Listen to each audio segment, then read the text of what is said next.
Ara. Welcome back, everyone, to more Level Heads D&D. It's been a minute. I need to try to remember how to dungeon some dragons. But welcome. We have returned. We are unfortunately missing Andy Anderson for tonight, but we'll have to muddle through somehow. I think we got this. It'll be just fine. But yes, welcome everyone. We are joined by most of the party. Very glad to see you. I have missed this. I have ever so missed this. I've been jonesing. For that RP.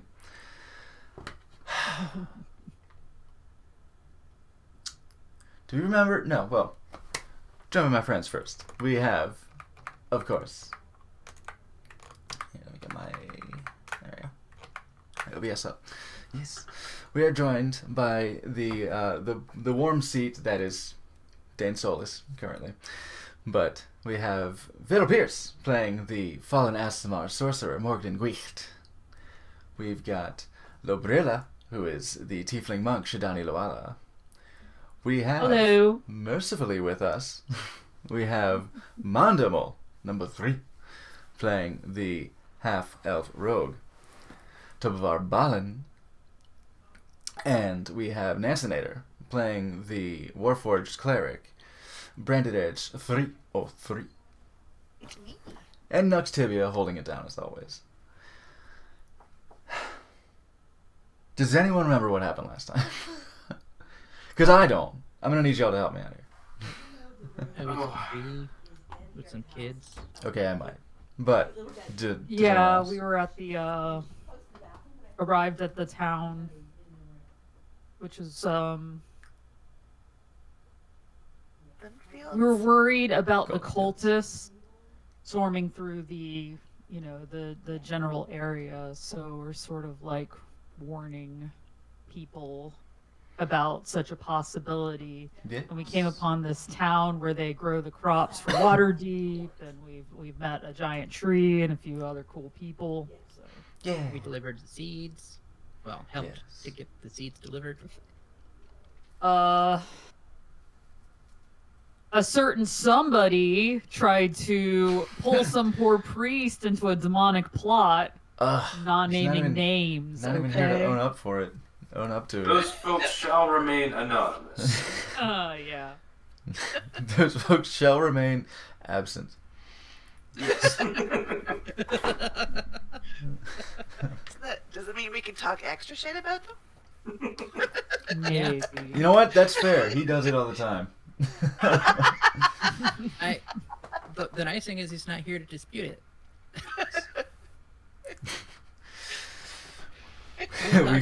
we got the record.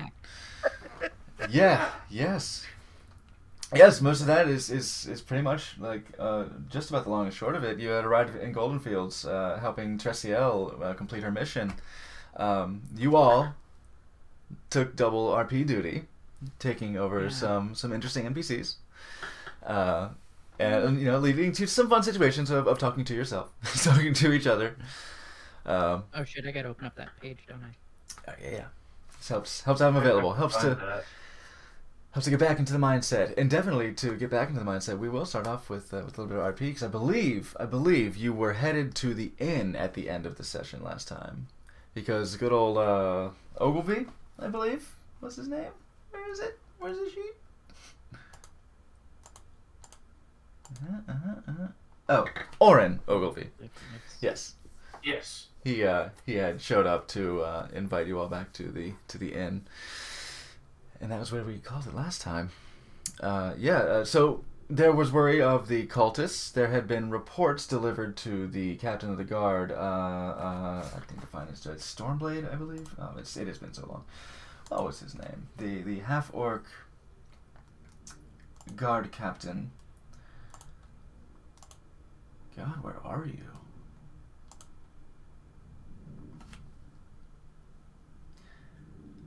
Oh, these notes. Nope. Well, you remember him. I trust. He seemed to not be taking the report seriously, but you had gone and talked to some of the guards and said, you know, maybe keep an eye out. As there were reports of ogres, maybe giants, in the area. Mm-hmm. Some accumulation of ne'er-do-wells of a... Somehow he wasn't overly concerned.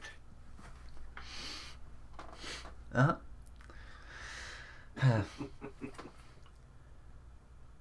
They got it. And yes, I believe with that, we are back in.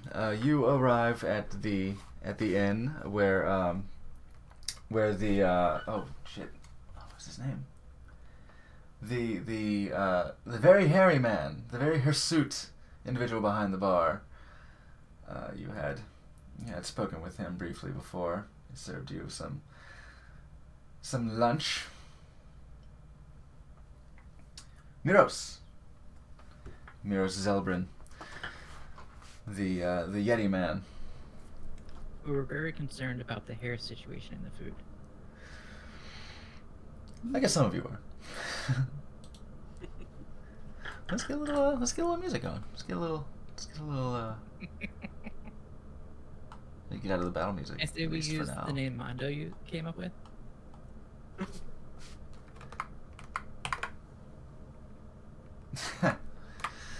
Harry Beer Pourer is strong. Intrigue? No. Peaceful times. Oh. Wrong one. There we are. Village. Okay.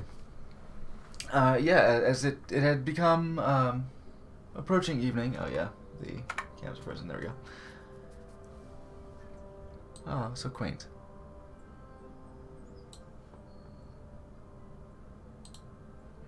It had been approaching evening time. Going to, as I recall, going to roughly dusk as you finish making your rounds and taking a tour, more or less, getting the lay of the land, seeing what sort of variety of crops were grown in Golden Fields, and many kinds. You have all sorts of root vegetables, all sorts of wheat, barley. You got your general grains. You got your grain storage houses down in the southwest. But mostly the south is these vast wheat fields, and many herbs and rice fields, rice paddies, and rice pads, and a variety of staples, of course, but also some more smaller quantities of exotic, at least for this area, slightly more exotic fare. But led by the experienced bar patron, Orrin Ogilvy, you are led back into the North Furrow's End, where it is warm. It is, kept cozy, rustic, with that uneven cobble hearth that has become welcoming in the past day. What do ye?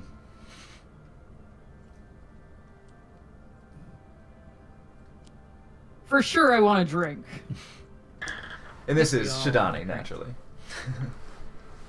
Yes. Not next scene. Maybe next scene might partake, but Shidani. She might also want a drink. Hey, who knows how she unwinds in the evening. Still trying to figure Warren out is wasting the inn. no time. I mean, first he has to gather the necessary funds for his drink. He's not going to pay out of his own pocket. Oh, of course. So he's gonna break out. Does it say what kind of instrument he has? I think I established that he has a lute, Yes. even though it Yeah, it doesn't was a lute. specifically say there. Yeah. He's just gonna break that out and just start Walking around with it. basically busking the tables for booze money. All right. And just play it. Do you have any lyrics in mind, or or are you gonna let that go? Let that go to the theater. We'll let that go to the theater because That's fair. I'm. Orin may be a very musical person, but I am not very adept in music myself. So. Improv is tough. Yeah. Yeah, let's get a performance roll. So that is with his proficiency is it's a +7, so that'd be a 16. Nice. 16. I'll say you go around to the tables that have started to fill up. Most of the people here are people who are quite familiar with Ogilvy's, with Orin's presence. They're kind of used to his shenanigans, and they put up with him. Perhaps because he is quite musically inclined and does make for wonderful entertainment at the inn. I'd say that you've got enough with you. They definitely they're like, oh hey, yeah. They drop like a handful of copper, maybe a silver, just every now and then. Go to the various tables. Like each person at the table might like they might see you coming and like immediately get out their coppers and like kind of put it in a little pile as you come by, and then as you come up, they're like, oh, here you go. They slide it into your hat. So I'd say you got enough to cover at least for yourself, depending on whether or not you're sharing. So for yourself, I'd say you've got at least enough to cover, honestly, so far, early on, probably about 6 rounds. Okay. The ale's not expensive here. Yeah. Maybe a bottle of wine. You might be able to swing a bottle of wine. If someone drops a silver in, you might be able to get a reasonable Okay. bottle. Fair. I feel like that's what Orin would go for is wine. He strikes me as the wine type. Yeah, you could probably get 2 or 3 bottles. Okay. Ooh, they sell it in bottles instead of boxes here? Wait, they have 2 or 3 bottles. Yes. Yes, I'm thinking like So the. he bought 2 or 3 bottles of wine just now. Did you already? Yeah, you already just. So like you go around, you bust, Just you pay, and drop you just kind the of come coin back. on the table. It's gonna take you a and minute to make your round to the table. So I think that the rest of the party Yeah. will be seated. And I just started, Is there just like bring me out 3 bottles of wine. I'm gonna need it for the night. Yep. is there Somebody like keep them in the back of the chiller? Nope. some sort of like dartboard or some Place like this, I think. Yeah, I think there would be a. You know what I think there is here? I think I believe. What do you mean? What I think there is? I'm the DM. I know that there is a that there is in one corner of the bar, along the back wall, is actually, what would they call it? I'd probably just call it the same thing, cornhole. They've got cornhole boards. If you're familiar with cornhole, have you played cornhole? I have. Yeah. Okay, yeah, they've got cornhole boards. So they just got the two very actually quite sturdy, like wedge shaped.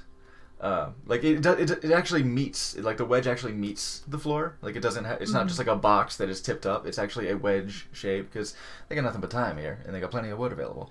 So they they have this nice couple wedges in the corners where you can stand and toss a couple bags. It would be dangerous to have a dartboard intersecting that, but you know what? Let's set the dice Is that aside. the game Is where there you also throw, a like, dartboard? beanbags into holes? Yes. There is. Oh, okay. It's not the also. beanbag in the holes game. Yes. Yeah. Yeah. One And, point. You're thinking One of point the for other close. one, but we're not going to talk about that here. The other cornholing. Yeah. Later. That happens. Yeah. That's outside the bar. Round back. I'll look at him and That's in the smile. stables. It's an awful lot of bottle of wine there. You gonna drink all that yourself? If time allows. And just like cracking one open, just like pulling the cork right out and just like. Yeah, one of those. Hey, I'll play you for one of those. Sure. Okay. All right. Gaming. Let's see how we'll do this. Let's call this 3 rounds. 3 rounds of rolls. Let's go ahead and make this. The obvious choice is dexterity. Yeah. If you can give me a reason why it should be anything else, I'm listening.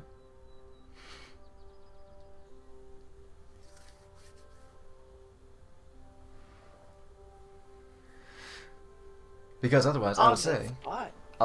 it's going to be contested roll of Okay. dexterity. Okay. It'll likely have to be, what, 3 out of 5. Because, Yeah, best of 3. yeah, best of 3.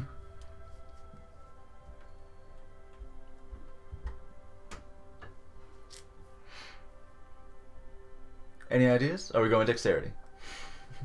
I would like to go dexterity. I so. imagine. Against my better judgment, I will agree. Okay. Okay. Orin does not have the dexterity of, say, a Togovar. This is true. All right, let's get some dexterity checks.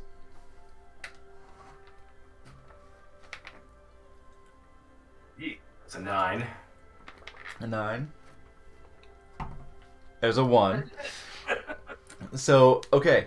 So, I'll say, Orin, you with the home team advantage, as it were. You mark up. You post up behind the board, behind the wedge, and you just give it, one hand here, just kind of doing a little chug, hup, and it slides onto the wedge and parks several inches from the hole.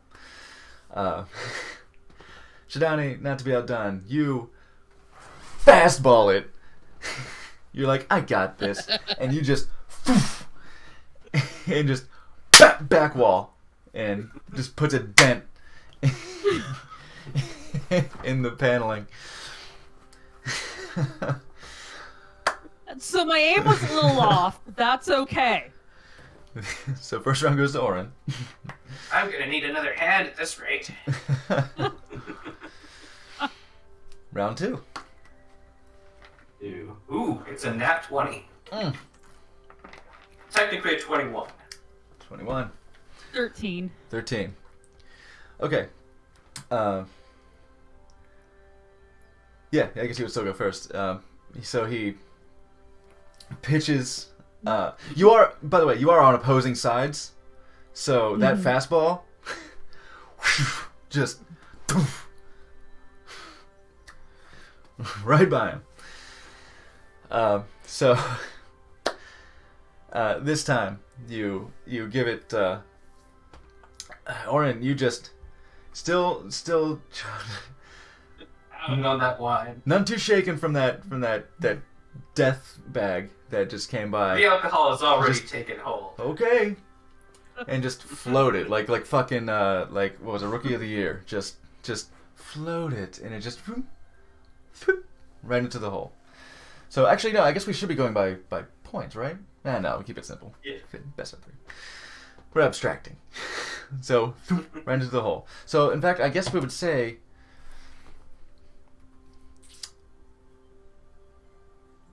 No, let's keep it interesting. It's not 3 out of 5. 5 out of 7. Because really, you do play to 21, so you get a lot more throws out of it. So we'll just say, like, what, 5 out of 7? Because you just got 2 points. Yeah. We're going that right into the whole swish. That's 2 points. So Orin, I keep wanting to say Ogilvy. Orin has 3 points. And with the 13, you float it over as well. You're like, oh, underhand. Okay. All right, let's try that. And without the determination of the fastball, you do land close and it slides. I'll say that would give you 1 point, but we're just gonna go by victories.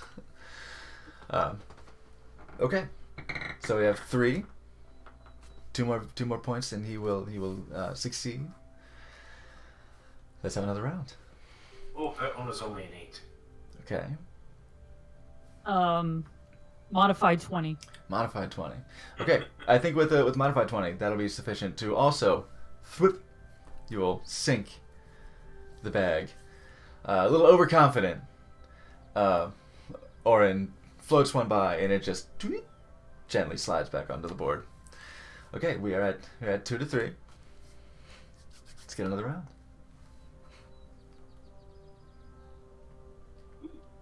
Booze is starting to get to him. That's a 7. 7. Another Just dice for already the bottom of that bottle of wine. The red just kind of sucks into his mouth and just kind of drops on the ground. Ooh, And clang. Ooh, boy. This guy's getting it. yeah. So what was yours, Labs? Very distracted. Oh, boy. Very distracted. Perhaps a little overconfident in yourself. You're like, all right, yeah, that's it. That's easy. You know what? Let's go. Let's try. I got this. Now that I know where I'm going. As his bottle is finishing. Okay. That's. I'm gonna say that's no points. No points this round. Let's get another contest. That's another 8. Another 8. 16. 16. Okay, that's a certain victory. So you are now tied. That one slides into the 1-point zone. You are tied at 3-3. First to 2 more will have it. Yeah, the 8. They're just parking. They're parking nowhere. They're not. they're heaping up. That's a whole 6. A 6. Yeah. 23. 23. We're getting those bad rolls out of the die now. There Yeah. it is. And with that, yeah, Clear just them out now, and another. then we have all the good rolls later if we need them. Oren throws another underhand volley, reaching for his other bottle of wine. He throws another underhand. It lands in the same little pile that he's managed to collect. Whereas you're like, no, I got this.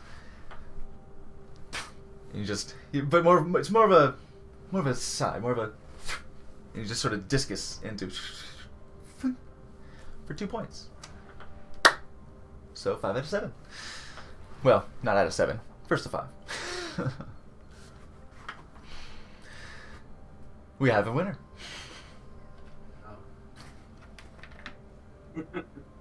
Good game?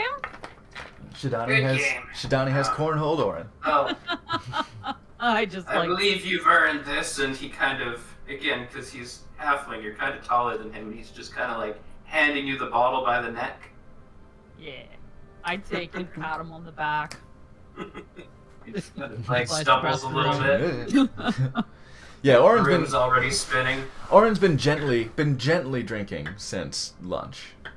Yeah. It specifically says in the roleplay information, drinks like a fish. Oh yes. Oh yes, he does. Hey, Morgan. You want a drink? Sure. That was good job.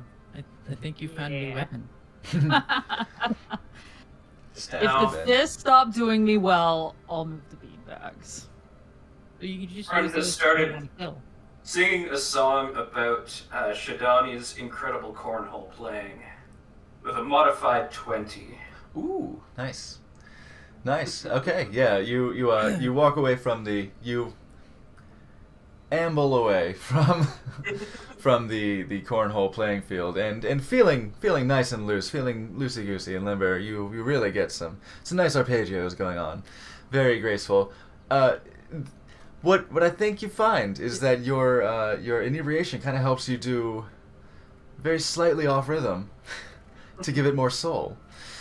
So, with a lot of soul in your cornhole, you go to the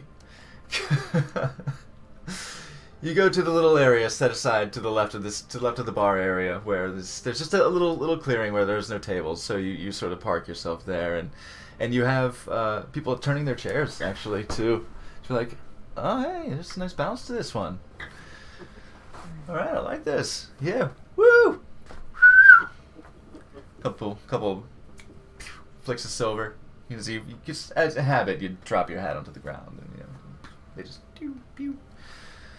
Toss a couple. I'm gonna eggs. take a gold coin and pop it over. Oh wow! Look at you. All right. It was a really great Yeah. song. Like a day, and there's already a song about Shidani's amazing cornhole. Mhm. Let's see. You had your chance, though. I guess I- Go over and try your hand. True I'd probably that. be very bad at it. Especially now that you have your solid hands back. We almost forgot about that. Yes, when they visited the priests last time. So maybe the jelly arms would have helped him get like a Yeah, like we're a bit of a momentum on it, like like a flick of the wrist, but Yeah. it goes like right through from the shoulder. Like snaps. Like a bullwhip. Yeah, like a.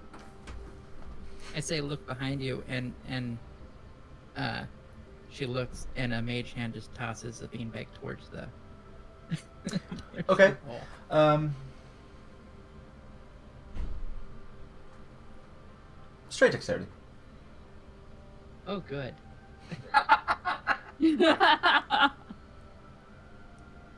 What's my dex modifier? Yeah, when it comes to doing stuff with mage hand and like magical things, I do like to add spellcasting modifiers, but this is just 4. dexterity. You're just. You said 4? Yeah, I Okay. did say I'd be bad at it. Yeah. So I think you probably you're following the observable rules, right? So your mage hand is like where somebody should be standing, and it goes. It's like a foot closer. Okay. Just yeah, which makes sense because you get you can lean a little, so Yeah. so it's a little bit forward. Yeah, dexterity of 4 makes sense. It can't throw very hard, so it just woo. It kind of gets like it doesn't quite meet the board. It's, In my defense, while you were playing, I was mage hand arm wrestling Dane, and I beat him like 7 times. I gotta count for Dane. What are Dane and Furio? Yeah, Liferless is just asleep outside the Mario window. and Branded Edge are still with Z lying on the wall taking a tour, I think, aren't they? I think you had reconvened by this point. Oh, okay. Yeah, I think so. Yeah, you two were there as well. Yeah. So Z, yeah, I guess Shalvis, Naxine, Liverless is probably right outside. In fact, North Rose End. Let's say, I did mention there being like kind of a bay window earlier. I think with your height, there's sort of like, maybe not designed like a rose window, but there is sort of, more like a what is it? The like on a barn, how you have the bale window. One of those that just kind of opens, so Liverless can kind of like lean into the bar and like kind of give his leaves to a certain area. Little leaf like shading if there were light. It's like From above. nighttime now, though, right? Just about yeah. It's about sunset, turning to that purple into black. He's napping outside. He's napping outside. It's about to happen. They're like leaning up against the thing, or just kind of just parked as a tree. He's parked as a tree. You can't tell it's him, except he's in a very weird spot. There's no other trees. Yeah. Yeah, there's like it's like Like the barrel of rainwater, and then like Yeah. just like a pitchfork and a shovel like leaned up against it from somebody who just came from work and just I'll get it later, and then And as he's standing still, right Tree. before he falls asleep, he just thinks to himself, "Nobody suspects a thing." as some patrons walk by and they see the tree, they're like start looking like, hey, look, this is where I carved my initials when I was a kid. I should point out, Liverless likes children. Nothing says he has to like them once they're adults. Yeah, is there anything about like Hey, adults? look at him. Suddenly. Oh, you're a teenager? Damn. Oh, it's over. It's all over. No one would blame him. Okay, so I think he's sleeping for now because I believe there was some talk of some stuff going down. And he sleeps like early so he can patrol at night. Yeah, that makes sense. There's a local flora doing his due diligence.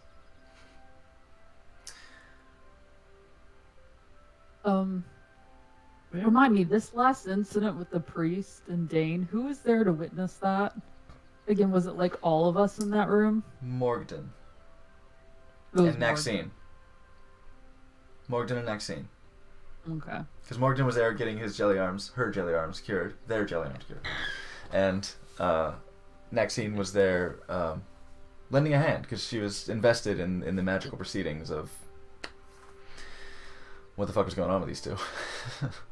Yeah, Mhm. you know, that's a good point. So, like, after the jokes are done, I would kind of, like, pull Shidani and Tobavar, you know, and Nance a little close. If, everyone who's there, I don't know, is Nance there? Or, Brandy should be there. Sorry. Yeah, Brandy? Brandy's there. All right, I would just kind of, you know, once we kind of pair off and we're drinking, I would kind of like just kind of low talk, say, so Dane is being extra Dane. Extra. Hmm? Dane ever not extra Dane. What do you mean, friend? He's being a little darker than usual, isn't he? Oh, There Just does seem to be some sort of thing he's poking into. I relay what I saw with the priest. And Branded Edge has seen that before. And I have seen that before too. And yes, you saw it with the Lich. I saw it. Especially, yes, especially the sharing. Yeah, you saw it with, yeah. Branded Edge didn't see the sharing before. Branded Edge saw it happen before. Once before in the Fire Temple.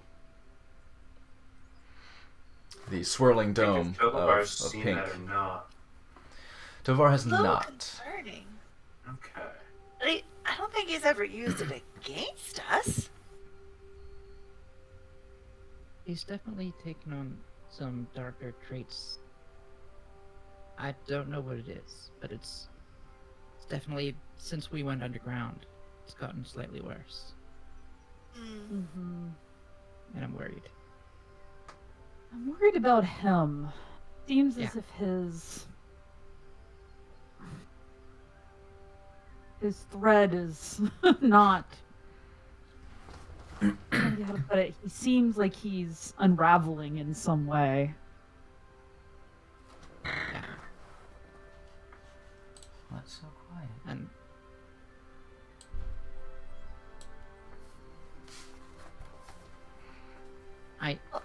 oh wait, no, we know now that all the weapons have a darkness to them, right? We all know they come with a price. Hmm? He's been using that axe since the Earth Temple, right? Dead Axe. His Mhm. hammer. And Yes. that's when he started breaking things more, being more extra. And the Let blender me closet. roll. That was amazing. And a little scary. I got a natural 20. I really feel like Shidani would have put that together, so my wisdom. The weapons, the darkness, the And weapons, and intelligence. his, Yeah, his yeah, change the of behavior. darkness, the weapons. Oh, and- certainly, yeah. Yeah, at this point, and I got a nat 20 on wisdom, so I really think she'd be like, yeah, yes. That's really when it started getting worse. Yeah, he's always been impulsive and Of course. dark sense of humor, but the darkness has gone beyond the humor now.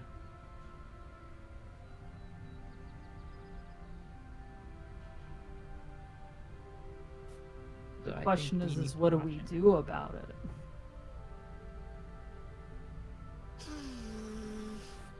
I need to still get think that. he's generally with us. I mean, I do too.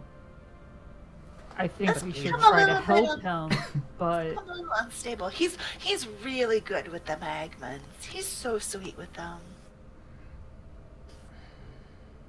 I just wanted to get us all on the same page so we can watch in case he starts slipping further, so we can help him. Hmm. yeah, we're certainly not. It's going We to be can't difficult. force him to do anything he doesn't want, but so we should try to guide him as best we can. Hmm. I'm concerned about it continuing to devolve. I believe that Gotta keep him from slipping into whatever this is. Man. I don't know exactly how his power works, but I do know that it's not good to take something like that within you. If it ever becomes overwhelmed, I can always use calm emotions on him. If that comes up. I Well, think that is for- one thing Yeah. we can have in our arsenal.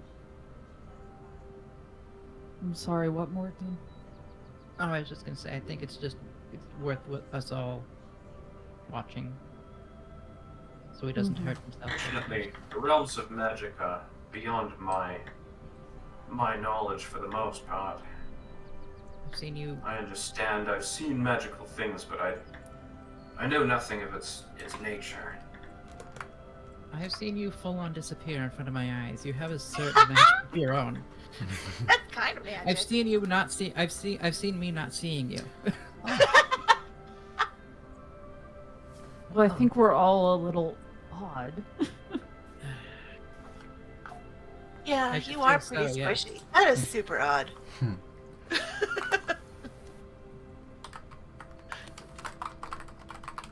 But I the think that's- things that we've done,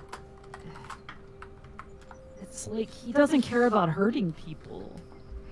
You know, that's.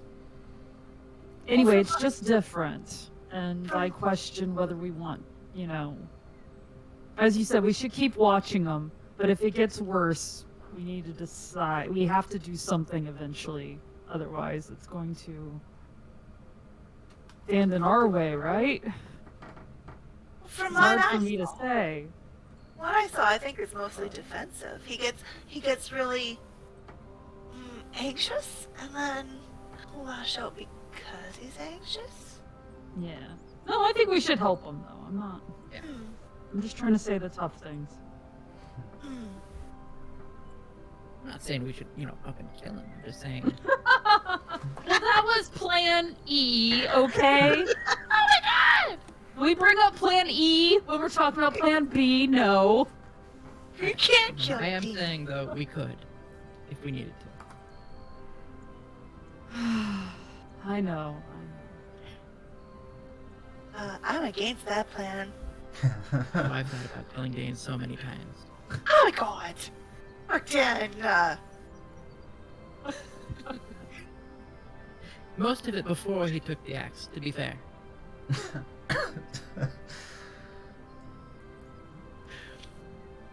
huh. I just want him to. I don't want him to do something that maybe he would regret if he wasn't. I feel like his influence isn't his own. I think that's the first problem. And it's probably that damn axe. Likely. That's probably right. Is it an axe or a pick? It's a pick. Pickaxe. Yeah. Pickaxe, yeah. That damn pickaxe. Yeah. It's like a Sorry, I was just I couldn't remember literally. I was like, is it a pick or an axe? very intricately hard, carved handle, very kind of heavy-looking gray material, with a mostly hammer shape, with a knob on one end and a curved, like almost like a fang. I mean, it's called Iron Fang, but it is very much like a saber-toothed tiger's sort of like tooth. Very, very.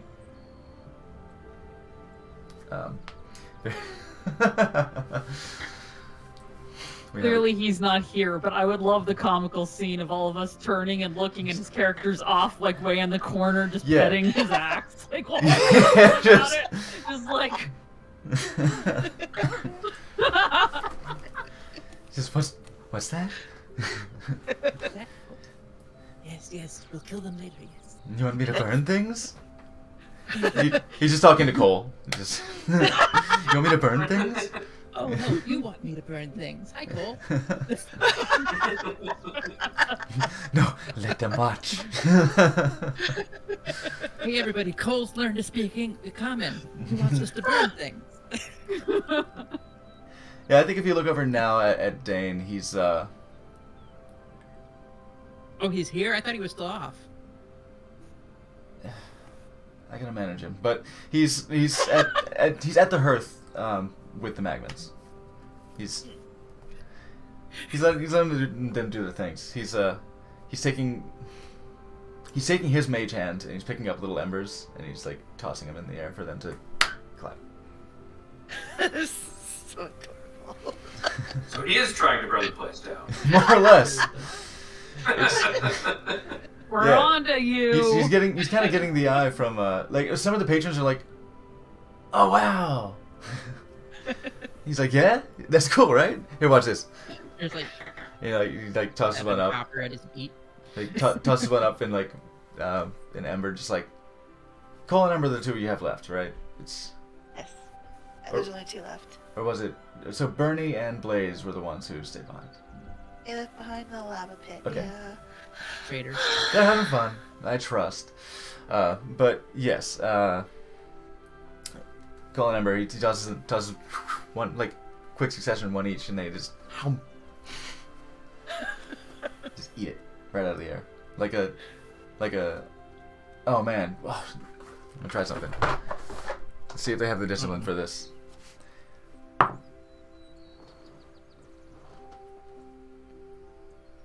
What's that handling? Let's see. This is very Dane roll, wasn't it? Worse. Okay.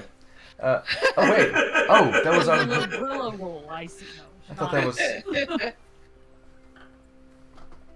Did I mistake? Maybe it's because I moved the tray. I don't know. I look back and I look down. It's a 19. I'm like, oh, I thought I was a 9. Okay, I'll take the 19 for this, just because it's fun. He takes the like a little burning bit of kind of flinder, a little piece of tinder, but flindered off of a log, and just balances on one of their little kind of pug snoots. Like, and like has them do the hot dog trick, like you see dogs doing, just and go, just eats it off of his nose. Gets a little from some of the patrons, and some of the others are like, "Is that all right? Is this safe? This time?" And Miros is over there like, back to washing a glass. He's just, oh. Sees the patrons having fun. He's like, all right, okay. Maybe keeping a glass of water on hand just in case. Yeah. Oh. And in fact, he does. He Piss 'em off? takes a glass of water and just slides it across the bar and says, talks to one of the servers and is like, just. But yes, that's what you see. You see him fucking with the Magmans recklessly, as one does. As Dane does. So adorable. They How are good he is being with them. cute. How good he is But with them. I agree, Brandy. I hear you. I just am looking out for the best for Dane. I don't know that he's always making the best decisions for anybody. It was a little scary to listen to him converse with that voice, I guess? Yeah. I don't even know what he was talking to. Did it mention it had a name? Can I guess? Considering I've actually been in there with the Lich and heard. Yeah, you can guess. As much as you know. What would that role be? As much as you know. As much as you personally can recall.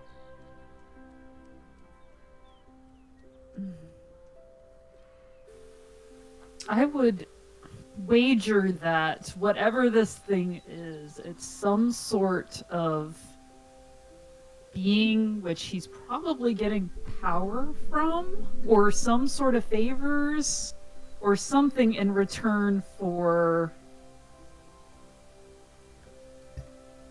The magical contract? That's what I'm gonna guess. That makes a lot of sense. He's gaining information. And I imagine it's giving him something back. It's just what's the What's the contract? What's the...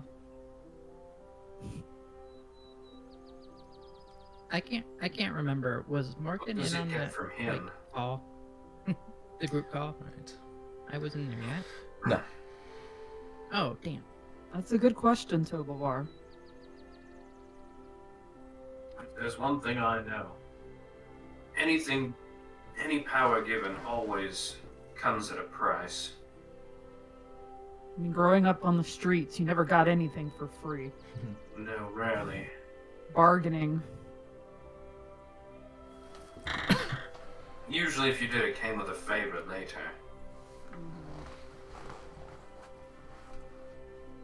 Well, we have like. If you think I should cast the calm emotion spell, should we have a secret word that we use to let me know it's time to cast that spell when Dane is acting a little eerie, out of sorts? And then I'll just do it right away. Hopefully, that will calm his anxiety and chill him out a little bit. When you cast Okay. it on somebody, do they know it's been cast upon them? No. No. Other than the obvious change in their Demeanor? either demeanor or their temperament. No, they don't even really. it- They don't really think about that. It's just Okay, you so just feel mechanically differently. It's not like control or whatever. Yeah, Got it. Okay. yeah. There's several Might not be illusion bad to type have spells that in that the back pocket. just sort of change the way you feel about something. Maybe you might know some of them. You know afterwards, but calm emotions just you chill. Okay. That's not a bad idea if we want to come up with a... A safe word.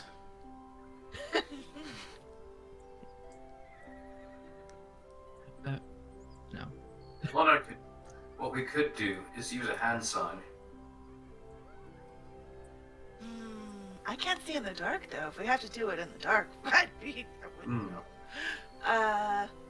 What do we call it? One of the magnets we left behind, and then he'll be looking around for, let's say, Bernie, and he'll look around for Bernie, and that will be my signal to cast the spell. Would it Okay, so really we need to look say around for Bernie though? Bernie's here, and then you cast the spell. Okay. As long as we all know what it is, it can be anything. Because clearly Bernie is having a good time in that lava pit. He's probably, most likely, not going to join us again. You think they're gonna let him stay here?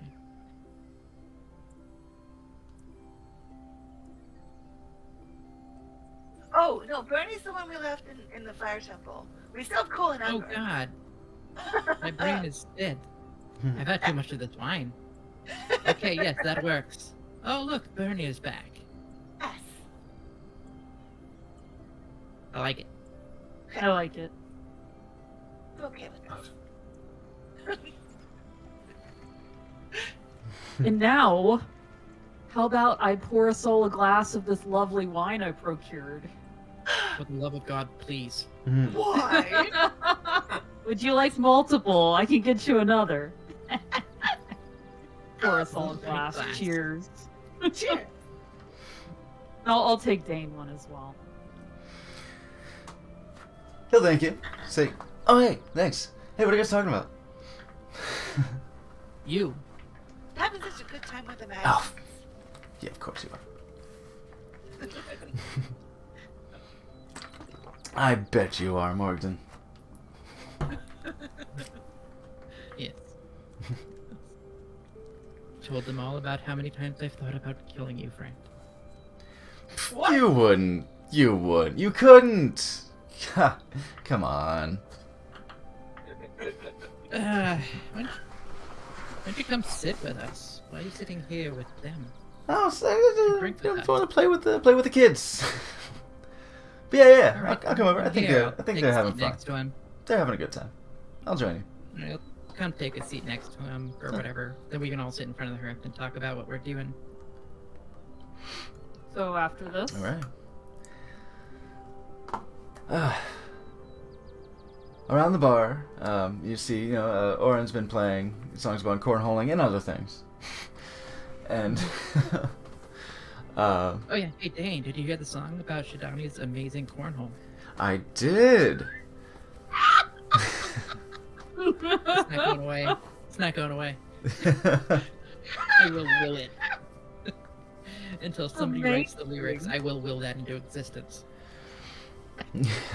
Performance still goes on, but it's waned a little bit. There are new verses, but they're not as good. They're written with the power of a roll of fortune. Yeah. They continue to play. Maybe the inspiration has been trailing off slightly. And the other bottle of wine is seeping in just a little. Yeah. Yeah, the second off rhythm one hits harder than the first does. What once has become a polyrhythm has now simply gone into a round. Gotten a little drunker. He's a little more sad about losing.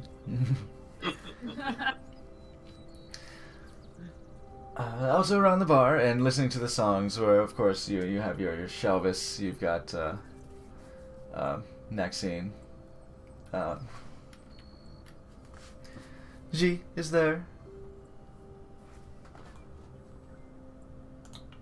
And of course Teresiel. okay. In fact, Shelvis is seeing you guys kind of pull up to the hearth. Is going to look over. Oh hey, and approach Tobovar and say, "Hey, listen. You talk properly for a second. Sure. Hey, come on. Let's go outside." He'll he'll lead you out just out to the front of the North Frozen.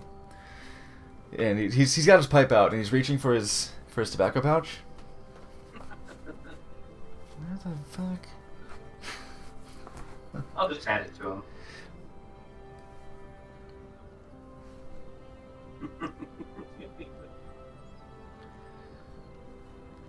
Best keep your eyes out. This is okay. Come on. You come outside and he'll lean up against one of the rain barrels and just light his pipe. Now I see what y'all are saying. You and your elf friend. This is a precious place. I get you. I feel you. I feel that way too. Now y'all talking about that Zentarum. Those Yes. the Black Network, as you say. Now I myself I've been up to that barge ride place every now and then. And I met that Nalasker fella. Now he's a right trustworthy gent, in that you can't trust him. Yes, he puts on a very good front. Well, he's pretty transparent. Now that's the kind of guy. He wants you to think he's transparent. You think so? Well, I've dealt with the Zentarum many times. They always seem to talk straight, but there's always something behind the curtain. okay, no, yeah. I think we're on the same page there. See, he's the kind of guy who keeps a clean book, so to speak. Yes, but he has a second book. Right. That's the kind of guy who, once you get a read on him, you know where he is.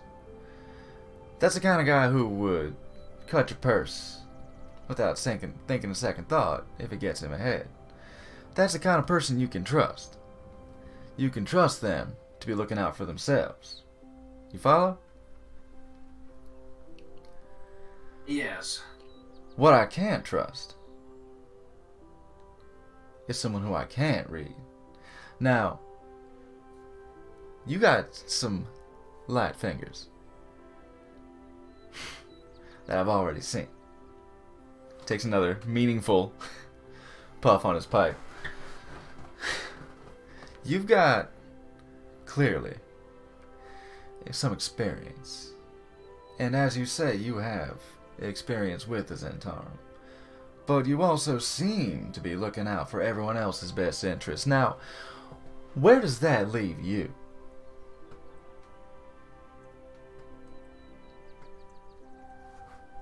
Puff. Where should I place you on the board, so to speak? I can trust that I think can't it's trust important Alaska. that we all have food. If that resource goes away, then what will we do?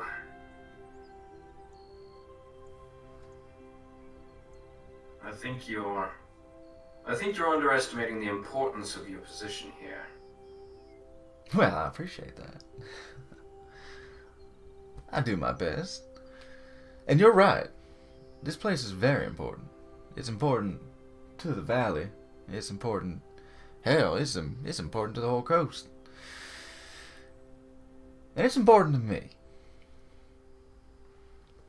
It's my home, for now, at least.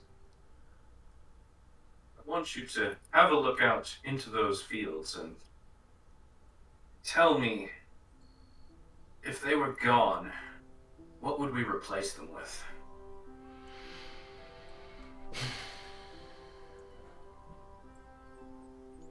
Now, I wouldn't dare imagine them being gone.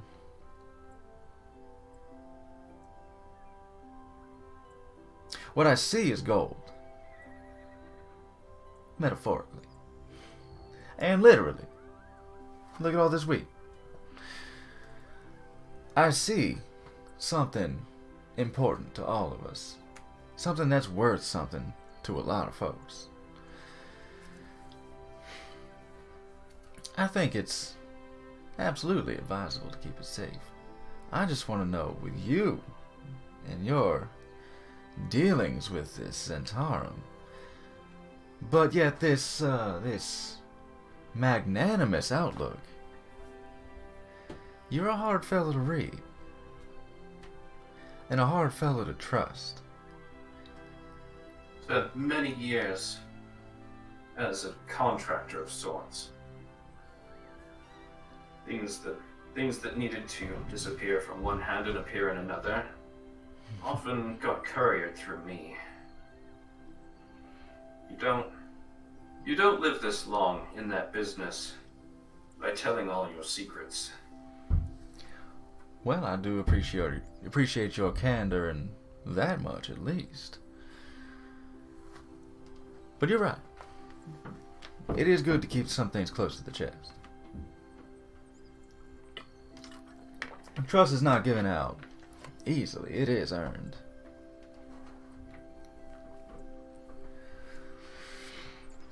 So I'm watching you. So I've taken your tobacco, but I gave it back to you. It could have made it into the hands of anybody else, but I gave it back to you. It's not an important thing, but perhaps think a bit more about the important things and what could disappear if given to the wrong hands.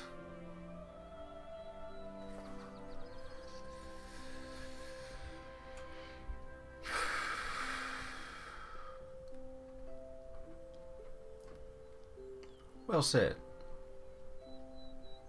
Smoke? I don't. Fair enough.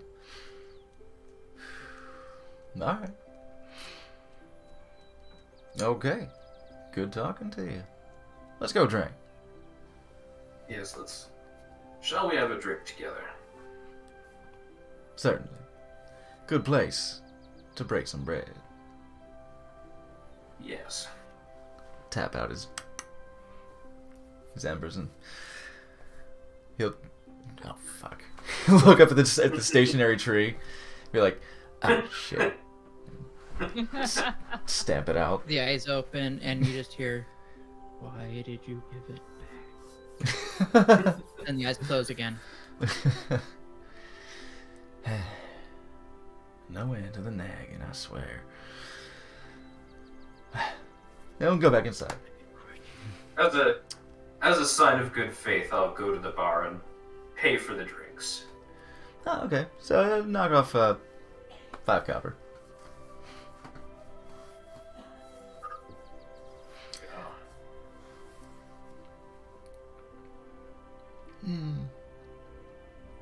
For their ale, I'll say 1 silver. 1 silver for it. Okay. Their ales, they brew their own ale. It's pretty good stuff. As you know, rustic. Artisanal. Yes, good way to put it. There's a just dreams of daggers.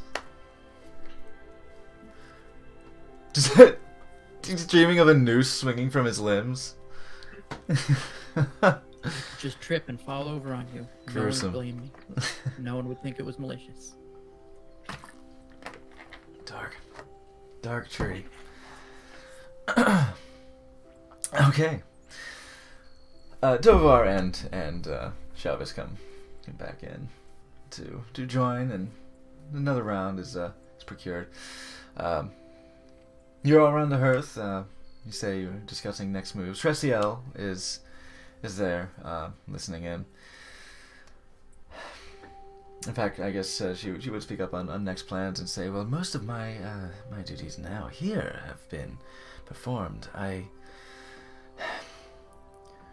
Without the rest of my coterie,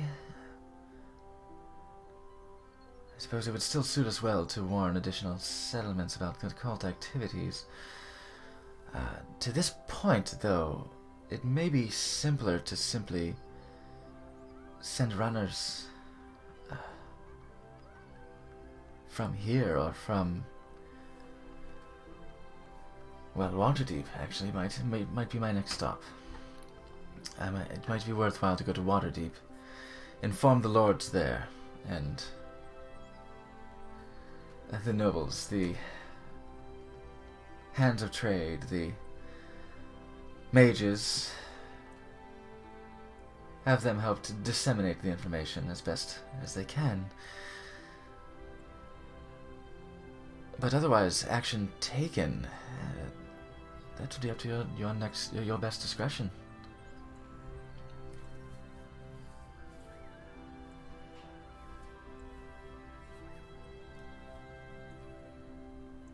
Bernadette is gonna glance over to Usilang, excuse me, and be like, well, they did say they were having troubles with ogres. Didn't see any, but they definitely were anxious about it. Yeah, there's been ogres sighted nearby. This is true. I'd like to investigate that. I would say at least checking out some of the rumors. Wasn't there also rumors of giants, or am I misremembering? Giants and ogres, yeah.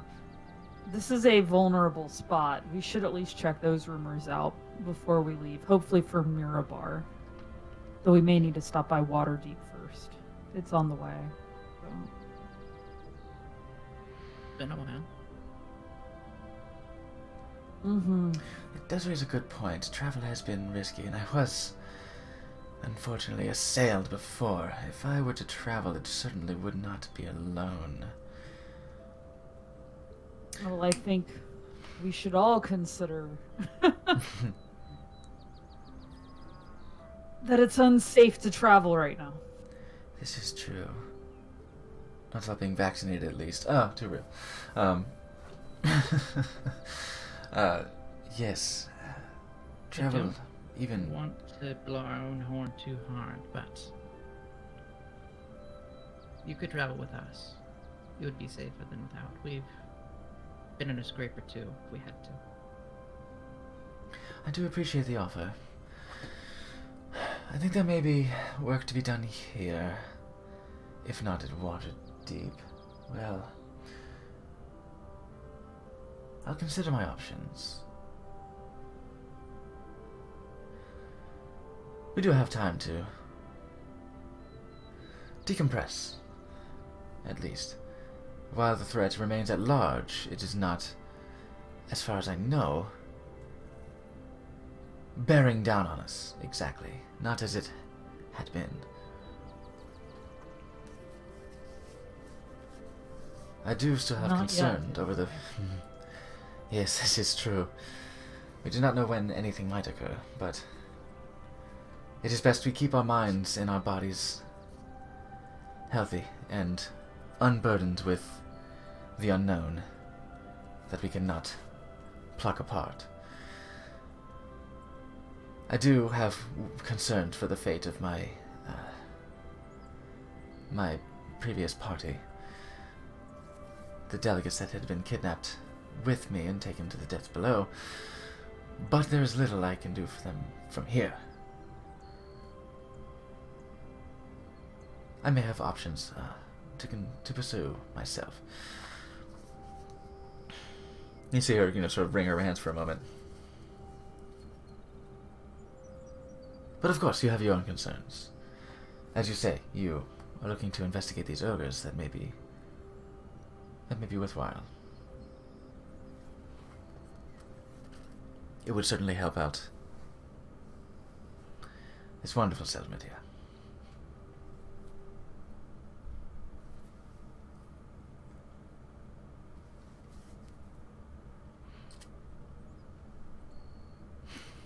Here's to helping out Golden Fields, and I pour everybody more wine oh, goodness. or ale, depending on what they were drinking.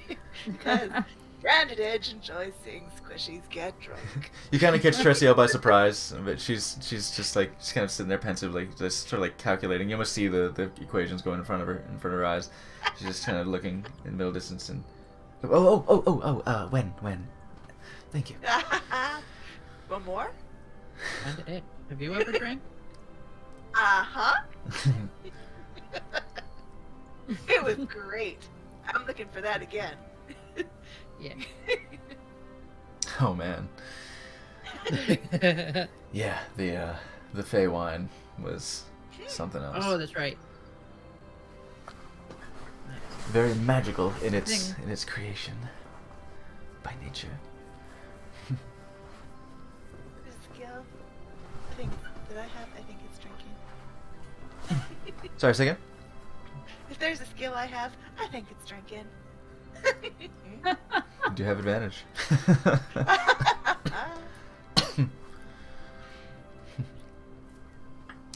Yeah, Morgan takes. I would definitely have a drink with Branded Edge. Ooh. Yeah, Morgan will have another one. Right to the top where just a little bit will spill over. Hmm? Ooh, there we go. Oh, You need a bigger cup, but yeah. With your There you dex, go. I think with your dex you're able to like and just catch a little drop. That's for me. Donnie could probably like fall out of like a tree and not drop. Anyway. Yeah, right. Just holding the little the little Mizu cup, just put it on my Mizu horn. glass. Uh, That's a potty trick. Yeah. On the balance beams, on the posts, the little narrow posts, the bamboo poles. No, I'll go over and fill up. Is Dane with us? I don't know if Yeah. not, I'm gonna go over and fill up. He's with you. too. He's with you. Okay. Furio is there as well. Oh, Furio. How do you solve a problem like Furio? we ask ourselves that every day. Yo, if you're pouring out drinks, you better give Fernando a drink. Mhm. Oh heck yeah. Yeah, I'll say with the time being here all day, and he'll take some time and gotten Fernando out. Unless he already was. I would. Don't remember. It's been a fucking month. I just assumed he's out because he's been relaxing. Who would want his friend? Yeah, does make sense.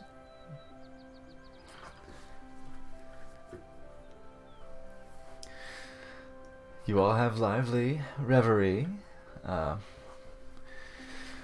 squelching the somber tones of the looming threat of cults and giants and ancient elemental evils and such things.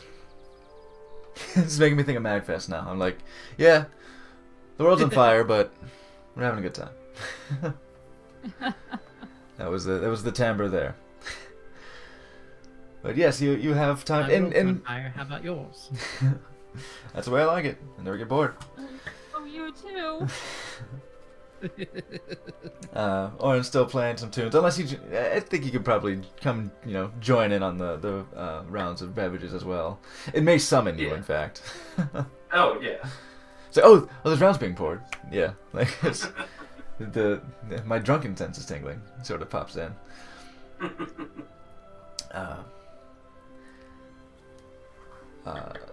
Unless you have more to discuss, would you all be turning in for the night?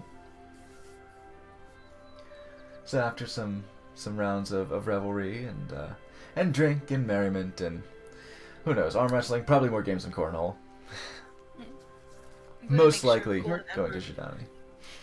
I'm gonna make sure Cole and Ember have enough charcoal for the night so they are adequately comfortable where they are, so they'll stay there. Don't fucking stay in there.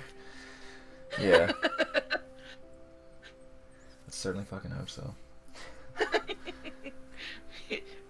Kind of are in a farm town, but there's a lot of crops that would be fucking devastating if they got out. I'll tell you what, let's make a roll out of it. Let's get into animal handling. Oh, shit. Alright, animal handling. Do you have... Okay, so... do you have guidance?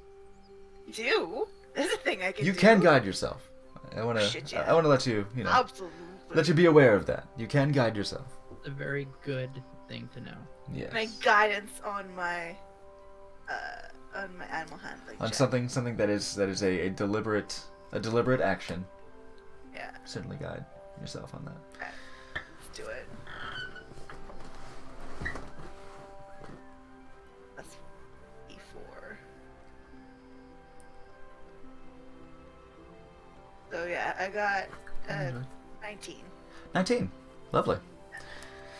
Good to know. They appear to be. You heap them in these little piles of charcoal. You get the poker and you just. And you ask Miros for some charcoal and explain why, and he's like, "That's a good idea."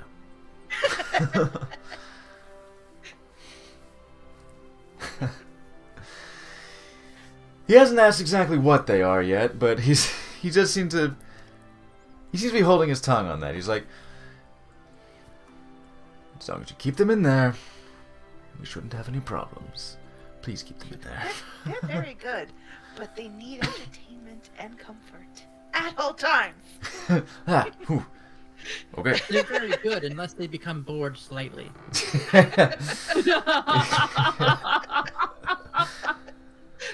He calls for some charcoal, for some firewood. Just gets it ready, gets it heaped up next to the hearth, and gets access to it. He does. Oh, you know what? In fact, if they don't mind being penned in, I do have a grate for it. Could use for sometimes use it for it's the tray for barbecue, but it can double as the grate to keep the hearth closed. I don't think they'll mind if they're very sleepy and they're nestling in, so that's fine. That sounds safer.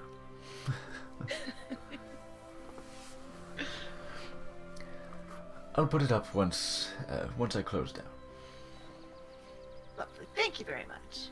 Thank you for keeping him in check. All right, so you all turn in for the night. I think with the service you've done for the place, rooms around the house. Probably have to share some. At this point, there are a lot of you, but a lot of people have regular places here, so see if it's not particularly busily traveled right now. Travel is dangerous. Yeah, you can each have your own separate room unless you want to share. What do you think? I don't think I've slept in my own room. Oh wow. Other than every now and then on this adventure. Okay, this will be weird. I don't even need a Working bed. for Wherever you a want to put me drunk. in a hallway and like sit or stand, whatever. Oh, you can come stay in my corner. I have a corner. Okay. Good. Just like, just don't be lonely. Yeah, future armor closet, Perfect. future armor room. So we have Shidani and Branded Edge sharing a room.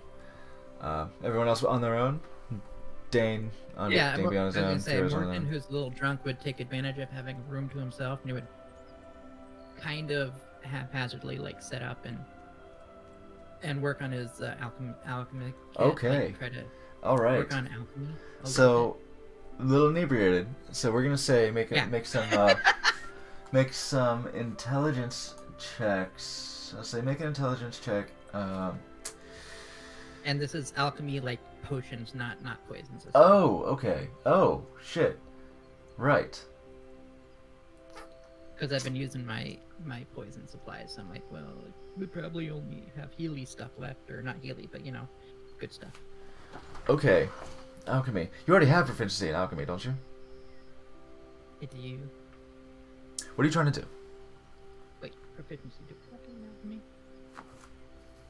Proficiency ooh, with an alchemy set. proficiency in Alchemy alchemist supplies. alchemy supplies. Okay. Yeah. So what are you trying to do? See, now it's no longer just aimless practice. This is something you know how to work with. You know what? Basic healing, just basic, like heal type, anything. You gonna make heal potions? I want to learn how. Yeah. Or see if I can work towards it.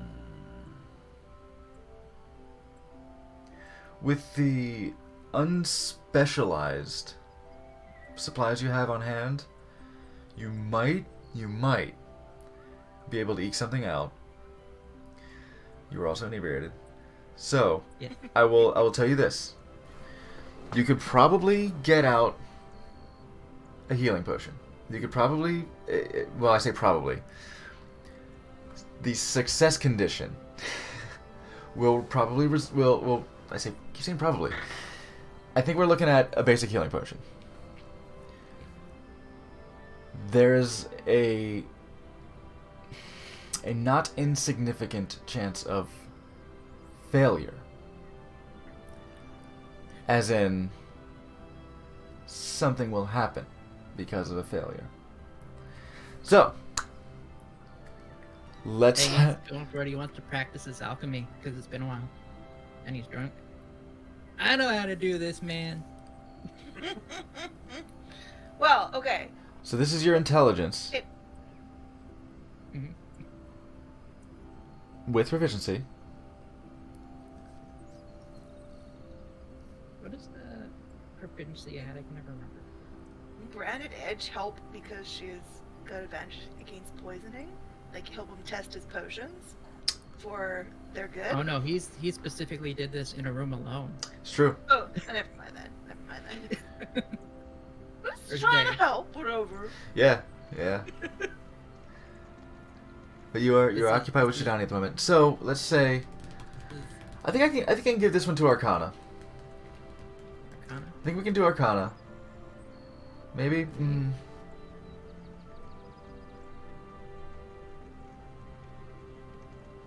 No, it's not Arcana. It's not that kind of study. It's it's your intelligence with your proficiency, with your alchemy. So that's plus at this level your proficiency is +3, I believe. I'm trying to think of the DC here.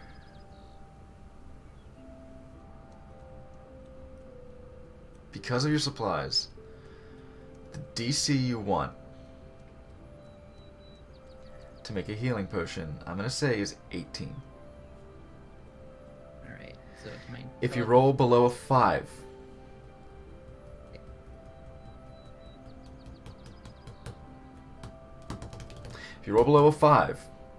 catastrophic failure.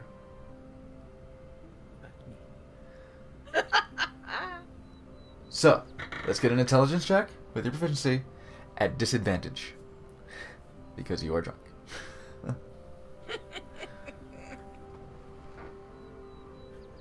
Not hammered, but you've been drinking enough. Right, like this is... Got one of my 20s. Where did H? Alright, Sam, roll. Oh, nice. They both hit the same thing. So, let's see. 11, 14 plus my intelligence, right? Yes. Plus intelligence, plus proficiency. So intelligence plus 1, proficiency is plus 3, so that'd be 15.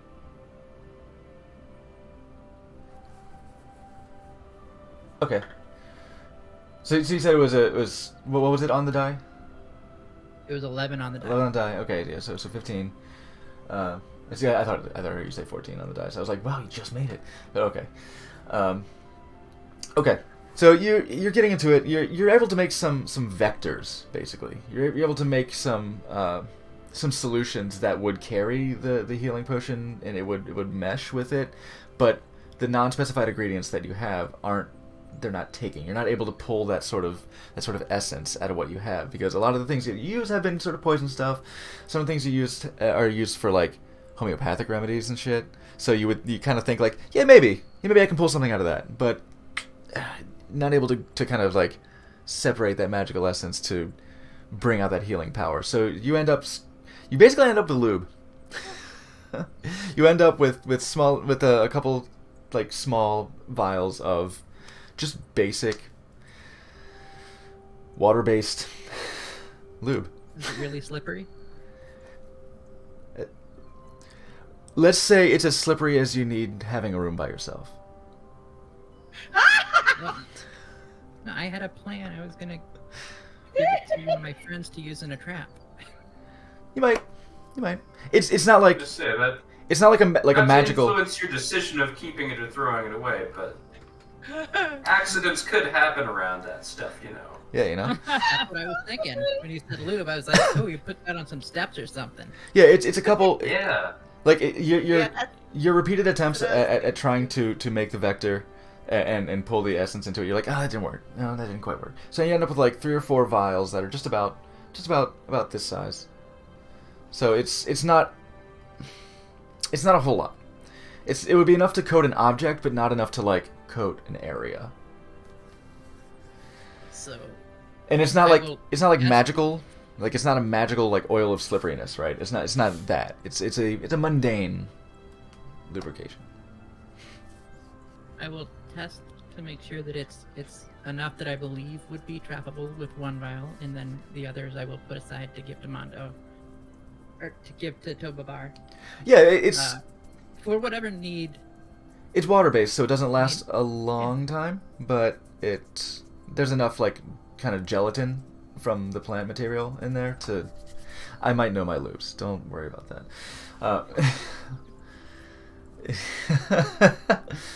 So It's a water-based trap, but it's a trap. Okay. Anything else? Anything else anyone else wants to do before retiring for the night? That reminded me that I have. I'll say that took you about an hour. I am not proficient with.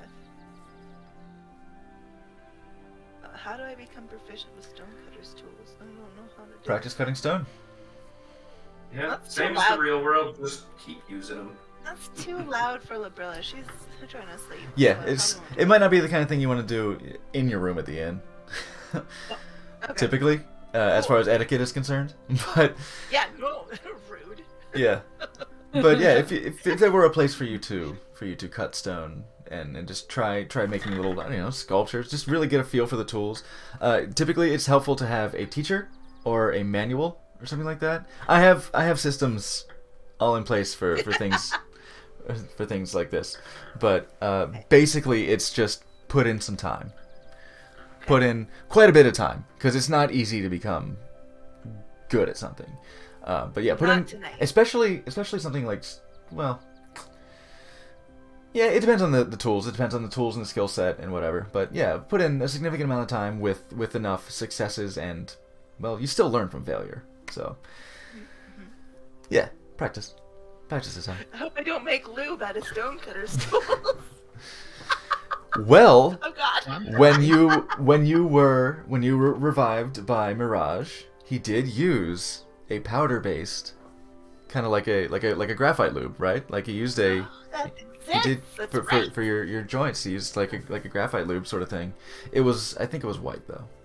Still, yeah, it was a powder that he used to unhinge your joints a little bit.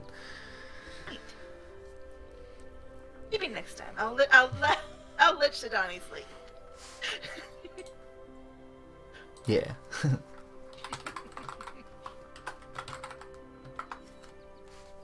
I love that shit. I love that shit. I love when characters use their tools. I love when they use their crafting stuff. Ah, I'm so fucking gay for downtime activity. Even if it is just an hour before bed, you know, like I love it. Okay, anybody else wanted to, you know, in their sort of, you know, their heads buzzing a little bit from the revelry, but anything you wanted to do before bed? You know, I think Shadani, yeah, I think I'm gonna try to, I'm gonna at least start sketching a picture. I want to draw that Jean, one from the Fire Temple. Oh, cool. And you have proficiency with painter or calligraphy? Or Painters, was it yeah. painters? Oh, yes. Painter's supplies specifically, but I would be starting the sketching process. Nice. Yeah. Okay. For drawing, I'll say even though you're a bit inebriated, this is far less technical than alchemy. Mm-hmm. I'll say you won't have disadvantage on this. Particularly because, you know, it's in the sketching process. You might not be making a fine rendering of it right now, but for this, I like for drawing, I like either intelligence, Mm-hmm. dexterity, or charisma. Because I think of it kind of like as like being an artist myself. It's such like an expression of your will, and like it's not, you know, the influence of other people, but it is this sort of, you know, a performance is charisma based, so it's sort of like a performance itself.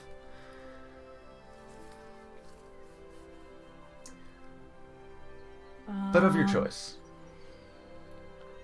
I think for this one, I'm gonna do dexterity, and I got a 10 to start the basic. Okay. Yeah. Because I'm starting with the basic. I figure the flashes of whatever will come a little later. in the Yeah. process. This is you're working out poses, is what Yes. you're kind of going on right now. You're blocking out the pose, and I think basically this is a role. Since you're kind of taking it on in steps, this is a role of just how much you can get done. So I think with a 10, you can find a pose. You can find a pose and block out the rough shapes, and you know, certainly flesh it out whenever you want to sit down and do it. Yeah, I'll do that for a little bit before bed. Yeah, we'll say it takes a little, maybe probably about the same. It takes about an hour, so you can kind of get stuff out. You're like, yeah, no, nah. Get like charcoal, and you're just like, yeah, no, yeah. Another pose. I like that. Okay, there we go. Okay, sounds good. Devar, anything you wanted to get into? Or are we going ahead? Since it's still in his mind, and since he's got a room to himself, I think Tovar will take out some of that chimera leather and make an attempt on making Shadani's requested bracers. Okay. Yeah. I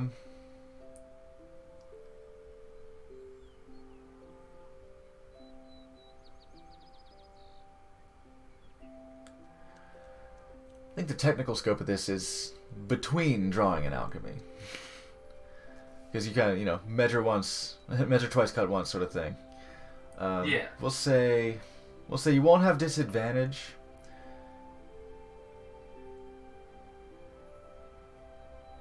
I think we're gonna have to determine how drunk you are. So let's get a con save. My only weakness. It really is. It is not your That's a best. 13 Okay, you're okay. with my negative modifier. Yeah, we'll say you don't. Yeah, we'll say you're good.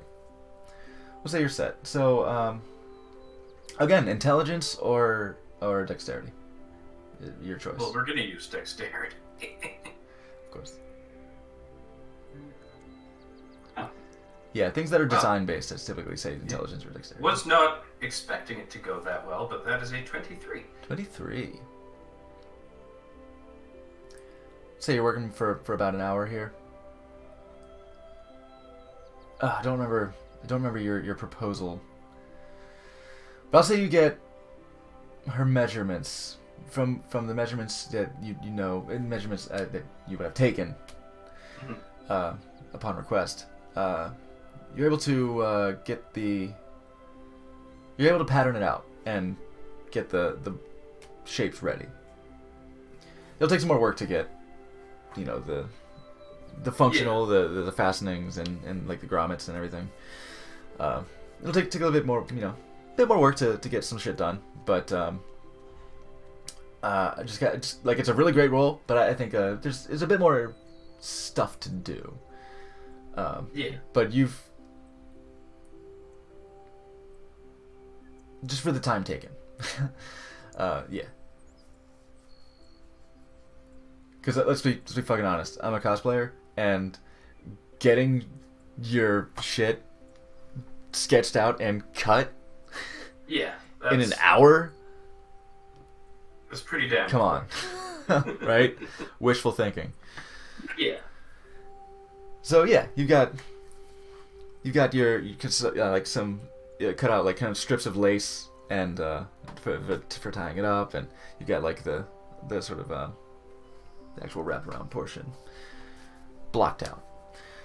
Great. And I believe with that, you are all able to turn in Dane and Furio in their own rooms, and who knows what the fuck they're doing. And I think that is a splash potion to chill the fuck out, Dane. Yeah, we're in there. You know, I don't think I have to look at the potions again, but there's really not much when it comes to stuff that you throw. There's like alchemist fire and oil slipperiness and shit like that. But as far as something that has a magical effect in a splash, like a zone, there's not a lot. So I think we have room to get creative. I'm coming up with ideas to pitch to you. Okay. Probably in private. Hell, we can do it live. That's fine. I want some secrets. But as you lie down for the night, I think that's a perfect time to go ahead and take a little break. A little breaky break. Slightly early this time, not, you know, running you guys ragged. So, yeah, let's take a little break. We'll come back and resume the obviously uneventful sleep that you're going to have. And yeah, we'll return very shortly. Go ahead and grab a drink, grab a snack, grab a fat, whatever you gotta do, and we'll be back here in just a few moments. See you soon. Smoking a pancake.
What a thrill,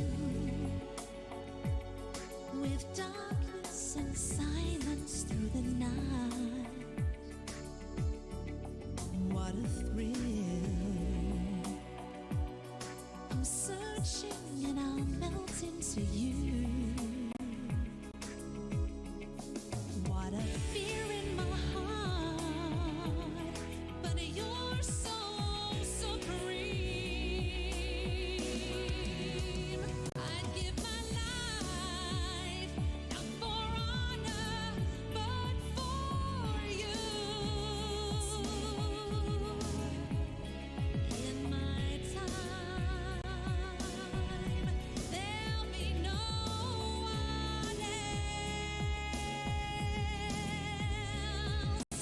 Crime, that's the way I've lied to you. I'm still in a dream state here.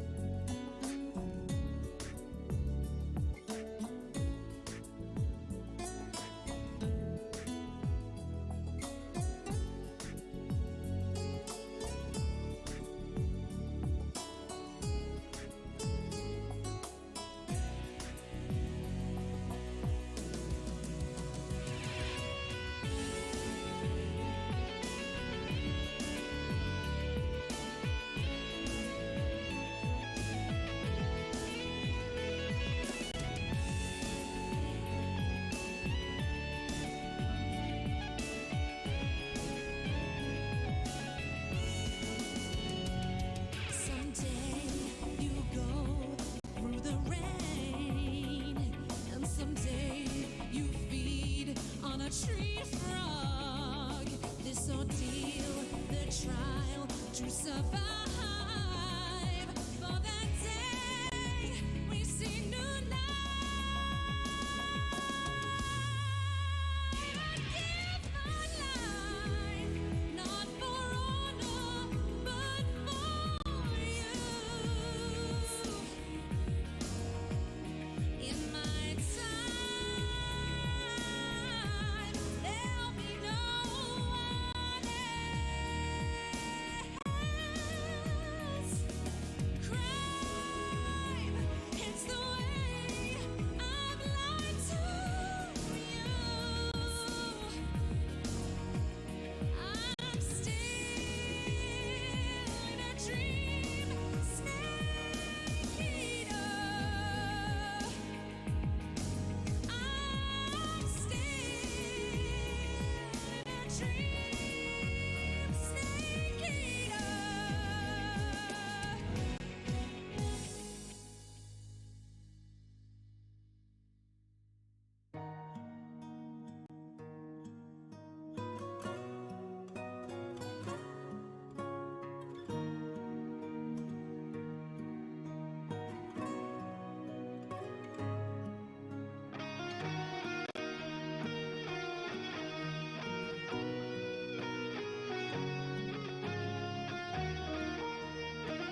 And it is. Go!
Here they come another time. Into the last lap, into the final lap.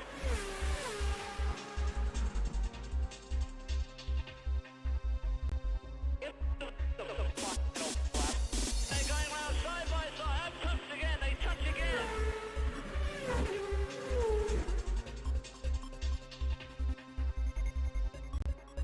They touch it again. They're bouncing off each other in the final lap of this game. They're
And we're back.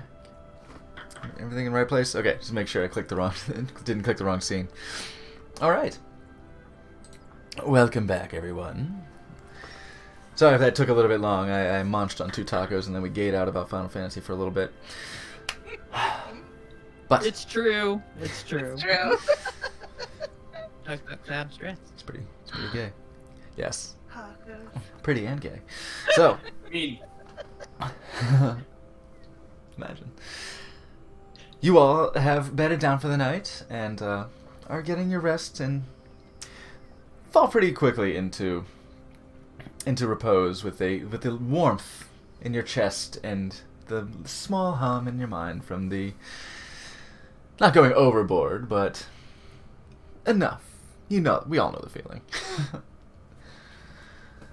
When you have that good comfortable drunk and you hit the pillow and you're out.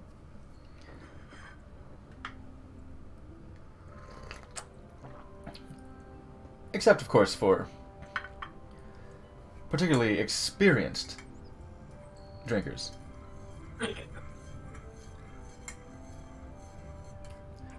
Oren, you are out on your nightly sojourn. Nightly, bi-nightly, semi-daily, one might say. Happening. One of your sojourns into the fields, wandering around in your haze, in your happy stupor, always seeking inspiration. Carving irregular paths through the wheat fields.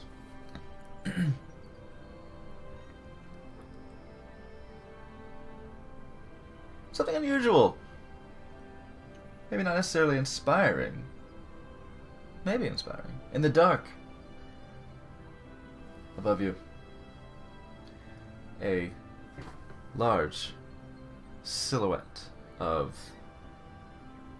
broad, semi-ovoid shape. It's dark. I think you do have dark vision, but you might have double vision by now. A bit blurry, hard to focus. So you see this. Double dark vision can You see see twice what- as far.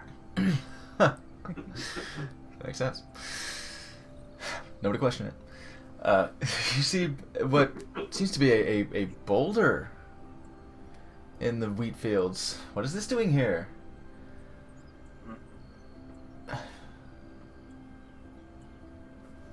Coming into focus. A tiny rock on top of the boulder.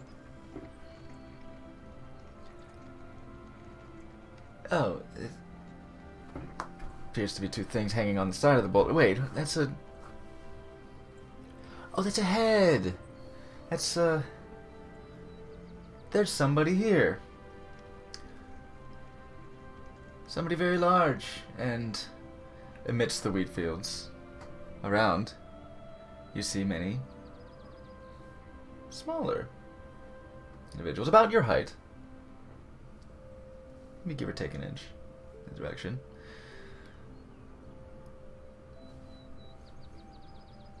Oh, these appear to be goblins.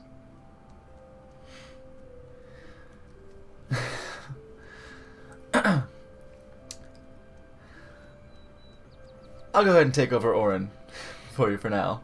To say that, Tobavar would be the first. Probably then Shadani. To hear the shouts of a very excited hold on, I had to check if you're a halfling or no. Halfling. A very excited halfling. Halfling. Running around outside. Ogres! Goblins! Ogres! They're in the fields! Run! What? Ogres? Mm-hmm. No France for me tonight. Oh man. Literally the first Hey, thing. Brandy. on the list.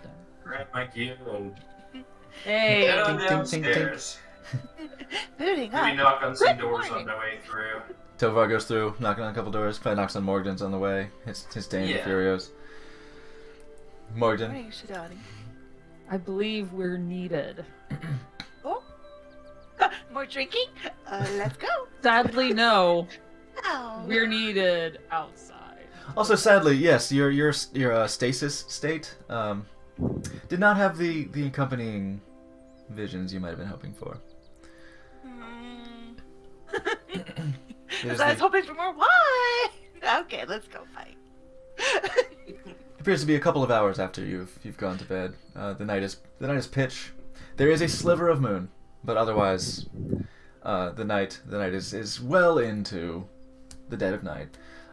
You do, of course, see some of the spots along the walls of the patrols going around, and where, just looking out the window to the source of the noise, you do see, that it is dead of night, in what appears to be very placid fields. Other than, oh, there he goes. He goes running right past the North Furrow. Gogers! Goblins! They're in the wheat He fields! hears trouble's coming. Lithless would make sure that the kid's sleeping in its branches for the night. They're like, Oh, he's still "Run there. inside. Oh, Run inside. I thought about running into battle with them, but that's more of a me. than That's Lithless, yeah. so. Good roleplay then. You know what? Throw the children. Because you're being such a good sport about me picking on you, and you are role-playing Liverless with his love for the children. He's ushering, taking them out of the branches, ushering them to their homes and everything. To safety. Take inspiration for Morgan. Heck yeah. Take it for Morgan. Hey. Okay. That's cool. I do. Yeah, you're a good sport. And Because yeah, as it's soon a direct as you're attack. like- Let's not get it twisted.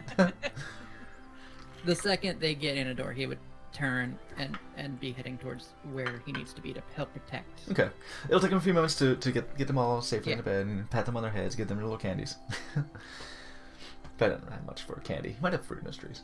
Fruit in the branches. But yeah, getting them all where they need to go. Okay. So Branded Edge, Shidani has woken you up. You, it sounds like you're heading outside. Tobavar doing the same. I think Tobavar, Dane's not very observant, so he's got that low whiz. He's got, you woken him up. I think you'd wake up Furio too. And I'll have to be juggling them. Unless anyone wants to pilot, but you're going to have enough to do. So let me explain the stakes. This is what this has all been about. You have your NPCs. And your characters. It is your job to make sure that those NPCs survive.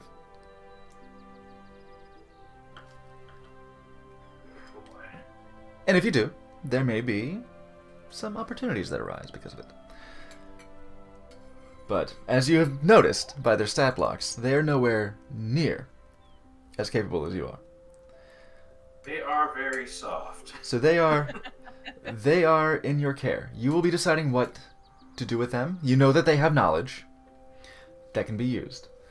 But they're in your care. It's up to you to decide where they go, what they're up to, what they're thinking, it's what they do. And you, as the player character, of course, will be doing what you do. You'll be doing your thing. So, you all emerge from the North Furrow Inn. There goes Orin. I think you'll be able to stop him if you wish, because of course you're all back in logistical control of your NPCs. What do you do? Elang's already clambering up the wall because she wants to protect her beloved city. Okay. And Where?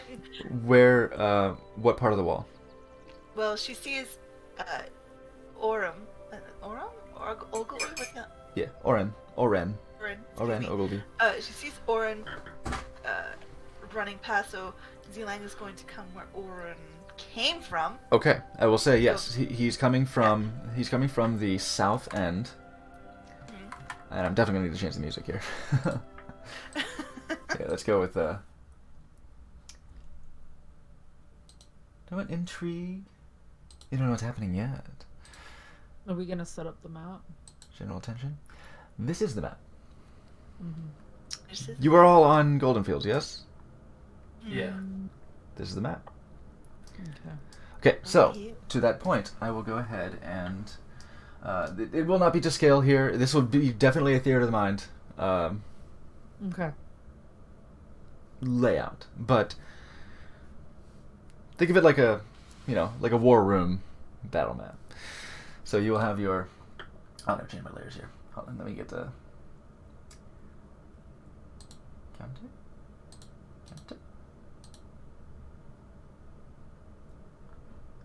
The drums are too intense. No, not drums. I guess, yeah. We'll go with, how about this?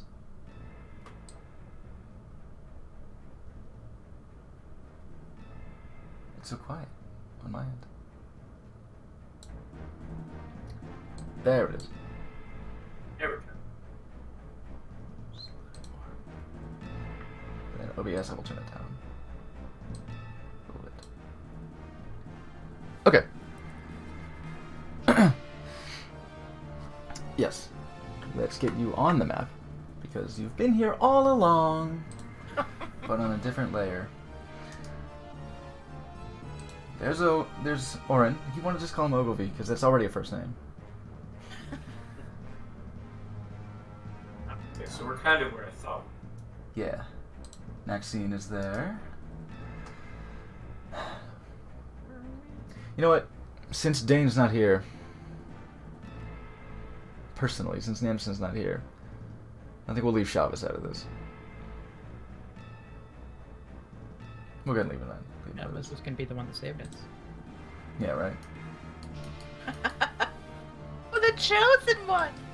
Let's see. So you you said that Liverless was putting people into their home. So Liverless is kind of around here. G, you were. Well, yeah. Since you were at the North Furrow end, hanging out with everybody, but when everyone turned in, you go back to the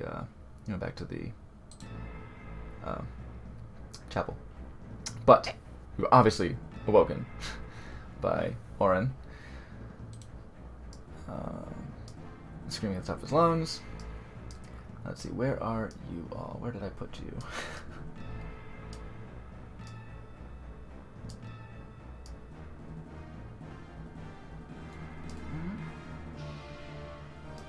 It's so hard to see the GM's layer. Oh my god, so much. I'll just grab you from another scene real quick. Where were you last?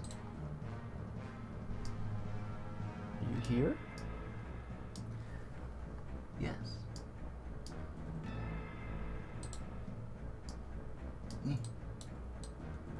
Copy. It's very convenient because you were all in the elevator. Okay, and I'll put you right here. Friends! Hey. Yay. There's everybody. Put you in the North Furrow end area. Right now your token's a bit smaller than everyone else, but let's go ahead and size you up a bit so it's easier to see you on this massive map. Of course, Observer will need to find you as well. Let's scroll you down a little bit. There we are. North Furrow's end. It's right there. That's y'all. This is y'all. And let's see. Let's give you control. Oh, I already did. You should be able to control your NPC tokens. If you cannot, let me know. Okay. Budge, budge. But I can. Okay. All right. So, Jilang, you said she will be running to the source of where Ogilvy came from, where Orin came from. Yes. He came from the southern fields. On there. Okay. What's her movement? Sorry, I have to take a look at that. I wouldn't worry about that too much. She is a monk, so a lot. Okay. Nice. Okay. She's going to move quite a bit then. Halfway there. Okay, so we'll say as you go through, we'll concern ourselves with what happens there in a second. Everyone else. Oops, our cameras are frozen because the map is up. There we So go. we got woken up knowing there was a battle, right? Knowing Or knowing there was an issue. specifically to the words of ogres and goblins. So can I fairly say that on the run over, I would mage armor myself? Absolutely. Okay. Absolutely. Maxine is also going to mage armor herself. Good shout. Okay. Let's see. Oh, I don't have a way of. And we didn't get a rest, right? You did not. I don't know that you really needed one, but I did. aw. These you got sorcery points. Yeah, that's fine. Let's see. If you have a way of tracking your spells, maybe just like notepad for Naxine, because I know the stat block doesn't really have it. Oh, it's one a day each. Oh, okay. That makes it so much Yeah. easier. It makes it so much easier to manage. Okay. All right. Great. Mage armor. It's up. Yeah, you don't have to worry about slots. It's just, oh, I can do this one. I can do this one. I can do this one. That's why running monsters is so much easier than running characters. Okay. Of course you have Firebolt at will. Alright. You've cast Mage Armor, you cast Mage Armor. Orin. Really What are- have a lot in his arsenal. Doesn't really have any special skills or anything like that. Okay. Just sort of small.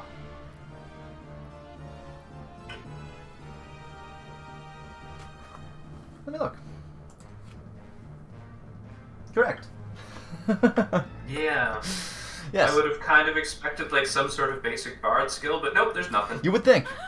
You would think something like Vicious Mockery or some shit, but Yeah. no, he doesn't have a lot. He has a knife. But he also He has 4 knives. It's 4 knives. All right. What they call them, 4 knives. So it's I call them 4 knives naturally. What you do have is the intimate knowledge of the grounds. Yes. Of course, you know you've taken your walks all over the place. So if there's interaction with the party that Orin wishes to have, information we want to impart. This goes for anyone. If there's information Yeah. that is shared between the NPCs and the party, if there's any tactical information anyone has for anyone else, if it's something the character would know and you don't, I'll tell you. Okay. Basically, I would think Orin, as everybody kind of assembles and he's found them, just kind of relays where the things that he saw were at the time. Good call. Okay, so what you saw was where were you? Where were you? You were here, where you saw a large figure surrounded by several smaller ones. Ping that again for those who wish to observe. Oh, okay. Make a note of that. So that is where He is quite close to that. it's pretty close. And we'll come to what you're dealing with in just a second. Anybody else? Shidani, are you up to anything in particular? And I guess that goes for Topovar as well. So Naxine, yes, you cast Mage Armor. Are you looking to go with them in battle? Or do you have anything else in Oh mind? yes. Okay. My job is to protect the crops. That is why I'm here. Okay. Excellent. As far as Shidani goes, she doesn't need to don any armor or anything, so just Already. let's go. Just Yeah. in there. Just Okay. Just on your heels. Oh man, this fight is gonna Okay. really limit me.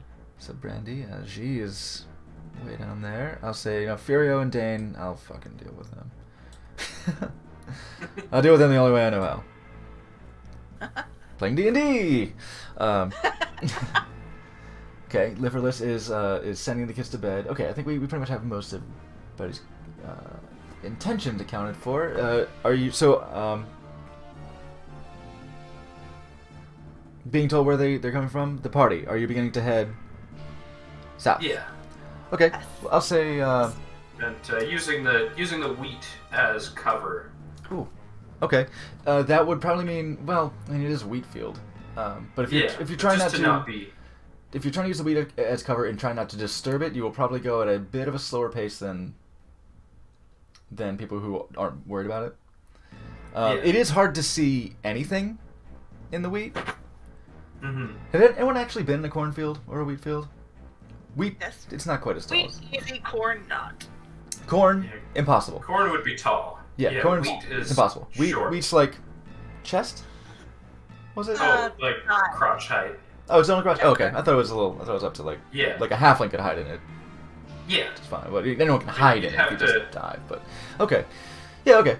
Then yeah, in the darkness, it is hard to see what's happening as far as like looking over, trying to scan for any disturbances. Because it goes on, it's miles. This place is enormous. But you begin to go to the south. I'll say I won't worry about the turn movement too quickly. Actually, I kind of do. Z, I'll say you haven't made it too terribly far. Okay. I'll move you back up a little bit A here. little bit back. Yeah. Just a little bit back. I'll say because as you're running through,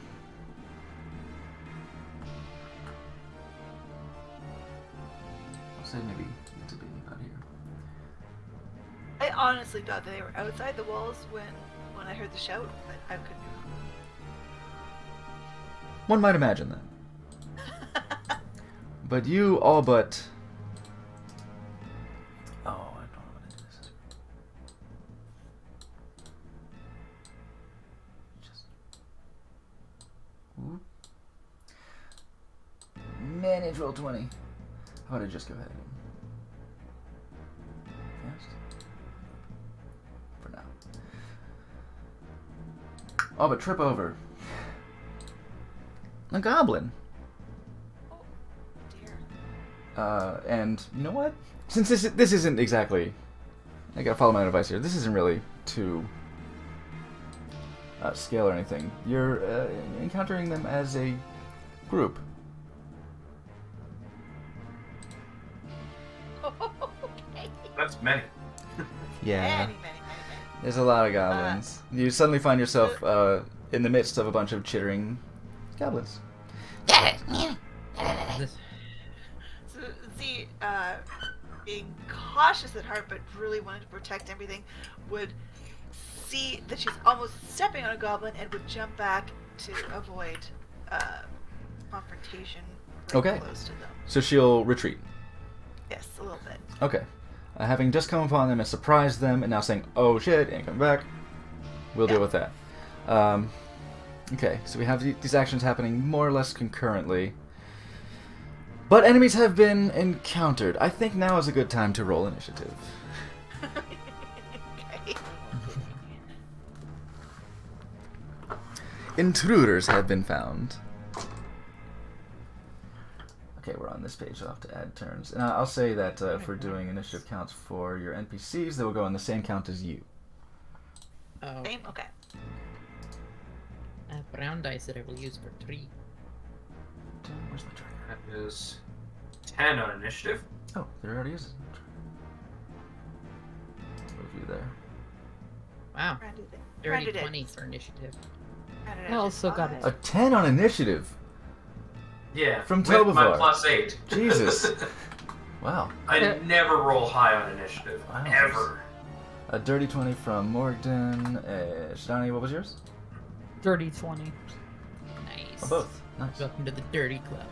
Filthy. Okay, I'll roll for Dane. I'll roll for Furio. Hey, Furio's not on here. Furio. I keep saying Furio. Ugh, like fucking gringo and shit. What? Cause he's so fucking. He's speaking Minotaur. It's Furio. Furio. Roll for. And as we all know, Minotaur is Spanish. Duh. For friendship, they're Canadian. Right. Apparently. Oh, Dane did not roll high. Oh, wait, I'm on Furious. Furio didn't roll high. Oh, he's +1. Okay. That's not good for him. Dane will roll. Just one better. But that still leaves him at 8. There's no sea heading here. Enemy attack doesn't loop very well. We'll do night battle, because that's what it is. This is literally a night attack. We'll do night attack. There. I was to say, is this the same leitmotif? No, not quite.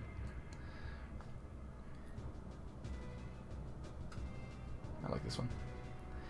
Descending order. Oops. Let's roll for the enemies. Oh. Okie dokie.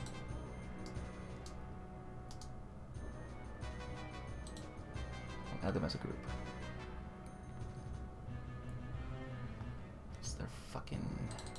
What's their fucking?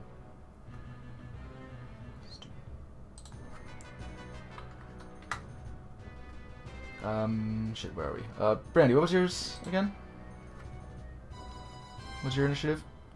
I rotated party. Branded was 5. Oh, it was and 5. Zilang was 15.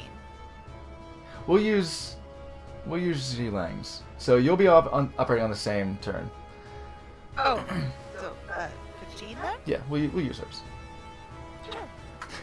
Since you didn't get the memo, we'll use. Get out of here, fucking fox. Hello.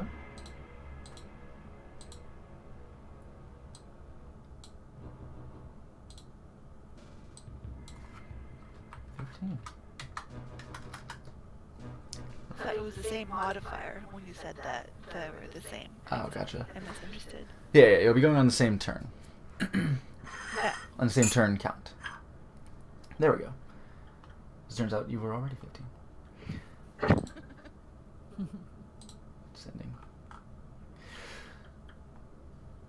I refreshed, so the music stopped.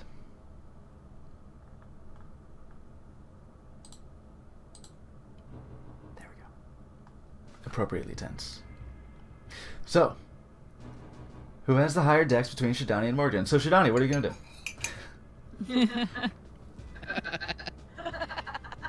It's true. All right, let's see how far away things are. My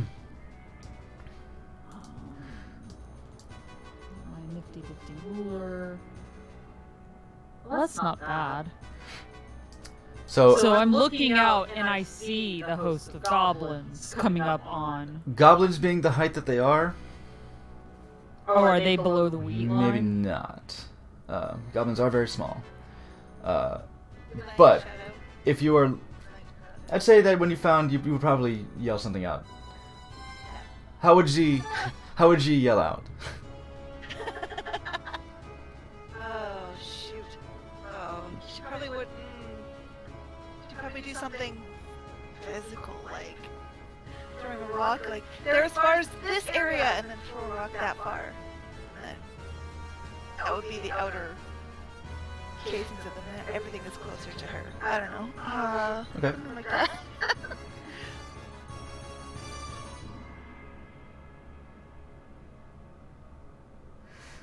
Okay. I think currently, as you are acting on Oren's instructions to kind of point you in that direction, if you were headed that way, you would run into where she is anyway. So yeah, So if I'm running down, I would naturally yeah. kind of like run into the goblins anyway. Like, Yeah. whoosh, oh, Seems they're that way. there. That is true. However, However, as you begin to move in that direction, Oh. Oh. no. whoa, whoa, whoa, whoa, whoa! Be surrounded. Shit. oh, it didn't choose them all. It's supposed to be in a group. Dunk. That's a lot. Yeah.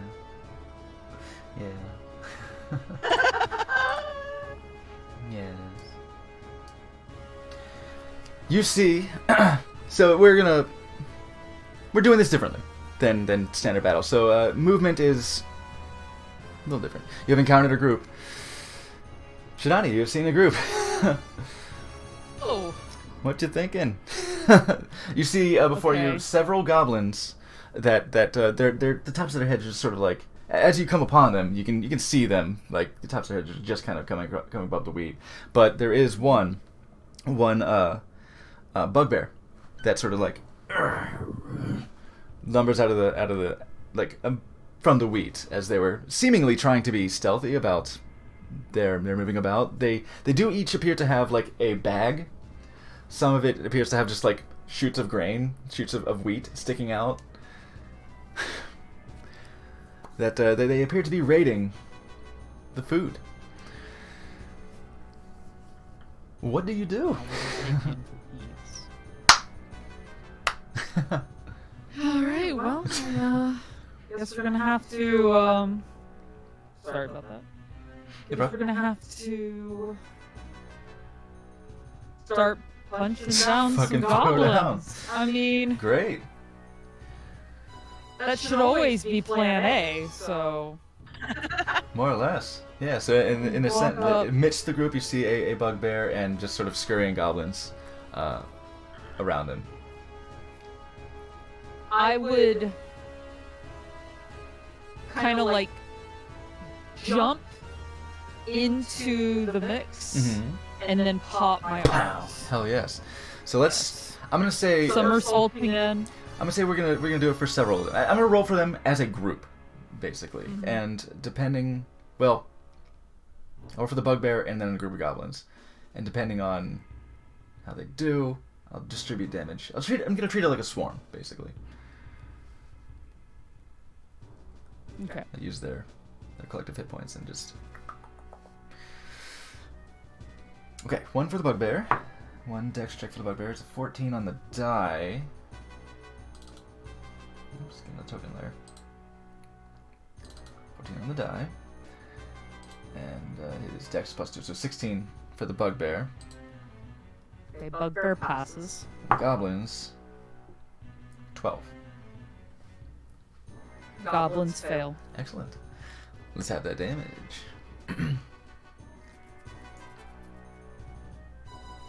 9. Oh shit. Okay. Because I rolled for them as a group. Okay. Okay.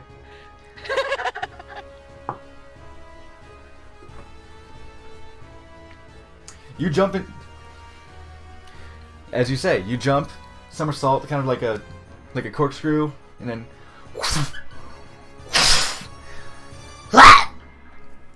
Goblins just gone. Disintegrate. Gone, Oh, jeez. gone. just goblins bits everywhere. Just all their bodies just go. Little sacks spill out. The grain spills on the ground. The bugbear. Wow. The bugbear, in having made his dex check, was like, turns away. Oh. Oh wow. Sorry.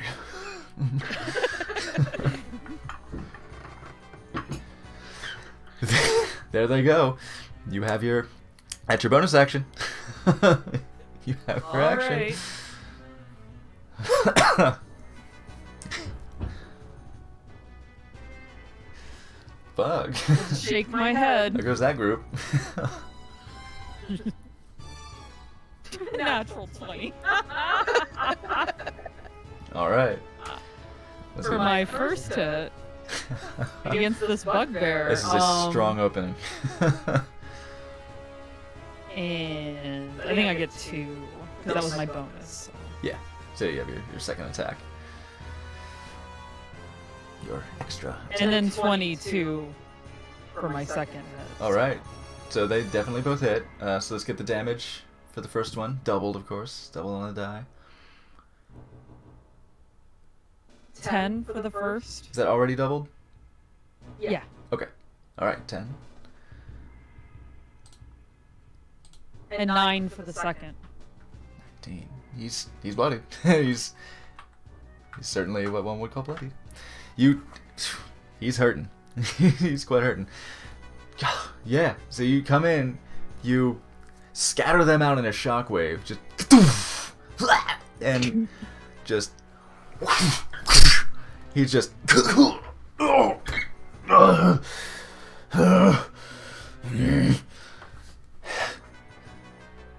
Morgan. You see Shidani pop off. But yeah, once battle starts, it's hard to not see the flashes of her energy, her spectral arms in the night.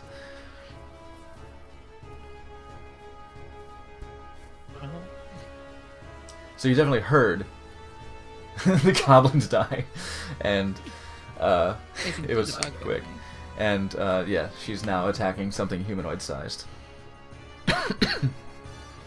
Tall humanoid-sized. It's dark silhouette in the darkness, of course. There aren't really torches in the wheat fields. That's why it's such a ideal place for them to fucking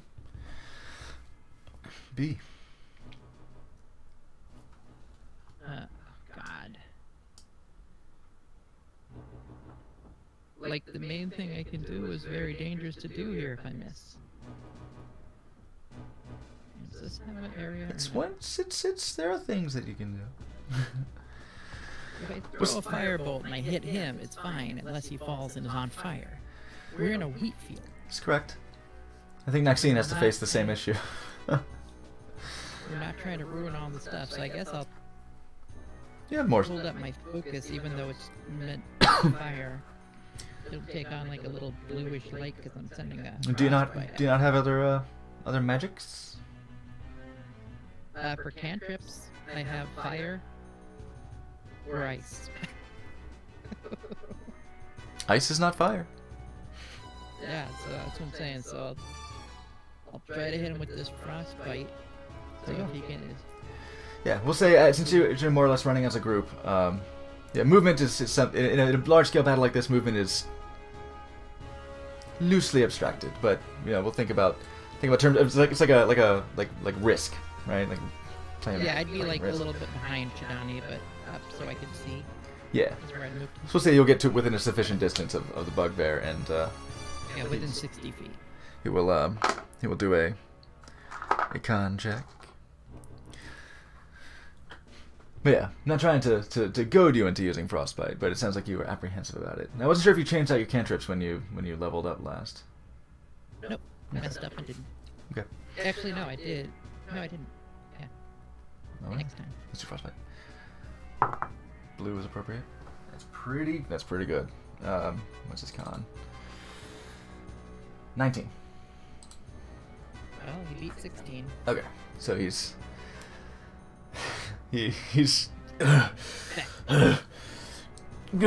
shivers a little as the frost sort of like tries to settle on him. He just and it's like braces himself on his knees, grabs his club, and is ready to roll. I'll say that they'll operate more or less on the same turn, right? These groups. Okay. So that was Shidani, that was Morgan. It is now. And then, Oh, that was a goblin turn, but yes. oh, what's his name? Would probably move 22 closer.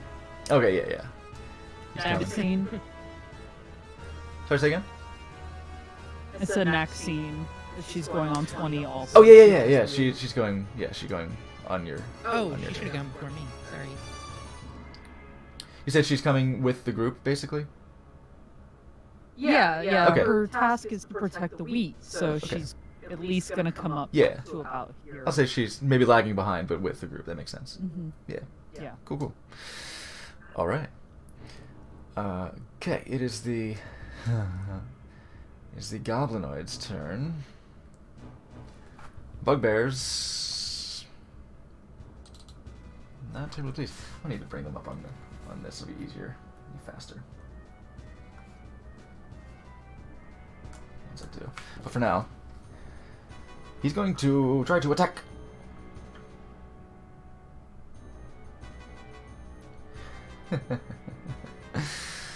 Poor fucker.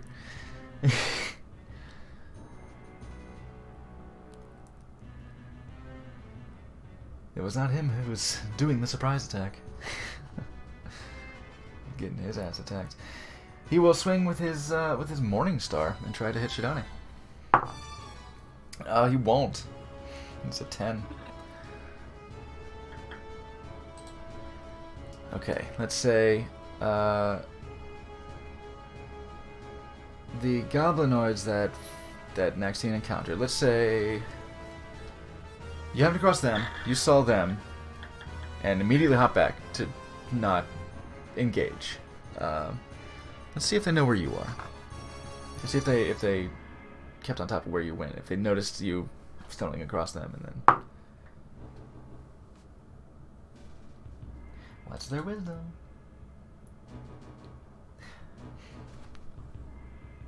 What's Zhilang's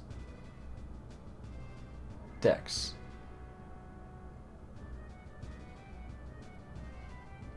You're muted. Nantinator.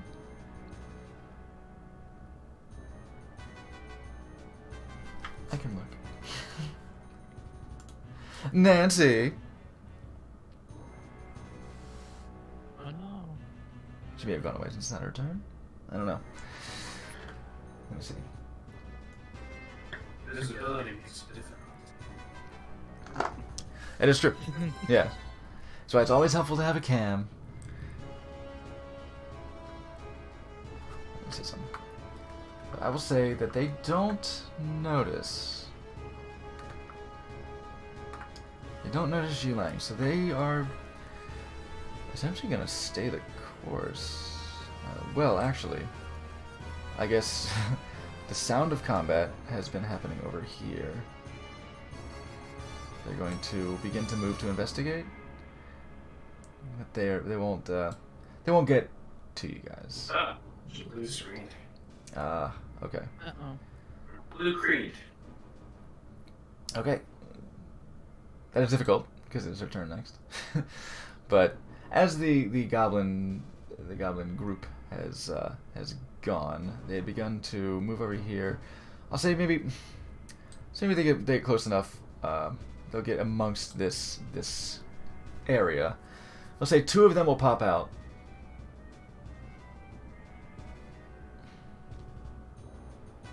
Per engaged combatant. So I'll say 2 will take attacks at Shidani. 2 little goblinos will take attacks at Shidani.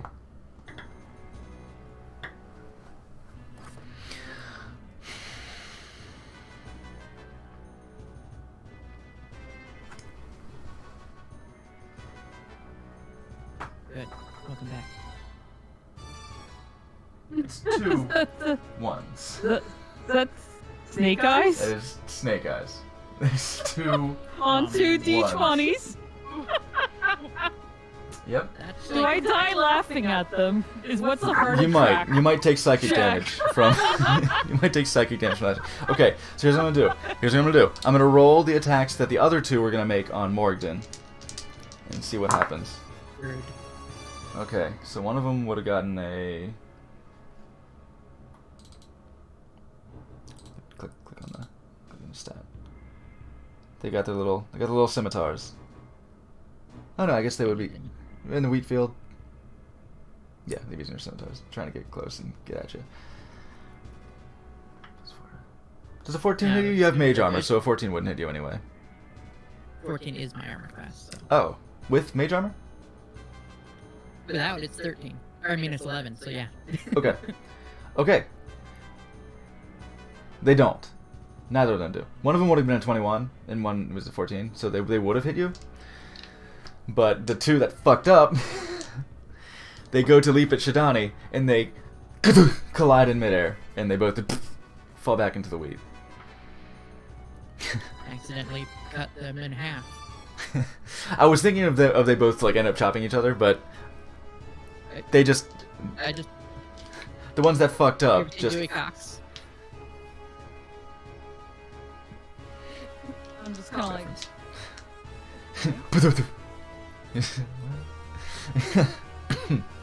I'm cut in half pretty bad. Okay. Branded Edge. It is your turn. Welcome back. Hey, I thank you. appreciate Sorry. your blue skin recovery. I blue screened a little there. Right in the middle of battle. It was exactly what you need. I'm going to buff my friends with Crusader's Mantle. Ooh. Yes. Okay. So So you- each non-hostile creature in my aura of a 30-foot aura deals extra 1d4 radiant damage. Oh shit. Yes. Oh, what was... That's lovely. Yeah. So everything within 30 feet of me that's friendly will deal 1 more d4 damage. Yeah. Of radiant damage. And again, because this is a large scale battle going on, we'll just say that your party. Everyone who's currently within the realm of your party, I'll say for the purposes of this, that will include Naxine. Okay. I'll say Naxine gets the buff as well. Just in case she needs it. Do I have a bonus? You can't do my astral mace as another bonus, can I? No. A bonus action and an action are distinct Okay. I'm things to do going for the sake of action economy. I'm going to move in between Zelang and the goblins. Okay. So yeah, here in this case, essentially, basically moving to flank the goblins, and you run into Gilan. Yeah. Say, oh, there she is. There she is. Excellent. Okay, Tovar. Did you have an action, by the way? Did you have an action you wanted to do? That was your bonus action to Crusader's Mantle? That was your action to Crusader's Mantle. Wasn't my spell my action? Yeah, that was the action. Okay, so I wasn't sure if it was a bonus. So okay, what did you want to do as your bonus action? Me? Brand Edge? Yeah. Move towards Zelang. Oh, just your movement. Yeah. Okay. Cause yeah, your what was it? Spiritual weapon. I think. Yes, that's what I wanted to do, but I Yes. don't think it's a bonus. So it's not okay. Yeah, I just want to be sure. Okay, good. Because as a bonus action, you can move it and swing it, but I What need was to it?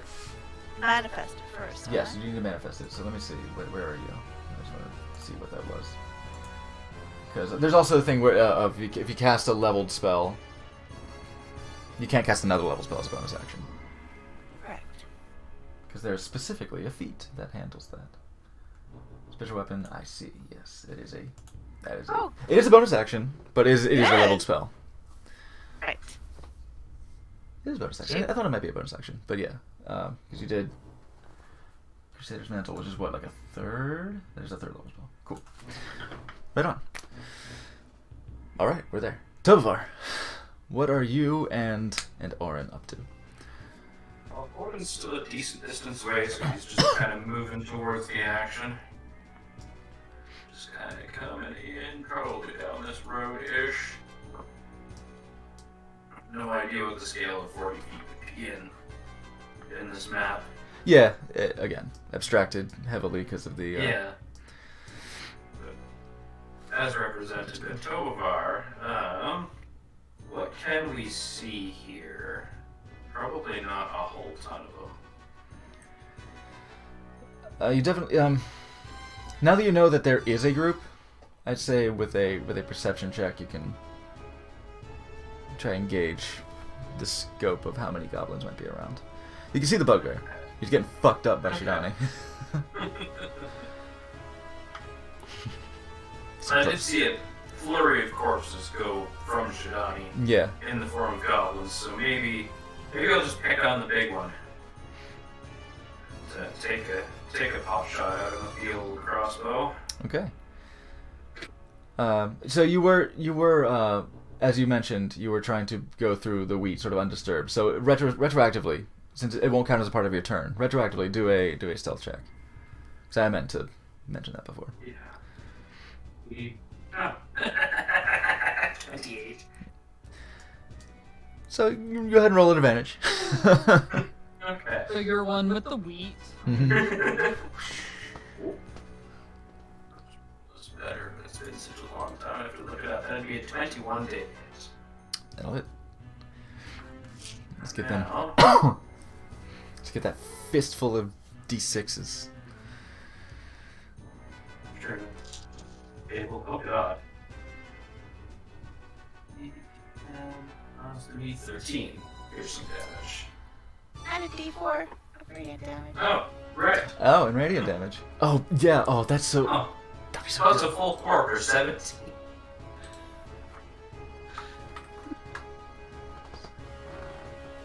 So yes. The order of operations here is kind of hilarious.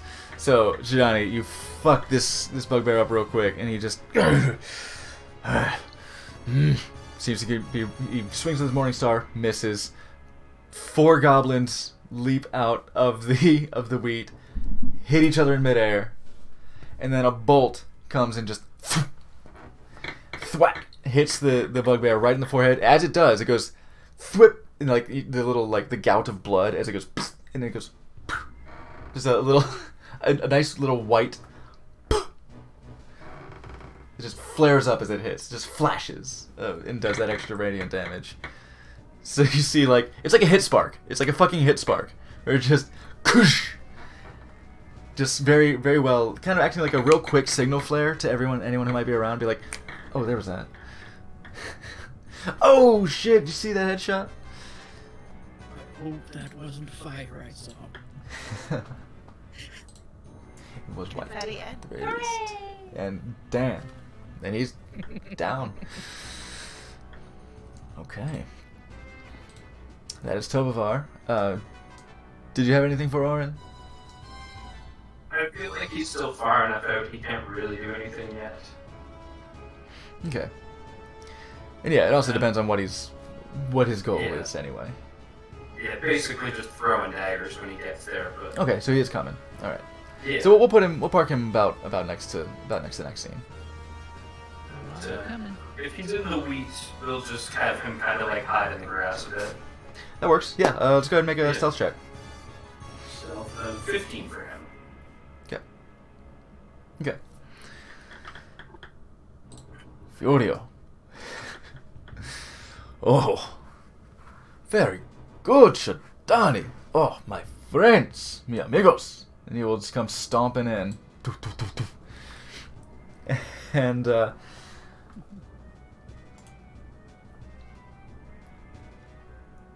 see. Oh. I hadn't spent stuff. You guys had rested. I managed to just give us hit points back here real quick. Oh, don't give him 51 hit points. Put him up to 51 hit points. Okay. Damn. He's been sleeping on inspiration. I guess I'm gonna have to use it for him.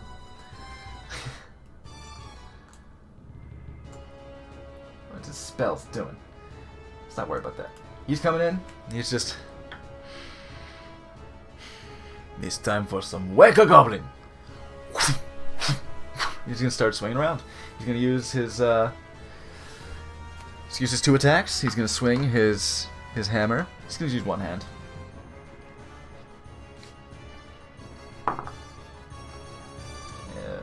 Okay, that's his modifier again.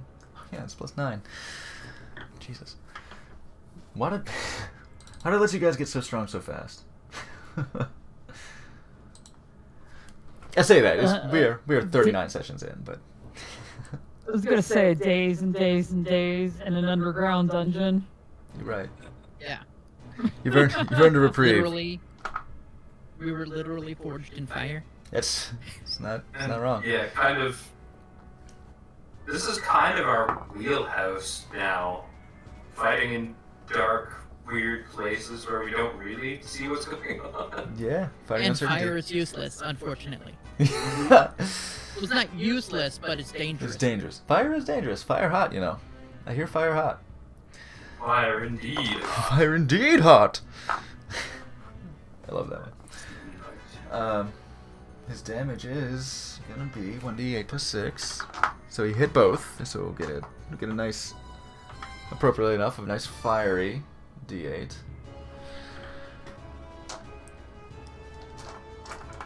And then a red one for the blood that will inevitably ensue. Okay, that's a 7 and a. Oh, he's got a plus 6. Yeah, a 7 and a 13. So he's gonna do 20 points of damage. I'm gonna. Like I said, I was gonna treat it like a swarm, but it's basically just a 7 would kill him. So yeah. No, but we're gonna call it a 20. So it would. No, it would almost kill a third. Shame. Yeah, basically treating it like a swarm. So he just he just quickly silenced. There's splatter on the wheat. And we'll say You- we'll say for you. we'll say one of them has 1 hit point for funsies, I guess. No, fuck it. That's stupid. He's dead. He's fucking dead. Come on. Let's not He's get. laying on a pile, but he's twitching with like. Let's one not get finger. ridiculous, right? Come on. He'll There's have to so many to will go. live when he saw Furio's destruction. Yeah. Again, I'm treating it like a swarm, so we're gonna do that. He was playing dead so well, he actually died. Yeah. You just don't move. Stop breathing.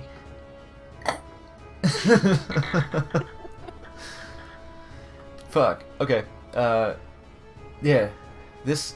Oh, so his is what? Miros. All right. So Miros continues to be Miros. Great. Got it. Miros and Shalvis are like, what's going on out there? Because I don't want to manage Shalvis without Dane. This is the whole point. Is because yes, you guys are very powerful. So that's kind of the whole point of this. Is your NPCs aren't.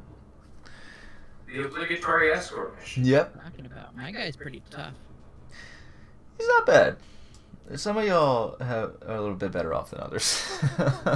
Hey, he's got more hit points than me. He has. He's got a lot of hit the points. same AC, and he hits pretty good. He does. Well, yeah, he hits pretty good. He's pretty good. Like some of you got kind of the short end of the stick. He's slow as fuck. Which He's is- 20 feet. Yes, he's very slow. All right, And he Shadani. probably shouldn't walk on the wheat. Shadani, you are up, and while you are up, I'm also gonna roll something real quick. What have we? Where's my good card? That's a good one. So it looks like I would see from my angle that Furio is in battle with a swarm. Absolutely. So Yeah, you are more or less around each other. yeah, I will join you, my friend. Oh God, it gives the whole group. That's weird. Okay. Yeah. Oh.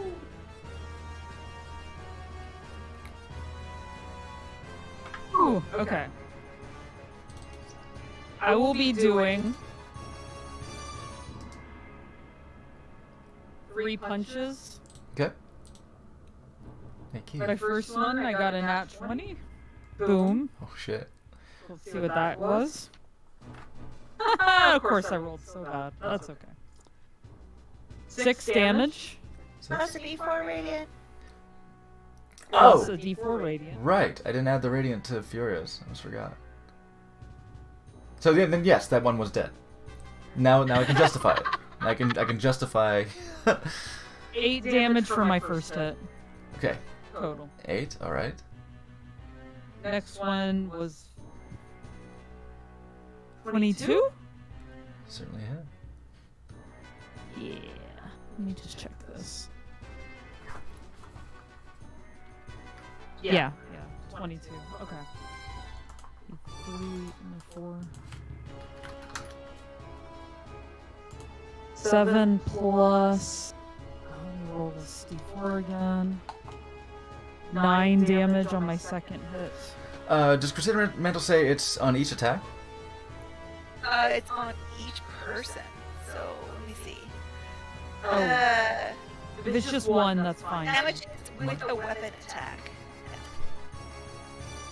It doesn't say like on their first attack, right?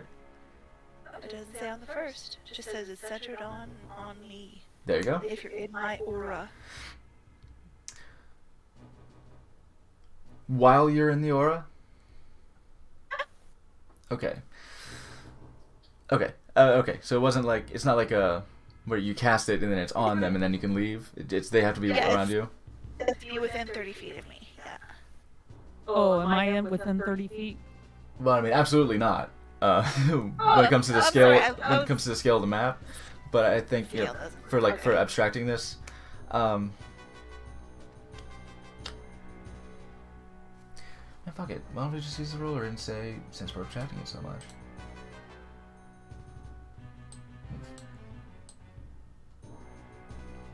Wow, 30 feet goes all the way here. It's fucking everywhere. We'll say Everywhere. we'll say if it's within 15 feet on this scale, then 15? Okay. Scale is different from. the scale is way different. I wasn't paying attention to But- the scale. Oh yeah. Well, I'm within 15 still, so. Yeah. on Yeah, this that's what I'm scale. thinking. Like maybe if we'll do it like that. Okay. Okay. 15. Cause yeah, let's see. I will have it for this map. On the map, let's see where's the scale. Yeah, if you look up at the top, you see the scale 60 feet in one move. like up Holy shit. up by the compass up in the upper right corner of the map. You see the scale of miles. Oh! Yeah. I'm fucking right. Holy shit. Alright. Yeah. So this is happening maybe not within the actual like 6 seconds of initiative, but this is you're finding groups and like tactically moving. But when you do encounter, that's when it comes down to like the 6 second scale. Okay. So all right. So within 15 feet, it is still pushing it. Yeah. Use that scale. One scale is 10 feet. That. What is this? Let me see. Oh, that's actually just about accurate. 1 square, 10 feet on this portion. It's close enough. Yeah, for the purposes of this, yeah, I'll say Shidani, you get the extra damage.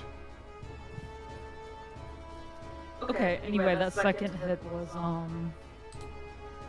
9. Okay, so it's 8 plus then the radiant, or that's with the radiant. Yeah, it was with the radiant. Okay, then 9. Okay, so we got 17.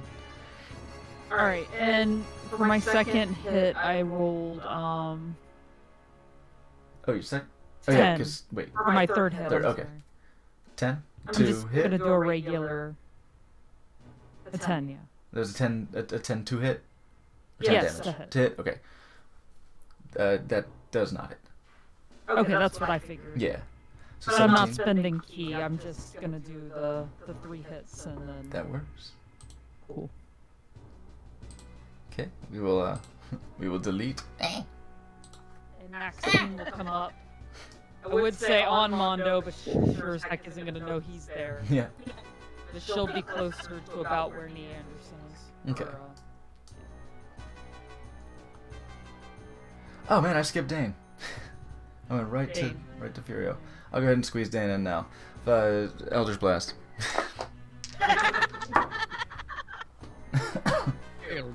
Just fucking Eldritch Blast, man. He's just Eldritch Blast, I guess.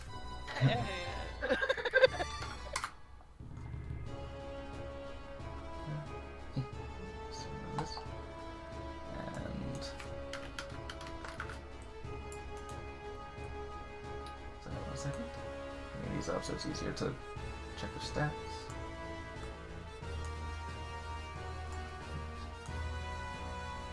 Wonderful.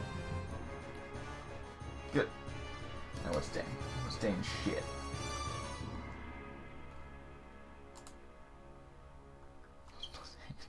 Yeah, of course they both hit. His damage is a lot. 1d10 plus 5 because he's got that fucking agonizing blast, which is so good. Ridiculous.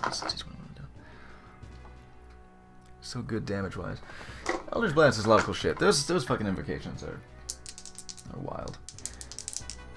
Which they should be, because let's be honest, warlocks are kind of shit casters. Not that kind of wild. Wow, 15. Altogether, he's doing 25 points of damage. Damn, he just casually kills 3 of them, swarm-wise. So yeah, these little things they're chaff, but they're there. He shrugs his Eldritch Blast. Eldritch Blast just turns him into paste. Okay. So now it is... Okay, Maxine came up. It's Morgden and Liverless.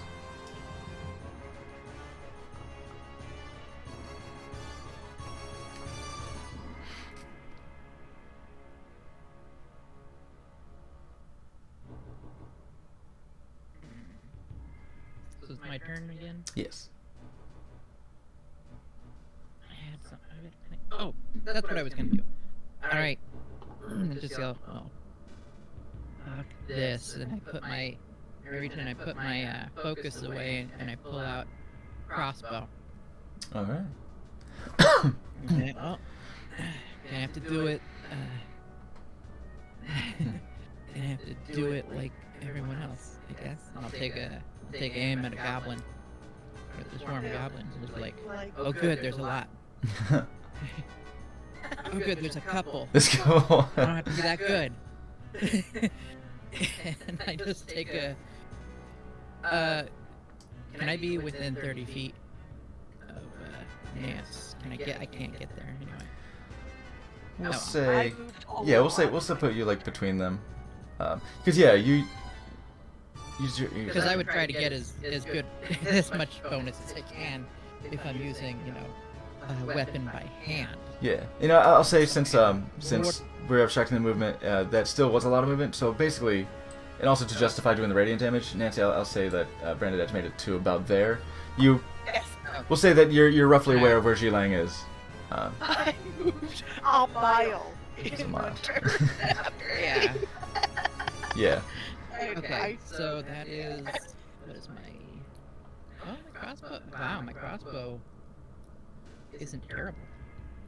Is it like essentially what's happening is as you guys are running through the wheat fields, like goblins are popping up. They're appearing, right? Like Nice, dirty these 20. enemies are showing themselves. Okay, that'll hit. Now where's my it's a D8 too? Nice.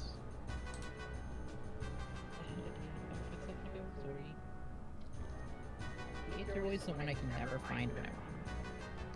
I'm like, that's a D8. Nope, it's a D20. That's a D8. It's always hard to find a diamond. 7 damage. Plus the 4 radiant. Plus 4 or radiant. D4, right? D4 radiant, yeah. The D4.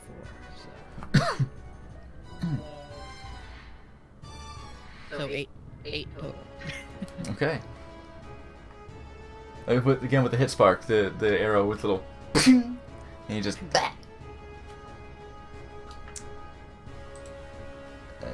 get him. They'll Dead. just the commando hit.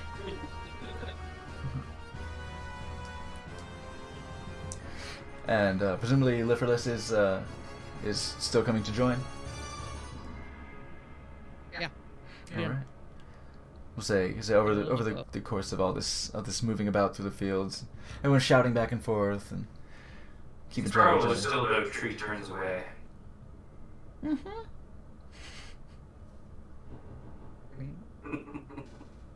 We'll say you can probably make it about to like the chapel area.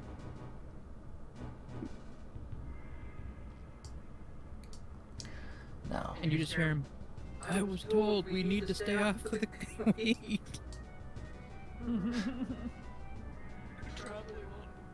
Say we have Not the weed. You just assume he's been warned not to trample the crops because Oh. he's so big.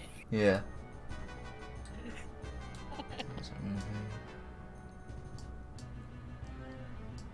If you don't trample the wheat, they'll be gobbling it up. Mm-hmm. I missed you so much. Every shot I took.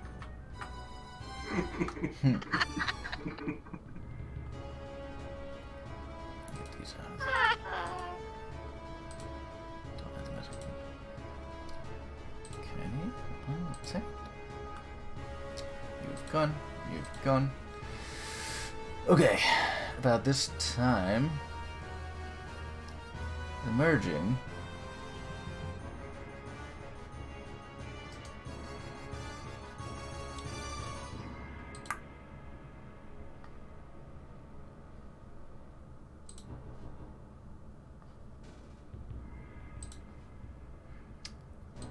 Come a bunch of jerks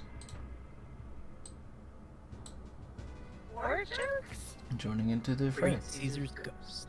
Jeez, that's a big jerk. I managed to get over here. A whole pack of jerks. Those jerks. How dare.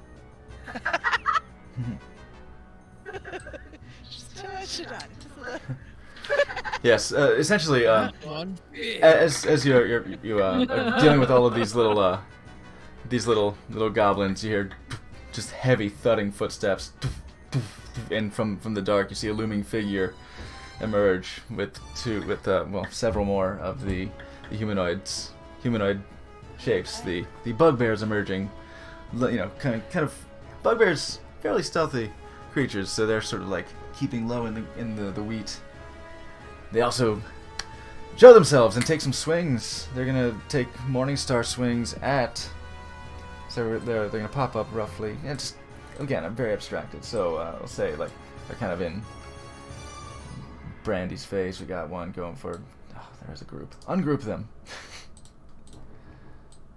I got some going for Shidani. Got some for Furio. Two for Furio. Goblins. It's not the goblins' turn yet. Is it? Oh, yes, it is. I didn't mean to delete them. Because they were going on 70.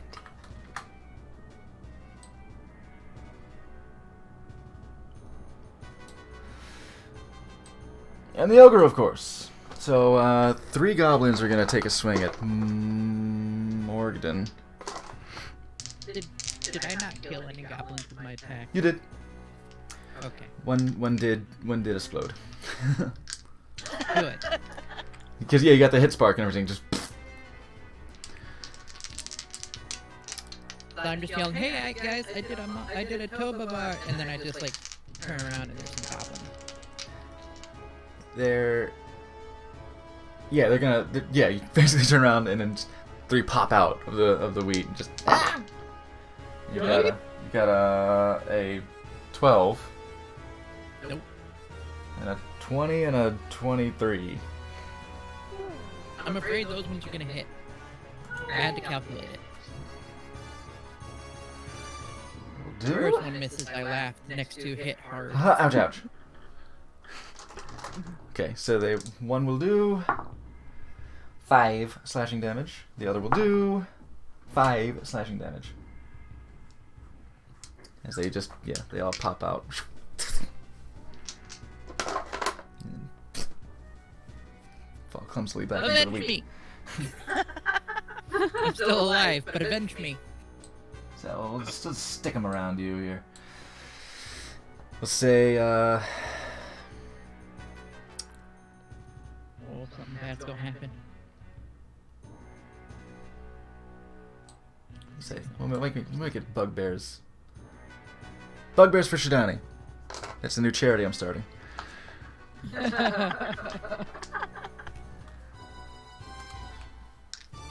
They will take attacks. I keep looking at surprise attack. I'm like, oh, that's something. That's cool. Wait, no. If a bugbear surprises a creature and hits it with an attack during the first round of combat, it is not this. Just because they're popping out of the grass don't mean shit. Okay, they're each going to swing with their Morning Star. It's going to be a 9 and a 14. They don't mean shit. Whiff, whiff. Okay.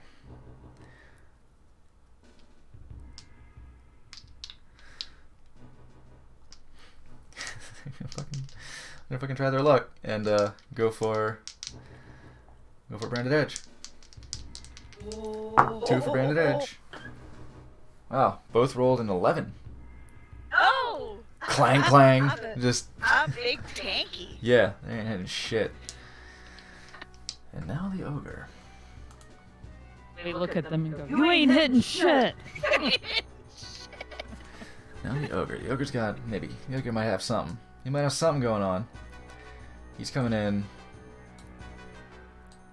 It's just so less interesting when the character's not here. But he's gonna come in for Furio. Does he have 1? He says 1. That sucks. I wish they were stronger. I know the nature of this challenge, but I wish they were stronger. Oh, he's shit. He might act. He's actually got a 22. He's gonna hit him. He's gonna hit Furio. Oh. Fuck me. Ain't that some shit? Nobody make me bleed my own blood. He hits pretty hard too. It's 2d8 plus 4. Let's go. What we got? He's gonna hit Furio for 15. This great club. He's gonna swing a big old club. And yeah, I mean, heavily just dent into that armor. Oh. Okay. Okay. Branded Edge, you and Jilang, it is your turns. So Collectively. I think Shilang was gonna flank a little bit to see if there's any more goblins popping out to the southwest. Okay. I want to move her as much as she can, but I don't know what her movement is. I can't see that. Is her movement? Doesn't show her 40. speed? 40. It's 40. Yeah, she's quick, so we'll say she can get some good movement in the heavily abstracted time scale. Yeah. Basically, all of the actions that are taking in combat are happening within the traditional initiative order, but Is that too much? Is that 40? I'd say that's about alright. perfect.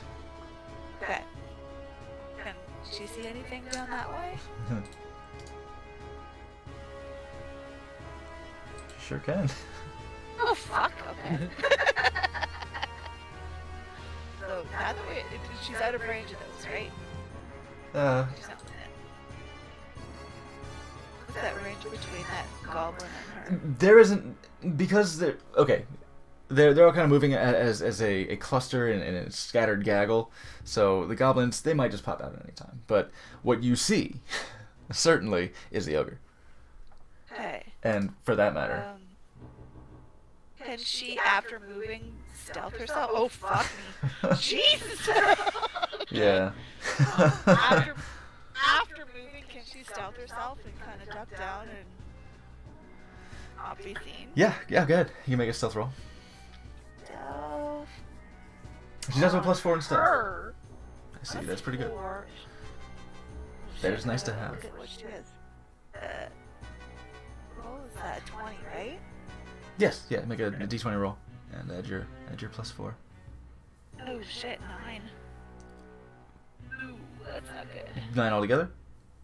Yeah. I rolled a 5, so she got a 9. You're correct, that is Not good. that's not good. Mercifully, you beat the ogre's passive perception. Oh fuck! Wow! They're dumb. Okay. Still, some are less dumb than others. But okay, it's not their turn yet. Well, those are 2 new groups, so hold on. I did want her to stealth and scout out a little bit, but I don't want her to get her hurt, so I wanted to stealth It's her. understandable. To add turn here. It adds them all as a group, which is too much. I'm just going to use the ogre as the tracker. Dink, dink, dink. Move these zeros. And I'll roll for this one. I'm being so gentle in rolling initiative with the ogre's stats. God, I'm such a nice guy.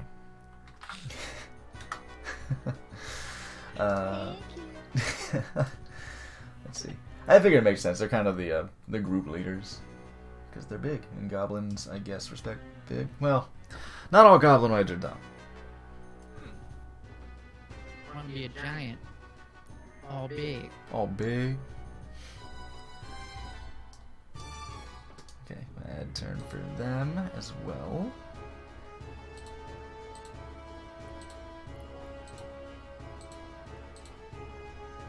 Okay. Oh, damn, he rolled a nat 20. But he's an ogre, so it's -1.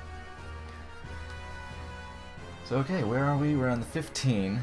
They have just been spotted, so I think they'll still...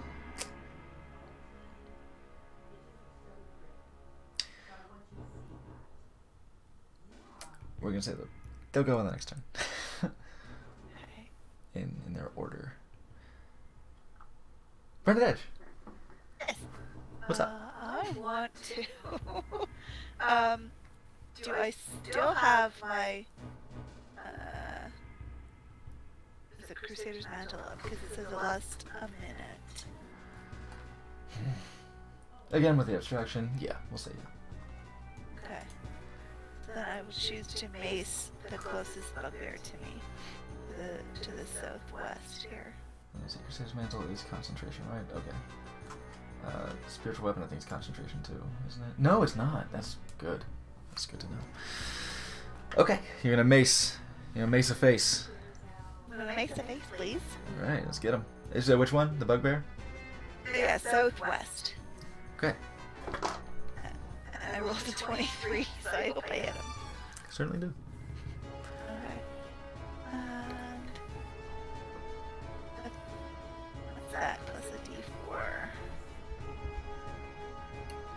Yeah, a lot of the abstraction here is basically to keep this a succinct combat, because I know we've done a lot of long fucking combats. So, Right. because of like a scale like this, if we were to make it down to like, you have to get all the way over to this patch, like it would take fucking forever. So, So I hit the bugbear to the southwest of me for 9. 9, alright. Okay. Great, great, great. Okay. Bonus action? Bonus action. I didn't kill him, did I? He is not dead. No, I didn't. Okay, I'm gonna stay here. Hold ground and hold my mace action for something to. Did you want to do your spiritual weapon that you wanted to do last round? Oh, I absolutely do. Okay. Oh, yes, I do. Bonus action. You cast spiritual weapon. At a An level. icon for this. Oh my! Can I cast it all the way that fucking high? The 4th level? And have it fucking last this entire. Yes, please.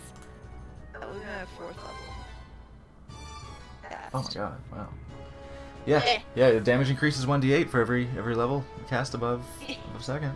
Yeah. So it would be doing 3d8 damage when it And hits. it's And it's not a concentration spell, which is great. Yeah, you just summon it and hello, here it is. Hello.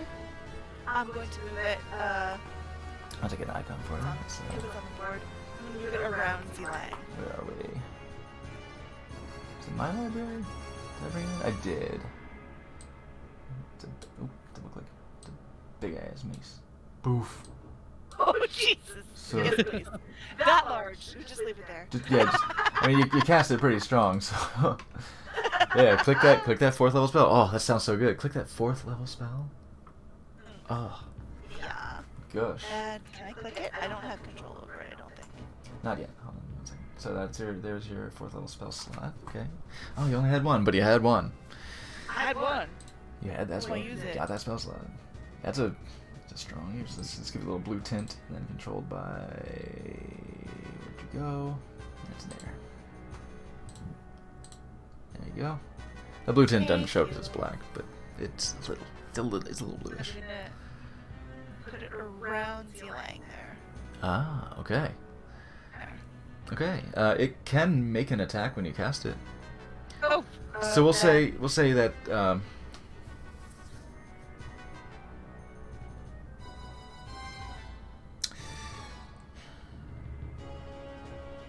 This is fine. Yeah.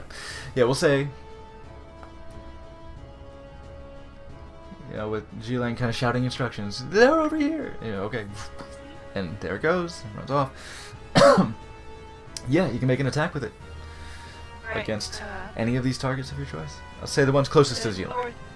The northwest up there. Okay. That was a 20 to hit. That will hit. And damage to that guy. 3d8 plus 3. Wait, sorry. What? 2d8. It says 2d8. Oh, okay.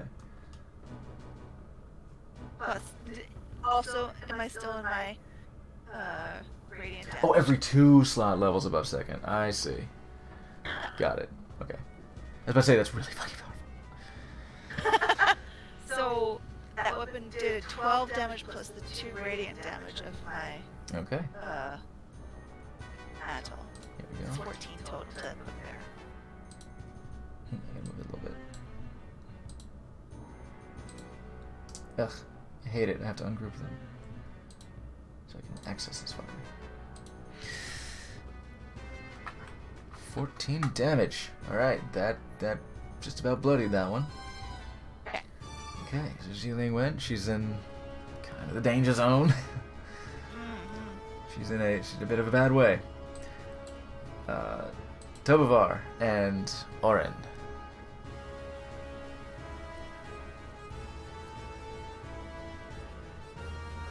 Seeing the bigger ones, we're just gonna go straight for the big prize here. We're gonna aim a shot at the ogre, Okay. getting into appropriate range as necessary. Ooh, it's a nat 20. Oh, Jesus. Okay, and I mean, you were stealthing, I presume. Yeah. Yeah. So, sneak attack. Doubled. Oh god. Uh-huh. 12 plus 17. It's 20 on the die plus 3.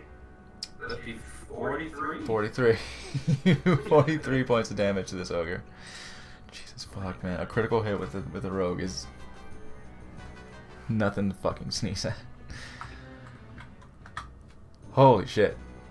Remind me not to ever mess with him. Right? You won't see it coming Fucking either. sneak attack. Just wake up Crit. dead. Ugh. 43, yeah, so it just sinks, it just hits him right in the nose. Just...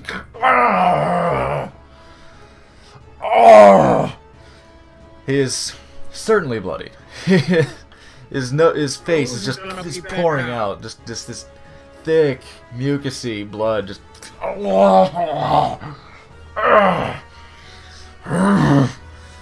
Kind of sprayed over Furio a little bit, just...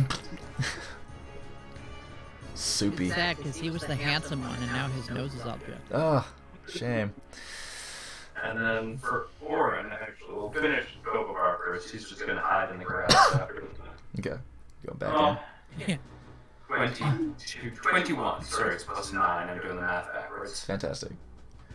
And then Orin, kind of realizing to himself, if they ruin this wheat field, I won't have anywhere to day drink. So, Good motivation. yeah, he's going to Safe. toss a Safe dagger Fernandez with him. at the nearest goblin. Alright, let's get it. No. He's going to miss spectacularly. Alright. Is it a 1? What is his attack modifier? Not quite, it's a 2. Alright, alright. It's a total of 5. He does not hit a goblin. It's a dagger over. Yeah. There's a dagger in the wheat somewhere. Yeah. I'll find that later, and then he's just gonna duck back into the grass again. Oh, much better. With his dex modifier, doing this all manually, that'd be a dirty 20. Okay. He does not have cunning action. Yes, but it is bonus action. Hiding is just a bonus action Yeah, in general. I think so. So I know as cunning action you can hide. Bonus action. Let's see. Oh no. So I think it's an action. So then, yeah, forget that. He's just gonna hang out. Okay. So he's there. He is there. He is known. At least as visible as one can be as a halfling in the wheat field. Yeah. Okay. I do like the idea of him being like, oh man, I gotta save this wheat field. I gotta. Oh wait. Take a nap. Oh.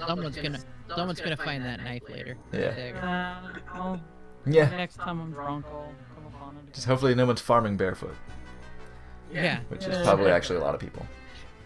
Uh-oh, my foot's off.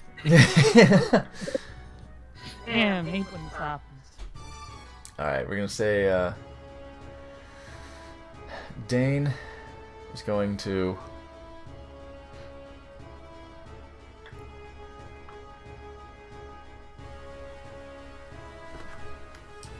He does have cool spells.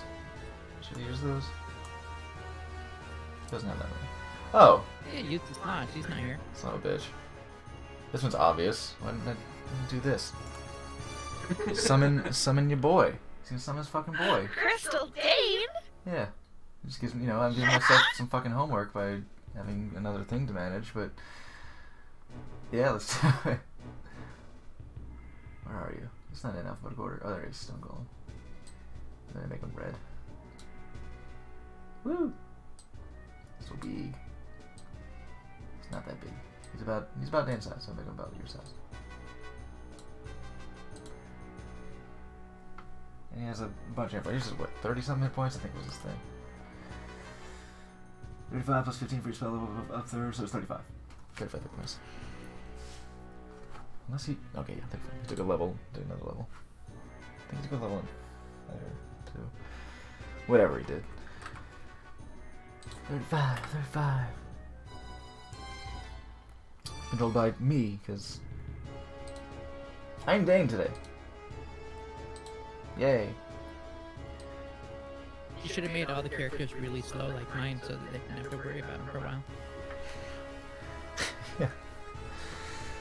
So he's gonna come out and he's gonna... That's his action. To summon Crystal Dane. And Crystal Dane's gonna be out there. Oh yeah, what form is he summoning in? Fuck me. Something that looks like him. Dreadful Scream. Dreadful Scream you can always do. Oh. But once a day. Okay, good to know. It's coming out in Frenzy? Fury or Fear? Fury, Despair, Fear? Fear.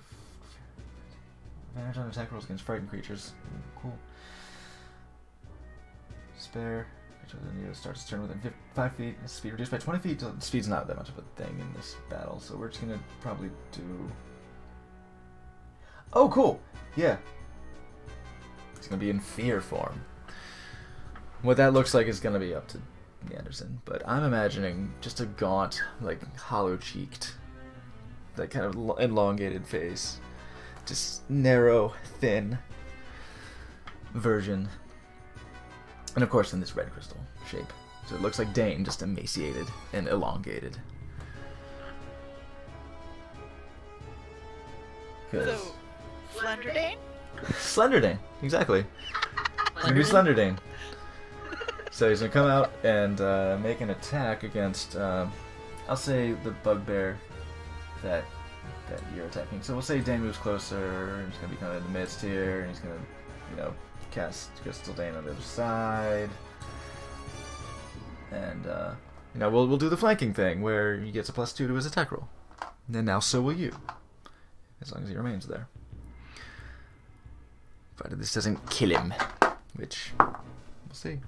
12 plus the 2 for flanking, so 14 plus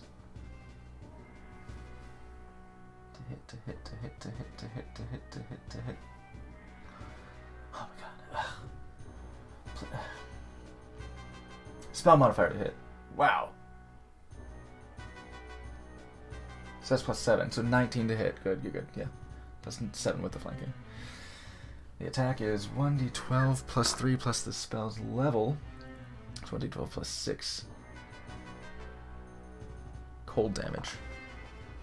Jeez. This spell is fucking it's so good. It's absurd how good this spell is.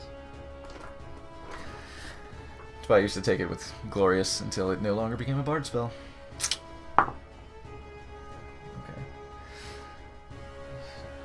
Okay, it'll be 10 damage.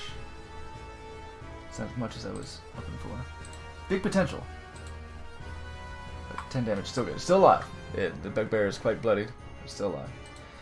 Okay. Fiorio, seeing the ogre. Okay. Still saying. Still assessing the situation, having been clubbed in the chest. He's going to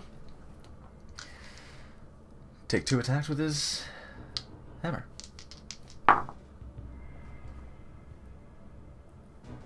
They will both hit. It's 19 and a 28. They will certainly hit that ogre. So they're each 1d8 plus 6. Let's say d8. Okay. 9.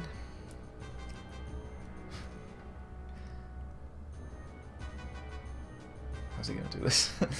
9 plus 6. 15. 24.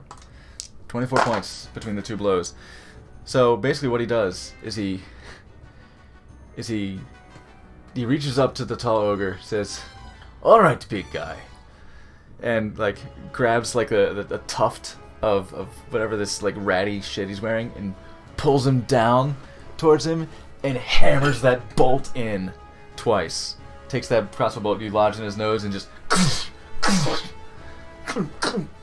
it's like driving a railroad spike and just it would fall forward, so he just lets him fall to the ground with a big, flat, wet thud. That ogre is fucking dead. Okay, now let's sort this again. Okay, now we have stuff. Let me check Observer real quick, make sure the whole battlefield is being observed. It is! Let's zoom in a little bit.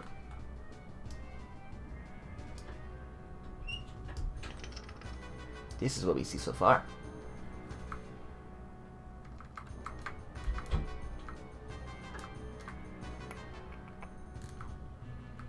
Okay, let me get my shit back up. Okay. Shadani.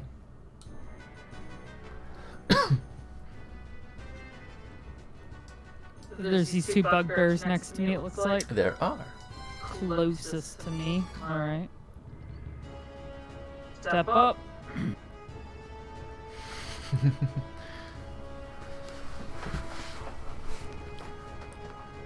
Alright, we're going to attack the one guy on the right hand first. Okay.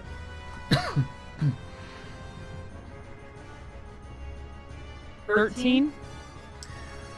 Bugbear. 13 does not hit. Okay. Whoosh. He's able to get his shield up in time to deflect the brunt of the force.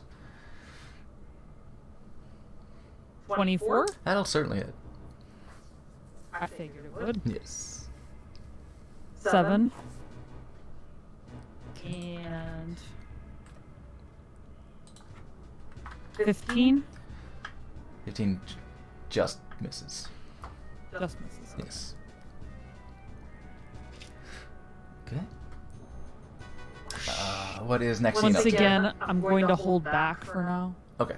and end my turn there. Let's see where Maxine is.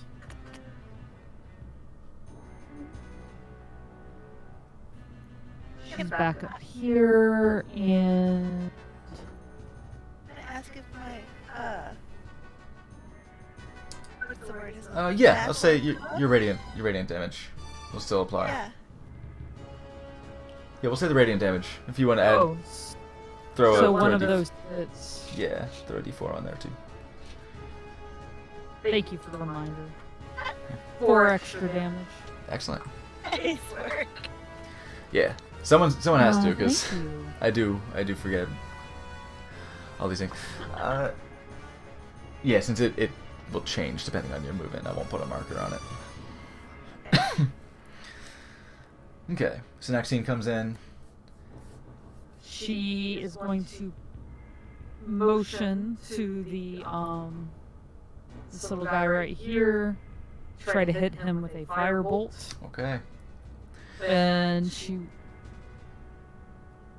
12 12 hit this little dude. on a goblin. Let's see. It does not. I will say it will be a he'll basically bring his shield up and not get hit by it. He's got a little like shitty buckler. He's just so next scene does not burn any of the wheat. I don't believe she has any. It doesn't look like there's any bonuses. So Yeah, the yeah, that's available good. actions are pretty limited with these folks. Mhm. Okay, but she's trying her damnedest. Get these little buggers out of her bread and butter. Got to protect the wheat. It's assets. Morgden.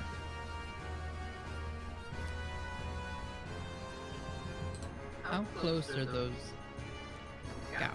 What is that? Their text seems to be loud on my end. I'll bring it down a little bit here. They're like right in the fucking face. I'm not gonna worry too well. If you're engaged, I guess we'll deal with attack of opportunity. If that's what you're gonna talk about. I was wondering about ranged attacks.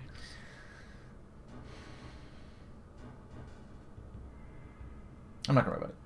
I'm not gonna worry about it for this particular instance of these little the goblins are popping in and out of the wheat. They're all over the place.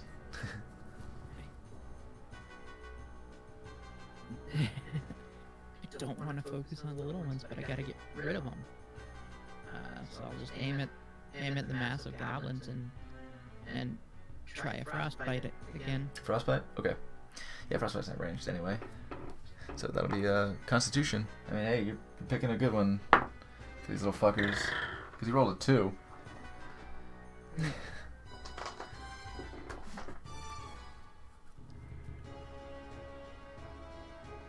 2d6.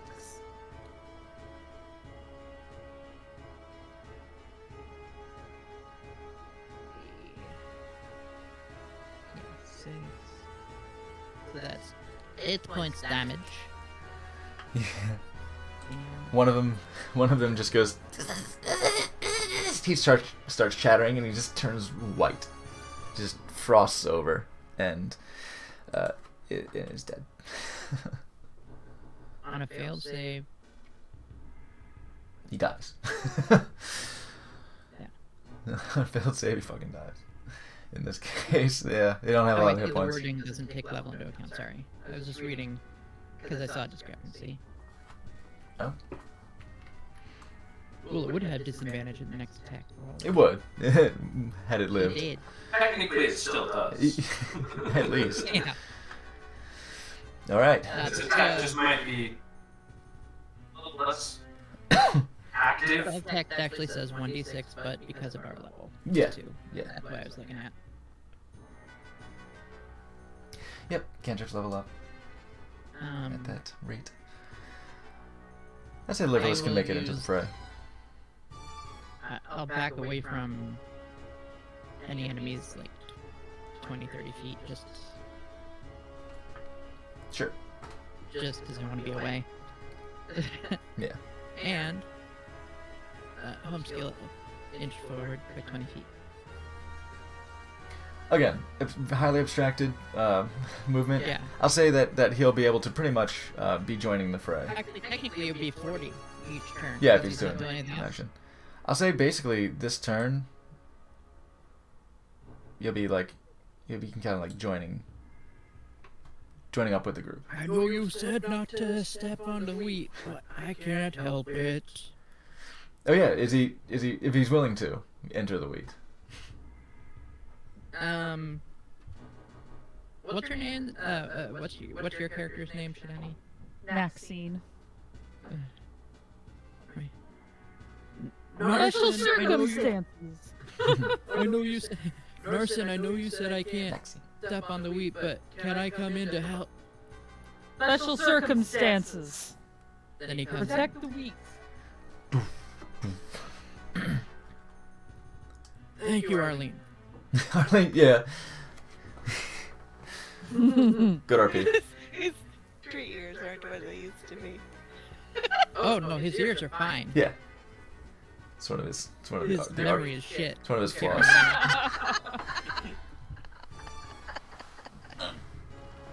You're welcome. You've known me for months. Okay. Okay.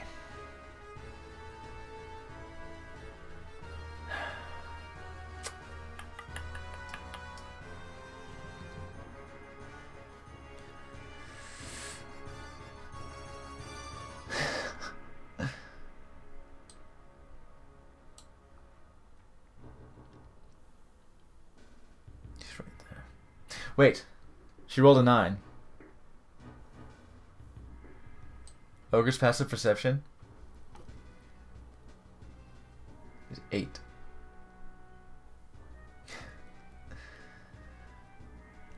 You lucky fuck.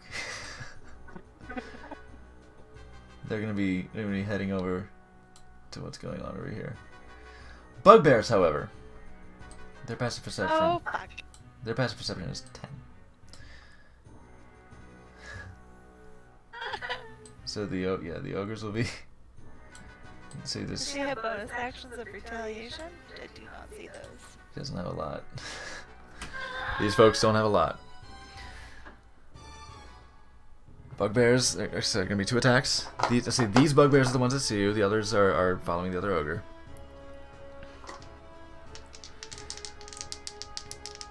Just the ogre didn't see her. The ogre didn't see her. That's the important part. Okay, 2 attacks. So 1. Oh my god, this is heavily cocked. Where's it gonna go? Where's it gonna go? Oh no, that's if it doesn't move. Okay, nope, that's a 3 and a 5. So it's plus what? It's a plus 4. So it's a 7 and a 9 to hit.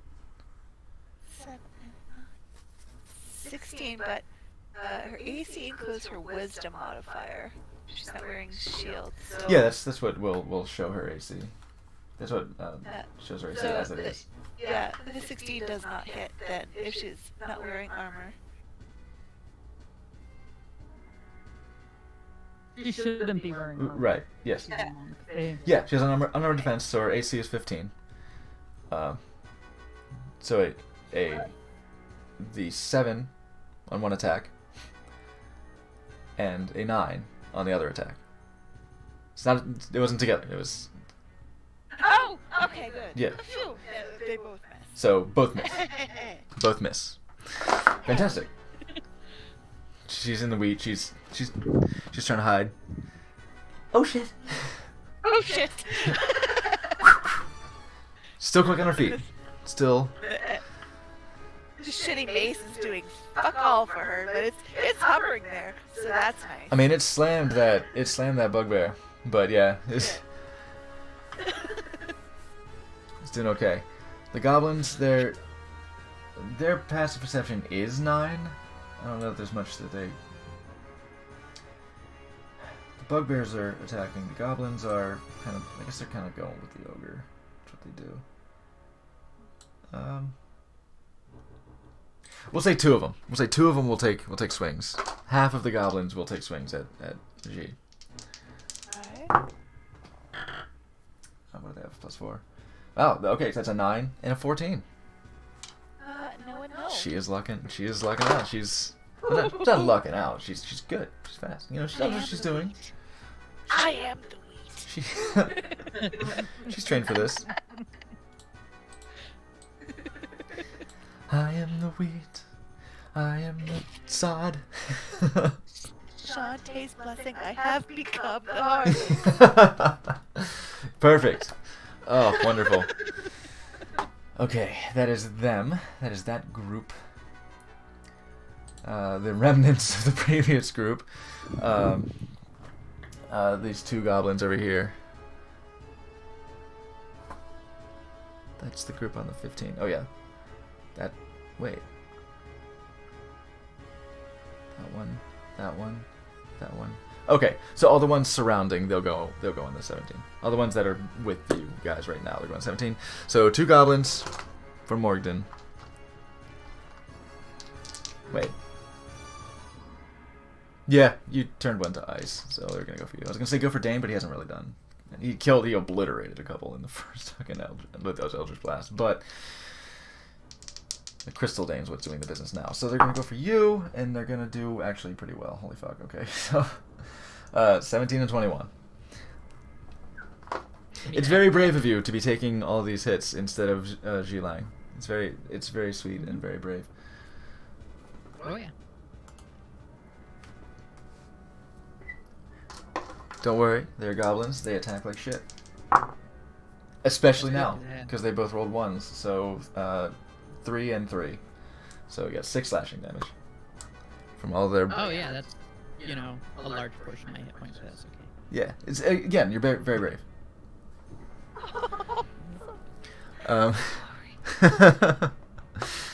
To be soaking up all these good dice. You're very lucky that I'm being careful around the feet. Oh shit! Also, the fucking I forgot Crystal Dane. He can take hide as a bonus action because he is fear form and you're in darkness. Hi. You are out in the night, so he's in darkness. So he'll roll a stealth of not much. But let's see, 6. What is his modifier? Summon Shadow Spawn. Okay, Crystal Dane, you don't have to make ghost noises. You're not being salty. Yeah, that's pretty much it, because he altogether is a 9. So at least he beats the passive perception of the ogres. That's good. Makes the passive perception of the goblins and the bugbears, and that's the important part because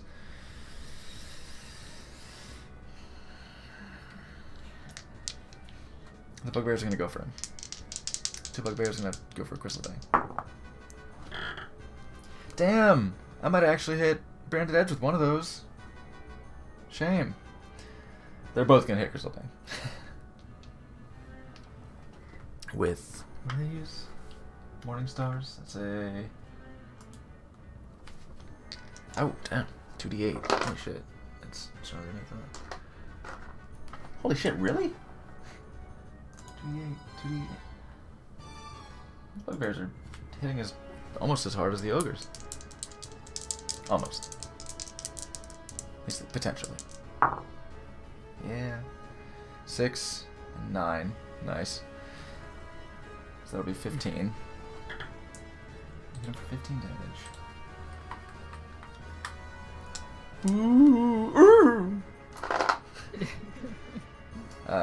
Shidani, you're out there doing work. So they're still going to take a swing at you. Those 2 bugbears are going to...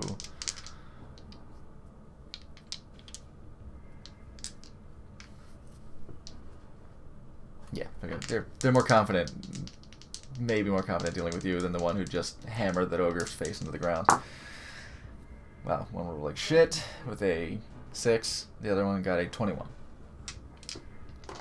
The 21 does it. 2d8 plus 2. Ouch.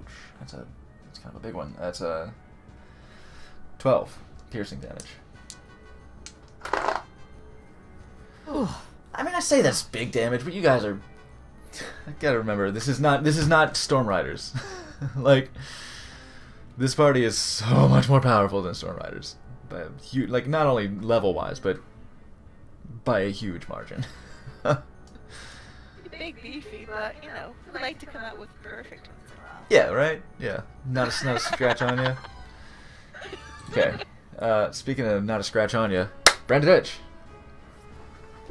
Okay. Shit. I want to. Okay, I definitely want to keep attacking this bugbear to the southwest of me. 'Kay. Essentially. You have +2, an additional +2 on your attack roll because of flanking. Let's do a big swing southwest. Okay. Cut. Oh, a nat 20, meaning 27. Yeah. It might hit. Uh-huh. and Uh-huh. and the damage being 14 plus the radiant damage still? The radiant damage is also double because it's a dice roll. Fucking yes. So that's 14 plus 4 is 18 damage to Bugbear Southwest. Enormous. Yeah. Bye. I don't even know why I typed it in because I'm just gonna delete them. Bye. Just smash. Smash. It is like the home run bat too, because you come up with like this underhand, and it makes like ting as the hit spark shows up, and it just gets some air, and it's just in the darkness, like it's kind of blurry. So like after the bright flash of the light, he's just gone. You lose track of him. You're like, oh, I don't know where he went. Final smash. He's gone. He's out. Perfect. All right. And with my bonus action, may I please make a swing at the bugbear to try to attack Z. Indeed. On her west side. Yes. So There were two. that means So the one you hit before, I imagine. yeah, the same one. Yeah. 2d8 plus 3. Oh no, I had to actually swing at him. Yes. That. Yes, indeed. Attack roll first. And that is a 14 to hit. 14 does not hit, unfortunately. Ew. Sorry, Z. Yeah. No damage for you.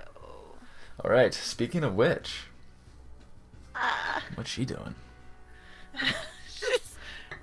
She's still stealth a little bit. No, can the bugbear see her or not? Tried to stealth, but did it work? They swung at her, so no. They knew she was there. They know she's there. She could try again. She is in the weeds, so she can do her best. Will they get advantage on her? I'm gonna say because of all this. I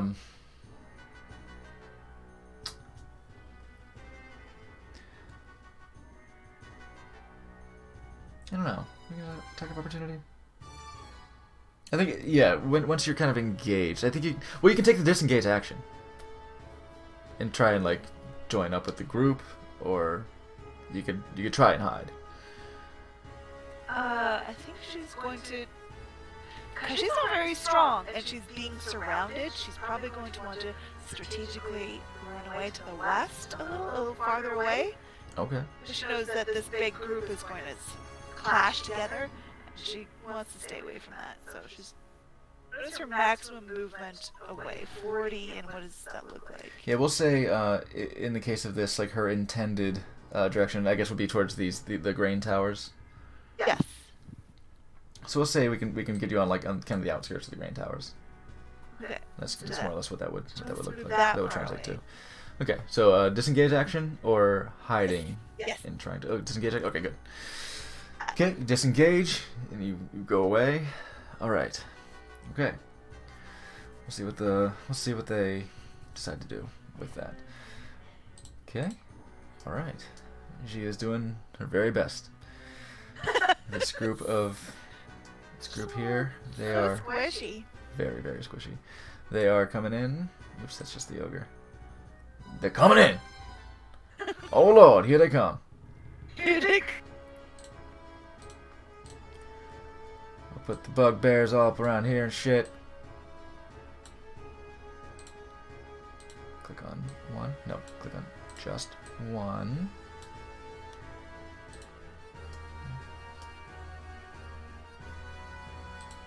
Goblin babies are just fucking. Just fucking. They're coming in here. Coming in hot. Fuck it. Ungroup them. God, it's so annoying to have to click one time each. Ungroup. I have a hard time managing which initiative count as which, but they're kind of gonna blend together. Where are you going? Where are you going? Where are you going? You're going over here. You're going over here. Just sticking them all in there. They're all little crummies. What's this ogre doing? He's coming in here. He's not overthinking anything, we know that. That's true. You coming over. Okay, yeah. Coming over here. Gonna deal with Crystal Dane and Branded Edge and Furio. Goblins are doing stuff. Okay, that's that group. There were 3 bugbears in that group. No, there were 2 bugbears in that group. That other one was already there. Good, great. 1 of the bugbears. Crystal Dane. He hits. Damn.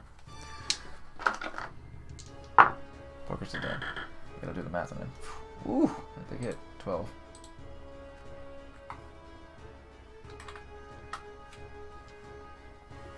Crystal Dane's looking a little rough. The other one for Branded Edge. 10. With 2 goblins, Branded Edge. Both 16. big whiff. Sure is. Those are new. 2 goblins, Shidani. 18 and 13. One of those hits. Which one? 7 damage. He rolled actually. That one actually rolled okay. Death by 1,000 cuts. These fucking goblins. Yeah, no. Okay. And the ogre. Furio. Oh, that hits. It's another 2d8. Plus 4. 9. 4. 13 damage to Furio. My god. Fucking. Just looked at Dane's stats. Need to attack him. What did I just say? 13. Feels looking a little rough. Alright. That's that group. Tubvar.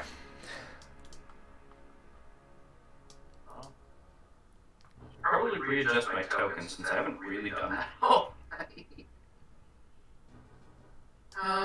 We're logically probably somewhere just near the back of a pack-ish. Let's see. In that general vicinity. Seems more correct. Now, Tovar is going to be a little bit un-Tovar-like because I just discovered that I have a thing. A thing? Yeah, I've had two-handed fighting this whole time. Shit. Yeah. Alright. So I'm going to barrel in between kind of where Dane and Mordinar. Alright. I'm just gonna charge in, slashing at these 2 goblins that are kind of in the middle of everybody. Okay.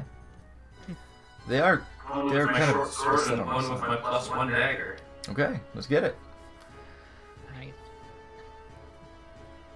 Mm-hmm. What is this?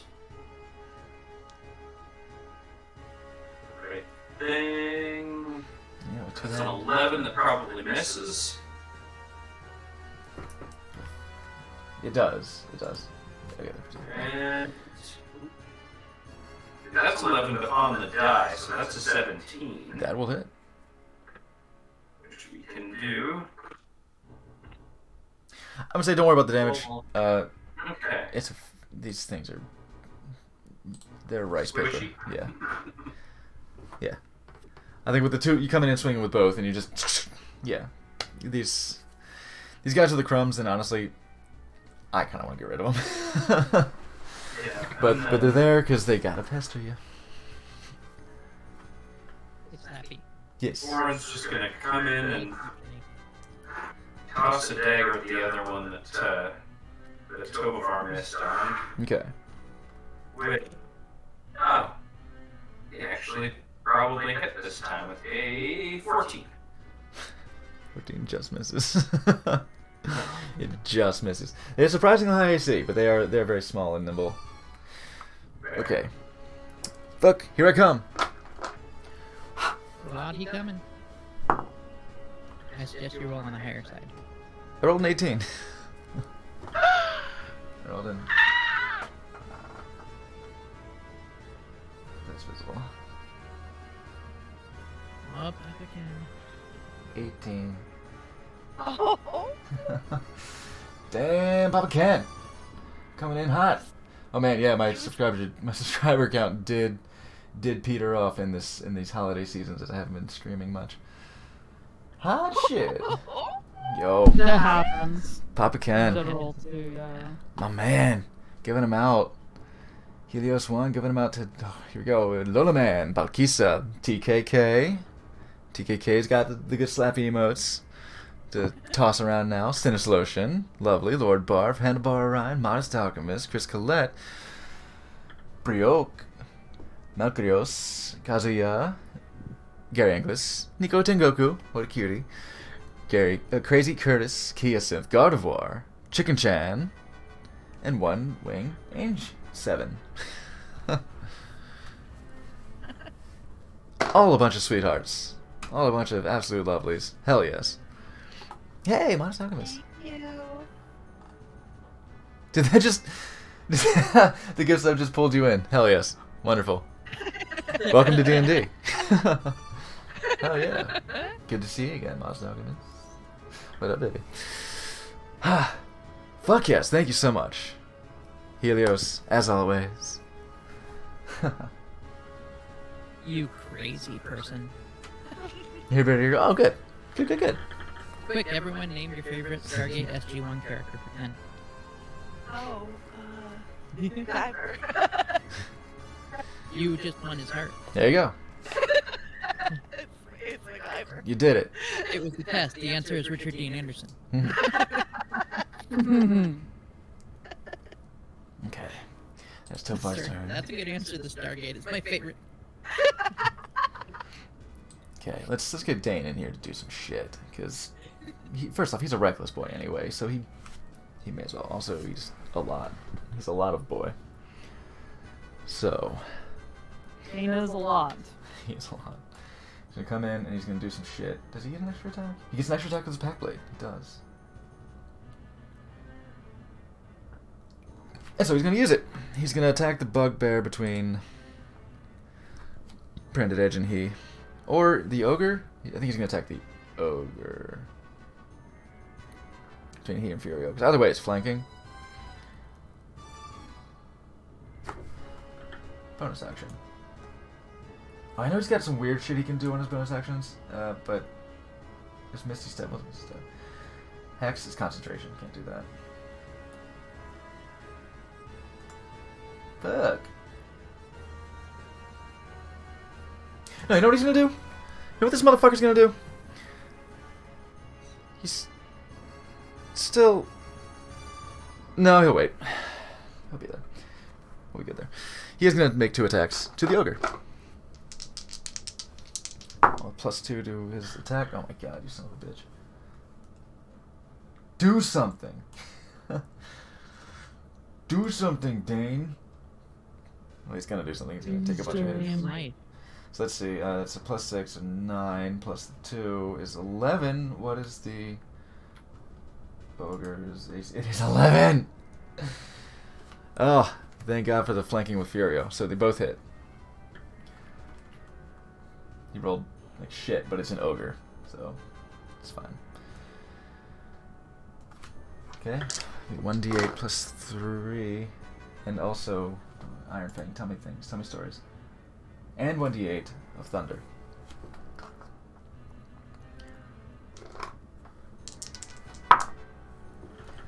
Ooh, nice. So 13 damage to the ogre with 1. The other one does... Ooh, 12. It's fucking solid. Coming in swinging, doing 25 damage in a turn. Physical? I mean, he's a warlock. Warlocks are pretty good at this. Okay, and Crystal Dane. See, this is it. I don't have Salvus to manage. Just gotta manage Crystal Dane. I have a plan. I have a plan. I know what I can do here. He's hurting, alright? He's hurting for squirting. So what he's gonna do is he's gonna leave and he's gonna scream. He's gonna scram. He's gonna go towards this kind of cluster. This cluster.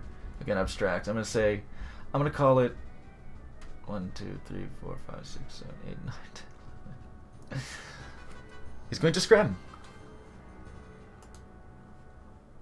So they can all scram. All the forms.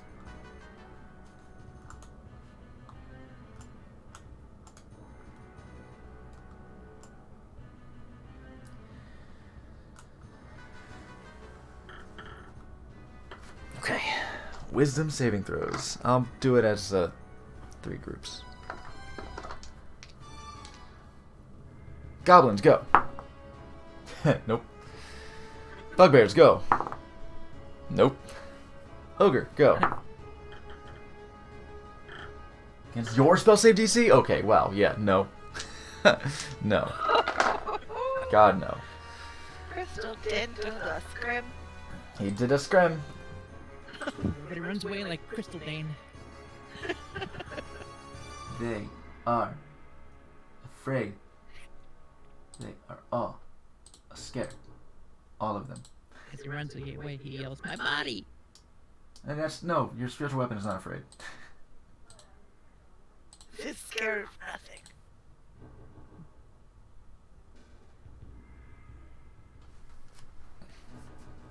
Not even bears. Oh, especially not bears. Jeez.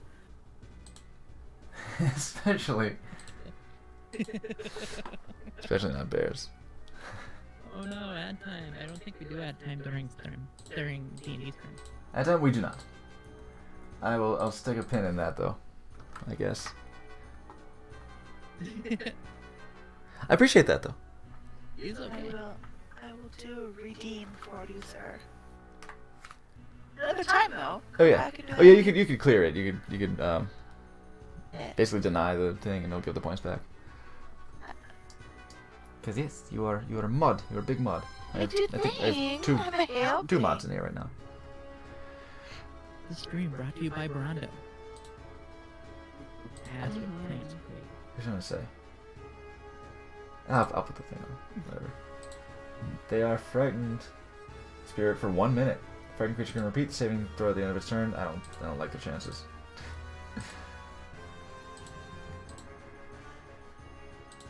It's taking a while.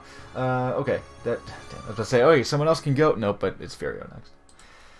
He's gonna attack the ogre, and then I'm gonna finish putting up those little scares. He's gonna attack the ogre 2 times. 2 time. Big 2 time. It's a short refractory, but alright.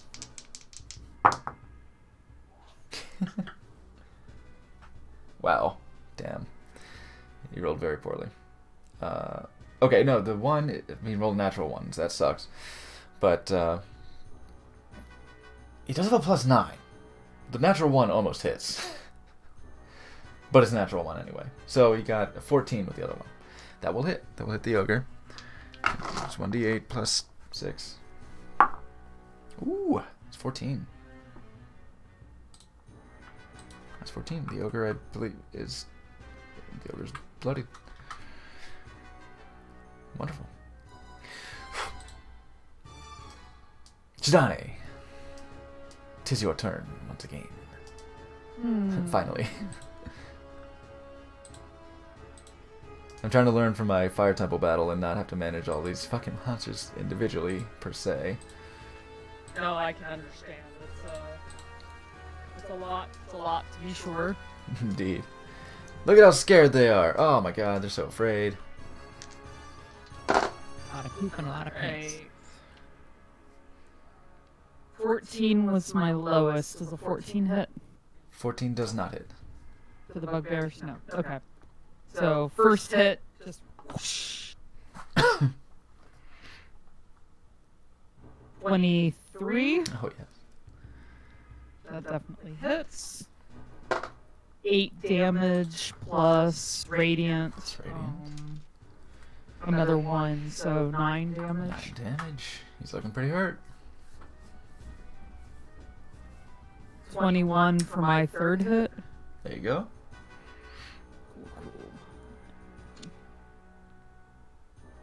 That'd be 10 for my third hit. Wow.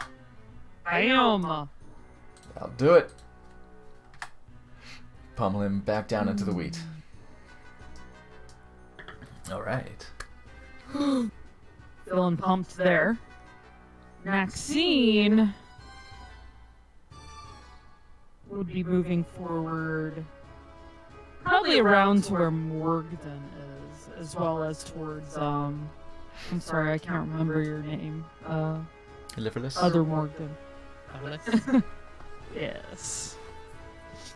And she will shoot at one of these dudes here. Okay.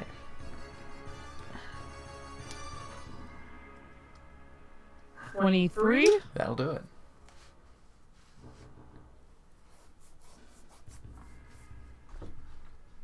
Three fire damage. 3 fire damage. It's a goblin. While technically, no, it's a goblin. Yeah. In this battle, in the scope of this battle, I'm gonna say a firebolt. An errant firebolt will do the trick. There we go. The larger creatures will count the points, but yeah. Mm-hmm. She's out here. She's doing her work. Morgden.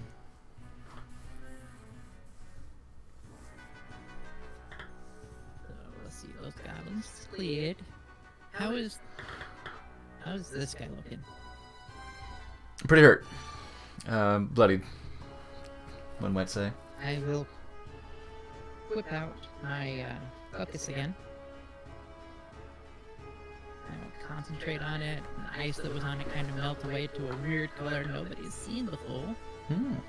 And I will hurl a chaotic bolt of energy Oh. at level 1, Oh, one. Okay. because that matters to your counting. It does. And that will be...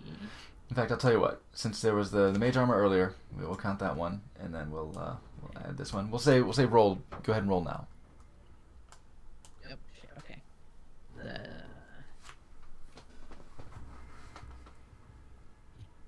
I used my natural 20 on that. Okay. Great. Oh, that I really wanted to deny you. Deny you. I can't speak. Yeah. Alright. This brown die is doing me good tonight. It's a natural 20 again. Okay. All right. Go. Chaotic bolt. That does So some that weird means- shit, right? Let's see what you got. It's 2d8 plus a d6. And I have to choose one of my d8s. Chaos bolt. There you are. Yeah. So I mean, now you double it. The brown one. You double the die now. Yeah. But I'll still... Plus a d6. I'll roll the regular amount and just double them. Yeah. Instead of rolling extra dice. Because that would be confusing for the way this works. And for Yeah. No, you posterity, that's double not it that it anyway. matters to anyone else. The brown one is the one that I will use to choose what the chaos bolt is. Okay. So it will be... So it's 11 points total, right? That's that. Yeah. And it will be 6, so 11 poison damage. Okay. So you rolled on your 2d8 plus 1d6. That's what adds up to 11? Yeah. So 22 So yeah, 22 poison damage. because of the crit. That okay. We'll slide one of these in here. How do you want to do this to this ogre? Because I'm curious what this poison damage is gonna look like to kill him. Well, I guess since it's poison, somehow this chaos bolt finds itself shooting directly into his open mouth. Oh. As he's like doing a Warcry to man, it goes in his mouth and just down into his stomach and just starts freaking like rotting it. Ugh. It's a bad poison that the immediate effect just rots his stomach out, and it just kind of his insides just sort of liquefy from it. Oh, again, that he just viscous, this internally Campbell's chunky bleeding out. just starts coming. Just Yeah. Yeah, he gets like and a big of whatever was inside comes out. Oh god damn it! And he was looking at fucking Furio again. So now it's just these ogres Oh, are just. damn, he was facing towards Dane. Oh well. Oh, actually, well, I guess in this Maxine Dane. just turns and Well, no. looks at you. Furio was the last one who hit him. So yeah, just Maxine's like, yeah, yeah, it's right next to him. Just Yeah. trying not to damage the field. That's just all I say. It's pesticide. hey. Nice. Okay, what's Liverless Yeah, up to? Say like Nice crit. this was a critical. Like his eyes glazed over like black when it happened and shit. Like it was special. Vicious. All right. How about your tree boy? Oh, that's right. He can get into range, can't he? Can he get within 10 feet of any two enemies that I see? Yeah, yeah. Just yeah. There's these Um, goblins nearby. Then I guess Certainly yeah, an I'll option. he'll go towards them goblins. Which I'll just for fun's sake there. There you And he will do a slam melee attack. go. Okay. And he actually gets to do it twice, but I'll do it one at a time. Well, he gets to do it on two different people, I think. That's how it works out, because it's multi-attack. Yeah, I am treating the goblins like a swarm. Okay, So we'll distribute you can it. still do that twice, right? Yeah. I think multi-attack allows you to do it to the same person twice. Yeah. I've never had. And that is Yeah, you can do same target or different. plus 6. The first one is 17 to hit. That'll hit. Alright. He's...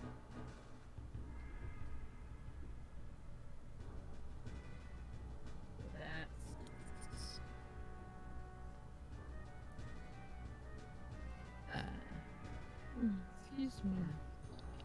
11 damage for the first hit. Okay. That. Let's get the second hit.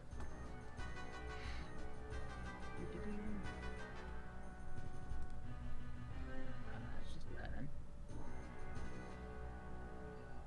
The second was 11. to hit. 11 to hit. Okay. All right. So the first hit, say that's 11. I mean, he's a big tree. I'm gonna say he's gonna step on two of them. Yeah, he's gonna do like when Treebeard first appears and steps on the goblin. Oh, great, great. Two are taken care of. Wonderful. Weird little orcs. Okay. We are on another group's turn. This is this one. Oh wow, so many of those groups are gone. Okay. I'll have these be the ones to manage. Say add turn. That's 17. That is that turn. Alright. Also, say that during this row, these are moving. Things are moving. Things are happening. Things are going on.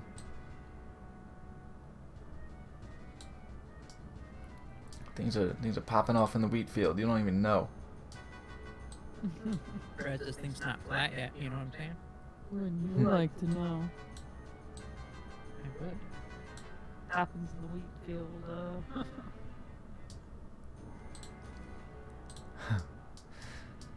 Okay, actually, this makes Better a wheat sense. field than a cornfield because there's children there. Ah, yeah. I always forget about that. You just hang out there. Damn corn kids. That's what they call them, right? Kids on the cob. Please don't say that ever again. Thanks, I hate it. Yikes. Alright.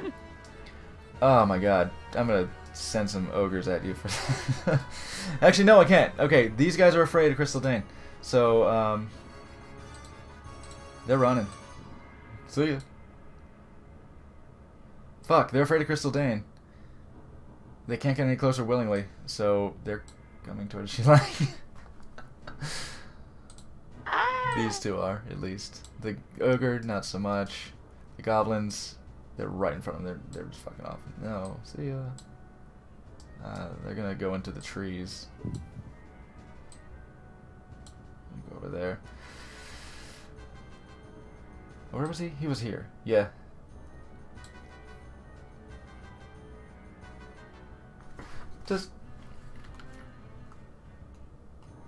Is this the thing? I think we've been through this before.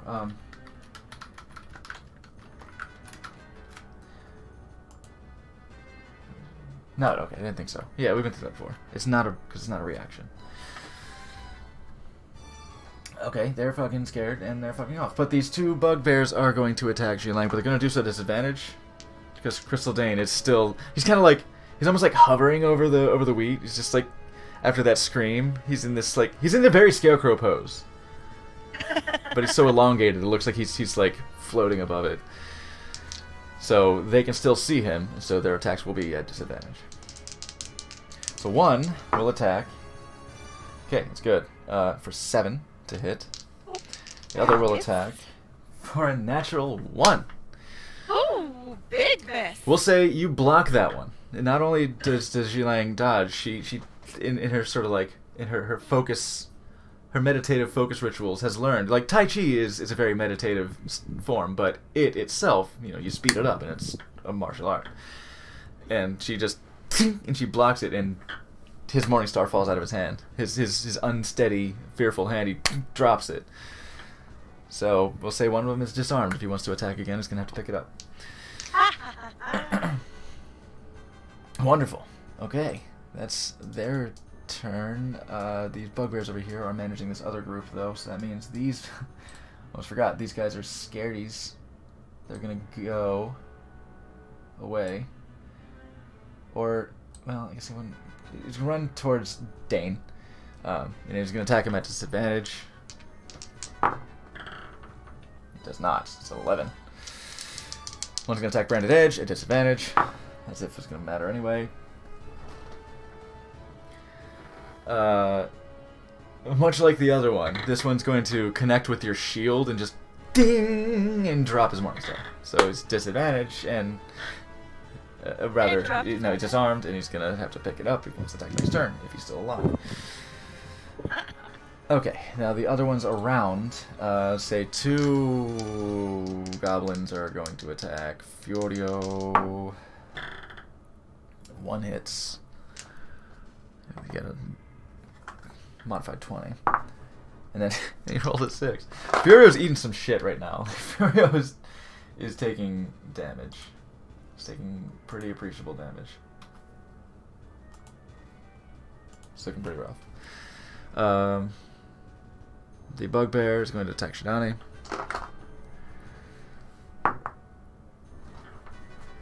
6. Okay.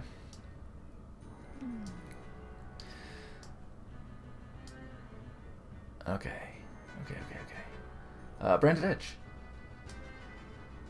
Yes. What you doing? What you doing, girl? The same turn as Elaine, right? So I'm gonna have her attack the disarmed guy first. Oh, nice.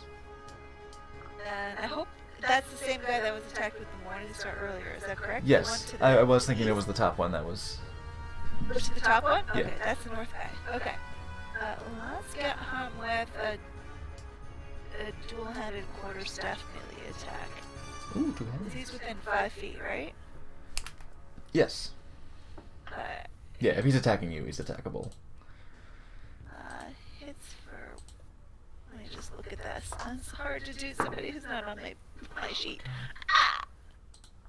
So, to hit, that's a 19 to hit. Nice, 19. That will hit. Okay. And 1d8 plus 1. Oh, 2 to damage. 2 damage. You give him something to think about.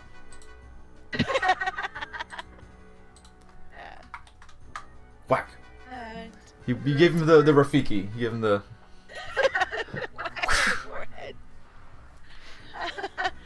Yes, and can she the move truth away does out of? hurt.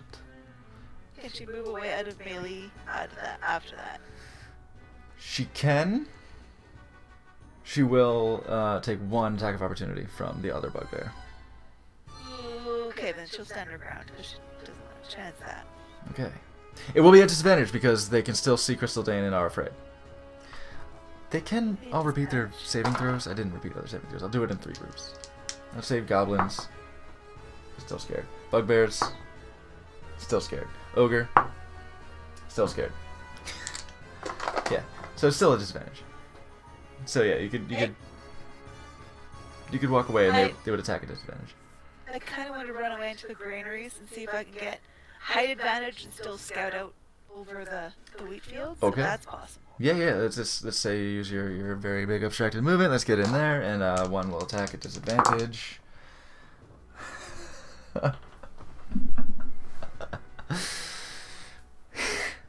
Ping. Ugh. So he drops his morning star. Both disarmed. Okay. Yep. Alright. Yeah, they're all shook, man. They're all shook. They're rattled. You block them on the wrist with your quarterstaff, and you just. Damn it! Okay. So what's my full movement? All the way to this granary here? Yeah. Is that Let's say you can get yourself into a granary, and to all the top? they're not very tall. They are very squat storage houses. It's not like silos, but they are kind of broadly distributed short houses. But still, you can kind of get up into. They would have at least 1 level of a loft. Okay. That's good. It's out of melee range if anything approaches from the grain. And can I look down and scout out from here? Is that something that I can do? Or do I have to climb down and do that by myself? I'll say where you are. You kind of get a feel of that like you can accurately see what's going on right now. You from here you wouldn't be able to see anyone. I would say you don't happen to see any other groups at the moment. Okay. Cool. Alright, so that is Yulang's movement. Let's go ahead and attack the south bear from the grounded edge with a mace, please. Okay. And that looks like... Ooh, 22 to hit. 22 will hit. You're attacking the scared one? And 6 damage. Okay. Plus your radiant? That's not rated. Oh, didn't do that. Ooh, thank you. Mhm. Let's do that thing. That looks like 10 damage total. It's not 4. Alright. You give him a good smunk. That's small. And what's that spiritual weapon doing, girl? That spiritual weapon is going to back up Zilang and whack the northernmost goblin away from Zilang Okay. with. I have to scroll down for that. Excuse me. It's 13 to hit. It does not, unfortunately. Big whiff. Alright, big spiritual whiff. Here we go. Wait, did he? Yeah, he doesn't have his Morning Star. He's got his shield still, but doesn't have his Morning Star. Yes, they've got a little bit of AC. Spiritual whiff. Yes, exactly. Alright, that ends Zian. Okay. Brandy's turn. Tovar. Dane and Furio on deck, of course.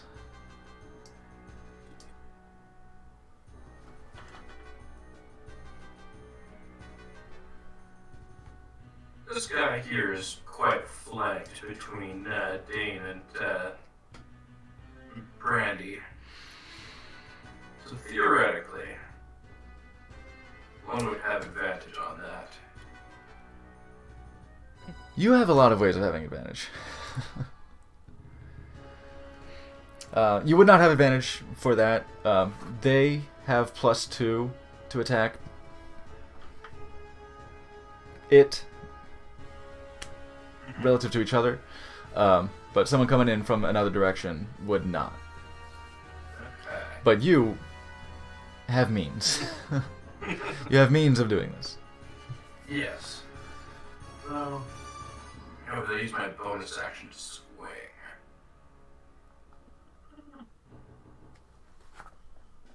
Yeah, we're just gonna go for a classic. We're gonna hide. Oh, the 16, Yeah, dive into the wheat field.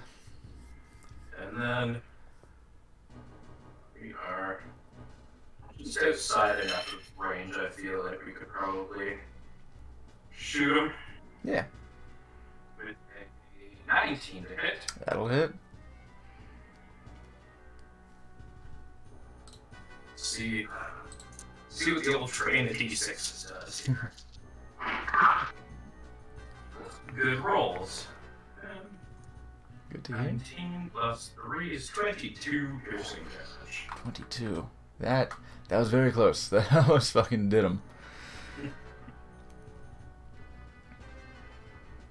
You almost fucking did him.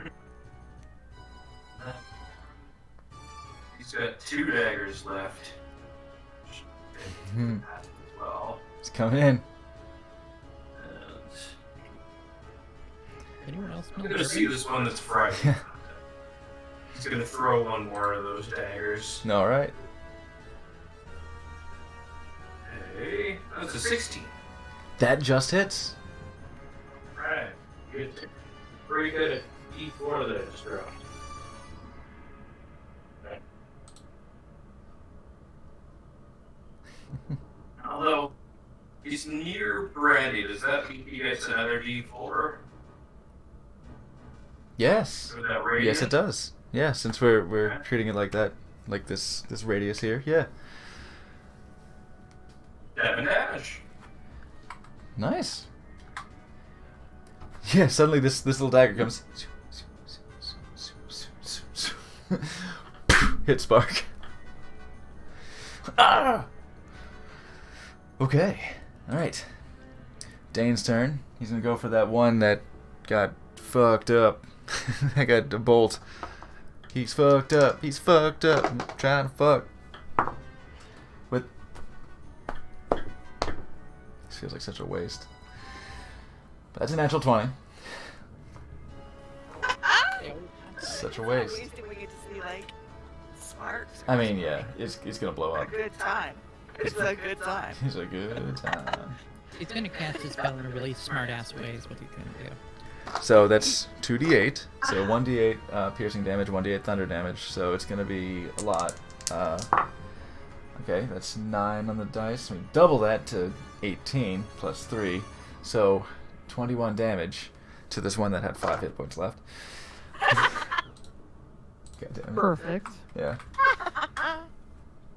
We like overkill. Yeah, so yeah, it really is that. Oh god, so it's like the thunder damage. It's like vibrations, right? So he Oh, it's like Peacemaker. he brings in the fucking the pick into the top of this thing's skull, and just like the vibration just vibrates him apart in like a cone. It makes this fucking it makes him a funnel. Like it just sort of his ribs start splitting apart.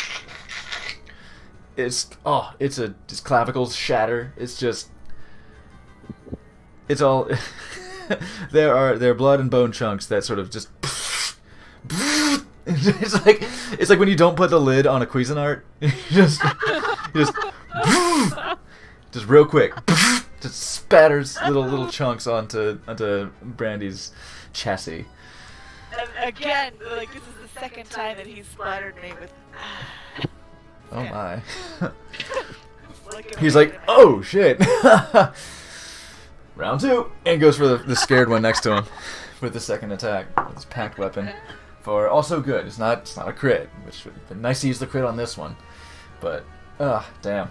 So it's still a hit at the 21, and again the 2d6 plus 3. Still a good roll. That's 11 plus 3 is 14. Radiant 4? Oh Jesus! I didn't do the radiant 4 for the other one, but it didn't matter because he's super dead, and that would have doubled too. I'm curious, but the well, radiant damage just made it spread a little further. yeah, it made it glow for a sec. It struck, and when it did the thunder, vibrated this sort of like weird funnel shape out of his whole neck and chest area. There was like. It's like someone installed RGB into their blender. It just went like flashed from within, just and it just spattered out all the shit. So it was like kind of really dramatically lit as it came out. Oh my god. Yeah. Beautiful. What am I doing? No, wrong one. What did I say? 14, right? 11 plus 3. No. Yeah, 11 plus 3, 14, plus the radiant. 4. It's 18. Shit. These guys gotta come for Dane. These guys gotta... they gotta come for this guy. This is... they gotta come after him. Especially because now... Crystal Dane's gonna come over and try to finish the job. They must be dumb if they just saw that happen and decided, yeah, let's go over there. Yeah, God. Somebody has to. Damn it. He's too strong. He's got a plus 2 to this attack. Oh, it doesn't matter. It's a 2. So plus 2, that's going to be 4. And his actual attack is plus the spellcasting modifier, which is... It's only 5, right? Okay. It's only 9. Crystal Dane misses. My god. Okay, Furio is going to take two Warhammer swings. He's going to kill these fucking goblins. He's going for these goblins. There's no way he's not going to hit, right? He's got a plus 9. Come on. Let's say natural 1? No. 17. And a natural 1. Fuck. Well, let's see. Well, you sort of called that one. I did. I fucking Casey at the bat that shit. Alright. That's a D8 plus 6 anyway. It's a 9. So he splatters one. He splatters one of the What little... happens was he was aiming for one specifically, and he missed so spectacularly. He hit the other He hit one. the other one. Yeah. Sure. No, that's silly. If he had done enough damage to one, I would have said fine. if he had done sufficient damage, because he can do 14 damage with a single hit. He's got a D8 plus 6. He could do 14 damage. If he did 14 damage, I'd say yes, he killed 2. Okay, so how about we go on break? Because there's some fight left, and I think we could use a break. Yeah. Let's take a little break. I'll refresh my tea, and maybe I'll get another taco, and then we'll come back and continue to fuck around in the wheat fields. All right, everybody, and Papa Ken, thank you so much once again for those lovely gift subs. I know I kind of glossed over it earlier, trying to be quick on the battle, but thank you so much, as always, for your... I say as always, like, yeah, thanks every week with generosity, but you kind of have made a thing of it, so thank you for playing this sick game of yours. That's all you.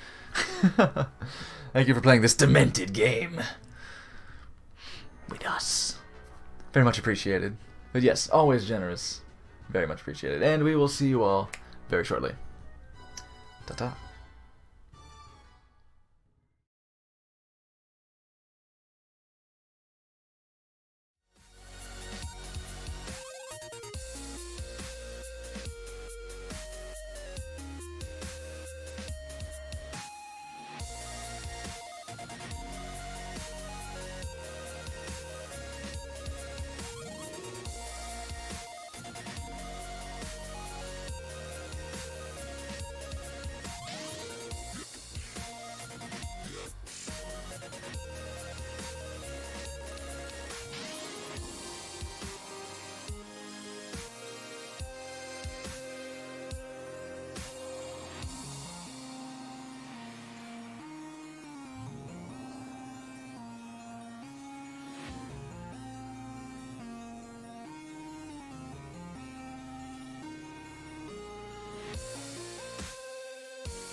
Look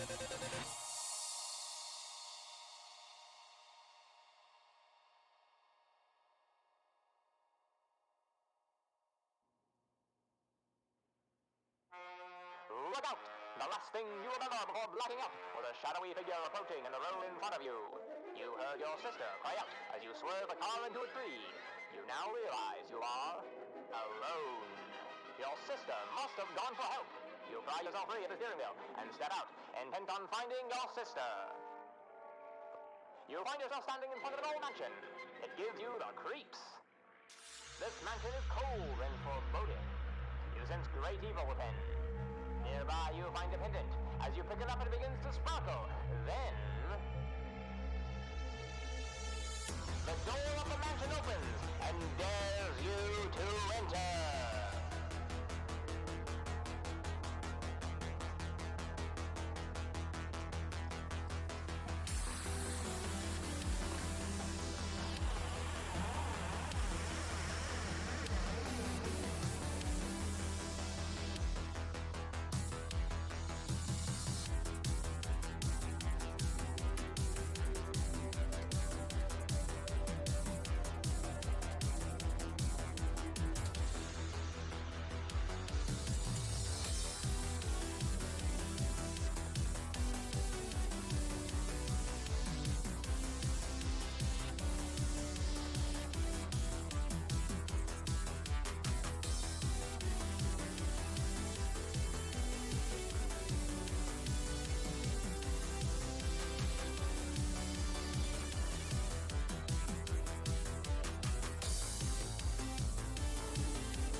Oh my, welcome back. We're on the last legs of this battle, we hope. Let's play this music. It's pretty. We need to not be hearing Night Attack anymore, I think. Oh boy, here we go killing again. Oh boy! Always. Appropriateness of Night Attack. It can only loop so many times. Exactly. Shidani, you are at the top of the round. I am the top of the round. Alright. You're at the top. That round to you. Let me see here. Oh, you're still standing next to me. Yeah! Oh gosh, I thought something would have happened to you by now, but nope, you're still here. Don't stand so. Don't stand so. Okay. There's one little fucking rogue goblin standing there. A little asshole. 23? 23 what? 9 plus 2 radiant. Just rads. 11. Hell yes, 11 damage. Mm-hmm. I'll turn this down My next slightly. one was 21. Uh-huh.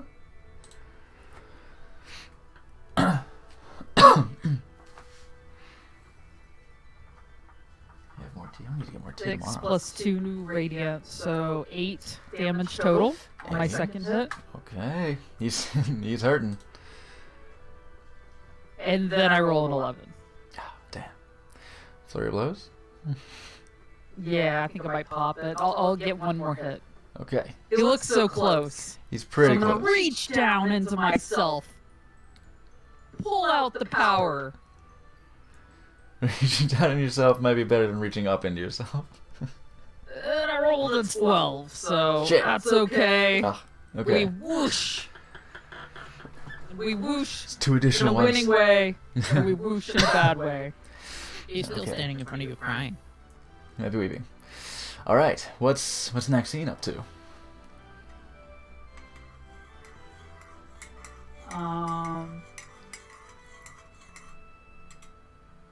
It looks like she'll move over here and fire at the scared guy right here. Oh, damn it. Chapel doesn't loop well. Damn it. Fuck me. 21. 21 will hit. 5 fire damage. Okay. Fire. Wait, on which one? The scary guy by This Branded one Edge? right in front of Okay. Brandy. That's it. That's that. Oh, so close. Okay, he's hurting. He's quite hurting. Well, she gets radiant damage as well. Does she? Yeah. Oh yeah, but she is. Because Yes. I forgot to roll that for Wait, her. melee. Oh, it's melee. Or Never mind. I guess the ranged attacks wouldn't. No, sorry, not melee. Weapon. Weapon. It's weapon and Weapon she did attack. magic. Never mind. Yeah. Carry on. Yeah, not necessarily melee, just weapon. I think. But alright, we got stuff going on. Okay. Descending. Ah, well shit. Well, backfire. Oh, that's very intense. Goddamn. It's fine. The fight is of course intense. I'll just turn it down a little bit. Not intense, it's outside. Right. So. I love how you have to unmute. It's the mute and unmute. Unmute, then mute again. Yeah. Exit. Yeah. You see the little icon go away? Ha! Okay, Shidani is gone. Morgden, you're up. Oh boy.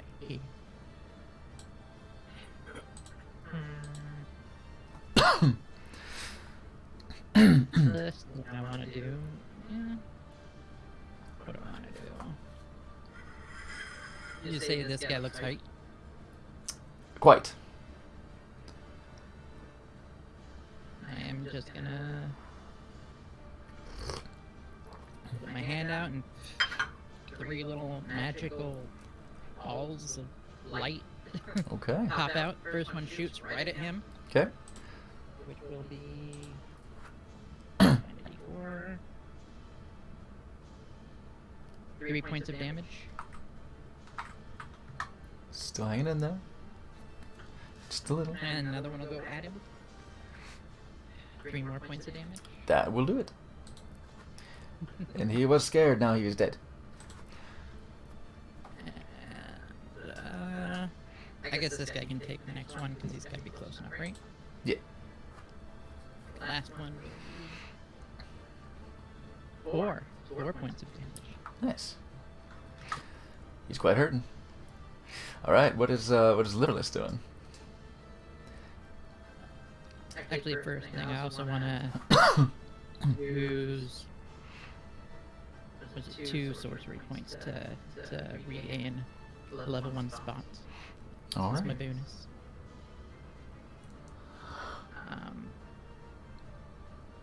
Liverless, on the other hand, So will probably within your movement for how we're doing this. We'll say you do notice a couple goblins going into your grove. I was gonna say he would head that way. I don't know how far he would get. but I'll he say would it's just go we'll just for stick it. him there. We'll just we'll say this is with whom he's engaging. He's close. He can get. He has to be within 10 feet of them to attack, which it looks like you've done. Yeah. So that. Yeah, I'm not worried is- about that so much. Okay. Yeah. All right. Not for this. It's its growth. He would have, He has some feelings about that. So it's plus 6, right? 12. 12 to hit. 12 does not hit. No hit. Then the second one. 23 to hit. Yeah. Yes, indeed. Magic 3d6. My double click 3d6.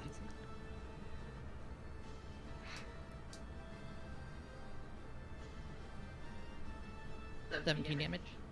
17 Plus radiant. plus radiant. Oh yeah. So what is it?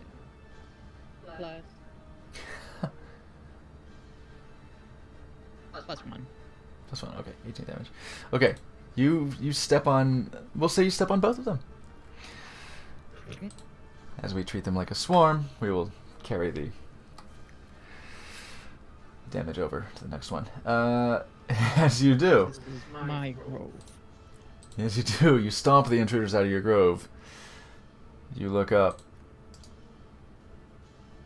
to see more intruders in your grove.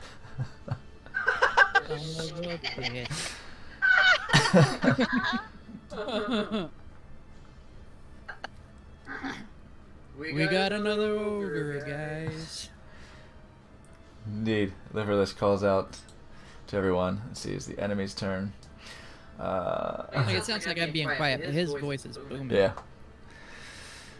But to that point, from the northern fields, the northwestern side of the southern fields, you do have more ogres. You do indeed have more ogres.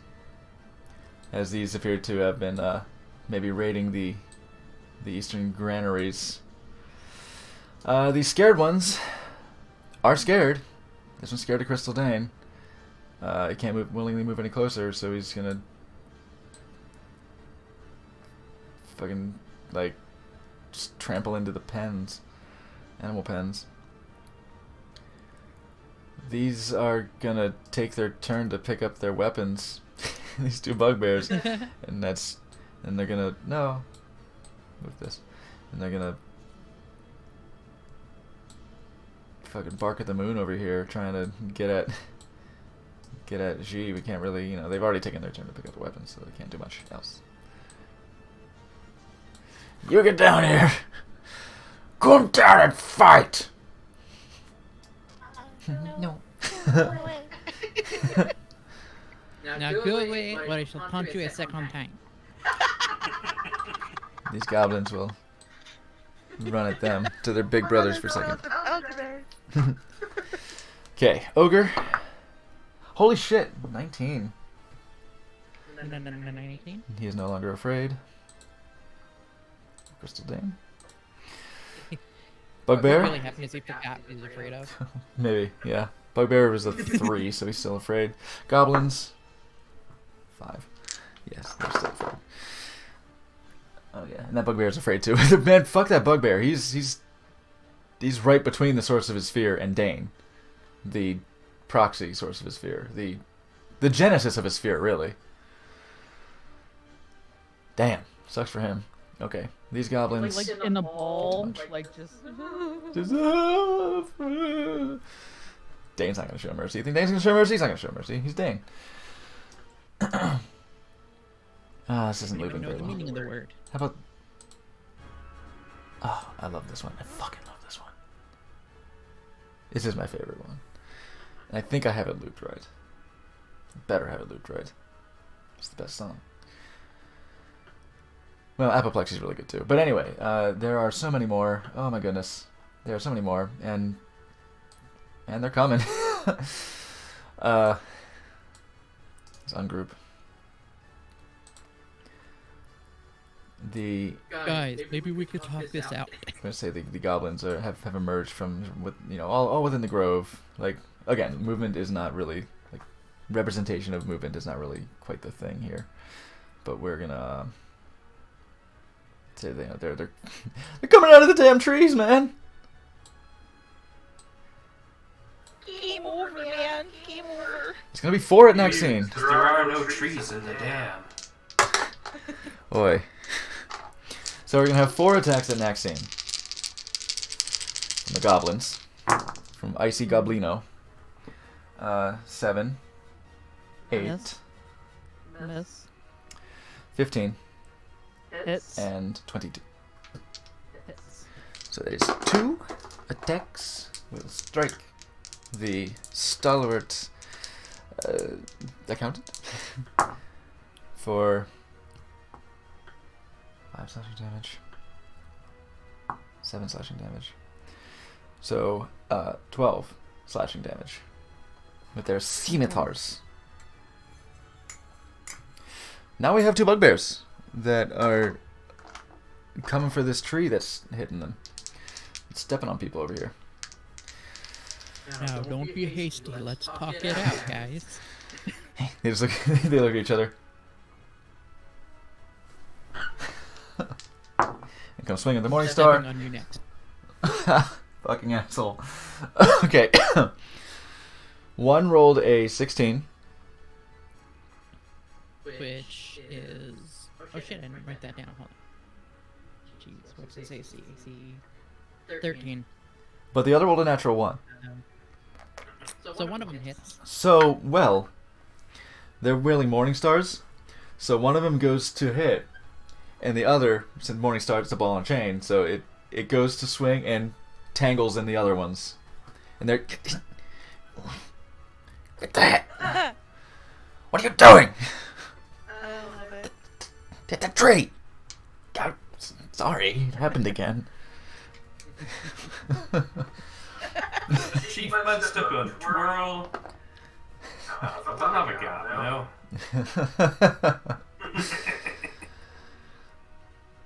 Now the ogre. Did you say that shit, ogre? The ogre rolled an 18 on the die. So what's negative is this stuff? What's he got? That's like a +6. So yeah, it's a 24. Yeah, it's a liverless. Hits. That's my goods. Ah, it fades out. Son of a bitch. I thought I looped that one.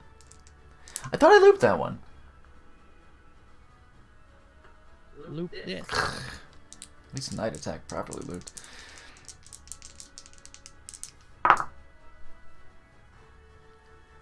Seven. Plus, where are you? 4. We'll do 11 points of bludgeoning damage 2 liverless. Bludgeoning. Yes. So I have resistance to that. Resistance to bludgeoning. Yeah. Nice. Oh shit! You guys, are you guys able to type into your hit points on your on Maxine and on liverless? Yes. I just put it on a. I just Yeah, got I'll- a sheet. Oh, that works. Okay. Yeah, I just put it on the sheet. So 11. That'll be rounded down. That'll be halved and rounded down to 5. Take 5 points of bludgeoning damage. Damn, not bad. Fucking dude comes at you with a great club and you just go okay. Listen, I'm not used to being able to take a hit and get stuff half down. Yeah. I'm like, yeah, I have resistance to that. And then from this side, the fuckers have emerged. First off, there's the one that's by Shidani. That's going to attack. So the bugbear is going to attack Shidani. He does not. He's got a 7. And the goblin. It's by Furio. This brave little fucking soul. My god. That little goblin. Here he comes. We should adopt him. Oh my god. Maybe. Because he's got a natural 20 on Furio. Ah, my little shit. Wow, Furio. He only rolled 2, so that's doubled to 4, and I think he's got it's +2, right? So he does 6. 6 points of damage to Furio. Squeak, squeaker, squeakums. Squeak, squeak. Yeah. The little squeaker that could. Aw, the bruising from the. Yeah. Ah! little hammer. Little squeak hammer. Speaking of squeak hammers. Ungroup. Ungroup. That's a great dwarven last name, by the way. Squeak hammer?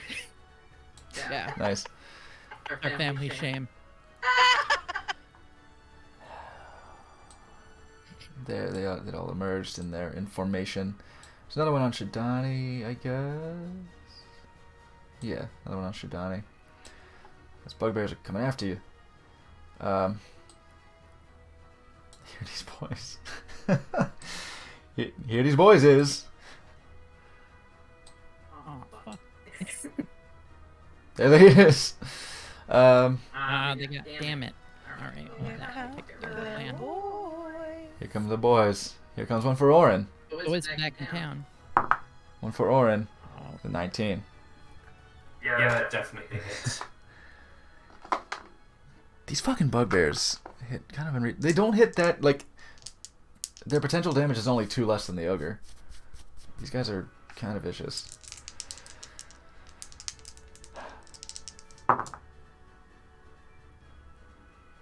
Oh. 10. Yep, he's down. It's down. These are precious NPCs. Typically, NPCs do not get death saving throws. But you've had the time to get, and I kind of had you play them, so you would get emotionally invested. So they will get death saving throws, and you'll be making them on your turn. So he's down. Orin is down. And we have one of these bugbears emerges from out of the wheat. Ah! Yeah. Okay, Morgden. Bugbear's coming for you. You can hit me, spare the wine. He's got the wine bottle. He's like, no! And like, gets in front of it. Yeah, when he went down, he goes down and just Curls up a little ball the around bottle. it. Okay, Bugbear's coming for Morgden. He's doing pretty well. And I got an 18. That's gonna hit. It's going to hit. Okay. Time for these hard-hitting boys to do some shit. Oh, well, I'm closer to it. Actually, no, it's not too late. I want them coming for Dane. Fuck everything. I want them coming for Dane. 2 ogres coming for Dane. Alright. What was I? It's a 2d8.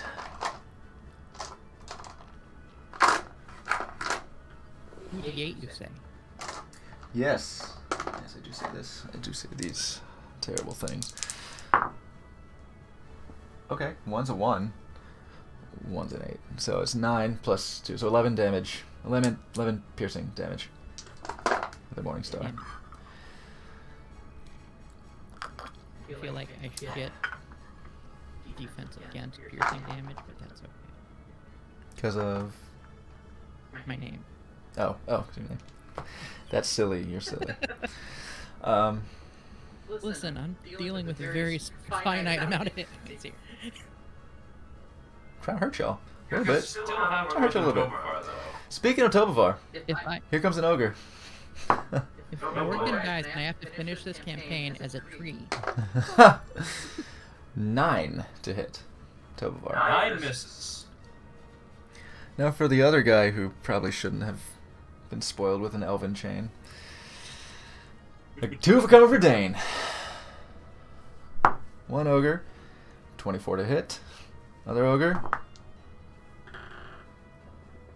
Yeah, that was a 12 to hit. 1 ogre hits Dane.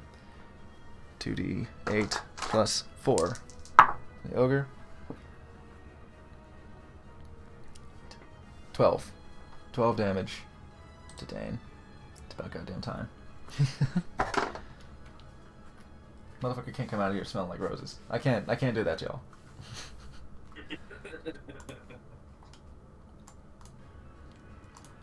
Like if I were going full meta, I'd have everything focus him until it dropped his fucking ass. But his Superman ass. then they just take turns teabagging him until he gets back. Yeah. Yeah. Like I wouldn't kill him. I wouldn't kill him when he's not here, but I would definitely have him just fail, and then he just disappears for the rest of the battle, and then, you find him in like a giant's bag later on sometime. Who knows? It's what happens when you're absent. Specifically Neanderson. Let's see. There was 1 bugbear coming for Shidani. 1 new one. Because the other one swung at you and missed. So the new one is coming in with... he does better. He's got a 19 to hit. That hits. Ooh. That's higher than... Dane's. That sucks. So it's 11 plus 2. So 13. 13 piercing damage. Is that everybody? I had a bunch of goblins do some shit. All the scaredy boys are being scaredy boys. Oh, there's one more scaredy boy that is stuck between a Dane and a crystal place. What's he gonna fucking do? He's definitely gonna attack at disadvantage. He's gonna attack Dane. Yeah, you got a 9. Okay. Great, Branded Edge. After all these new additions to the party. Hello, you bad friends. So I'm gonna go lay hands on Furio and do a cure. Okay. Wounds at 3rd level. Oh wow. Okay. All right, let me know how much that heals. 3d8 plus 3. Click the button, please. There. Button. And that's 12 HP to Furio. 12. Wonderful. Oh, muchas gracias. Hang in there, bud. And with bonus action, I'm going to move the spiritual weapon to Jilang in the south there and hit the closest one to her east. Yeah, that is the wounded one. That is the move. Oh, to hit. Ooh, shit, that's not good. 9. Sadly, will not. Does that hit that bugbear there? It does not. Oh, that goes my turn then. Did you want to do anything with Jilang? Yi Lang, she... Okay, there was one that was hit, one of these bugbears was hit. Which one's the weakest one, can you tell me please? The one you tried to swing at. The one that was right here. Okay, the one to the east? Alright, she is going to try and hit with a sling, Okay. a ranged weapon attack from her. She's up in the granary up on the top floor, and they're on the bottom floor, right? Yeah. So she's gonna try and sling at them. Okay. Hit she's. Okay. That's not good. 11 to hit? 11 does not. Eh, shit. Well, These things are she's fast. stuck up there. And they're still afraid. You know, they might actually fuck off. This. Even fucking raiding goblinoids, they know when shit's turning south, but there's still a lot of ogres out there, so.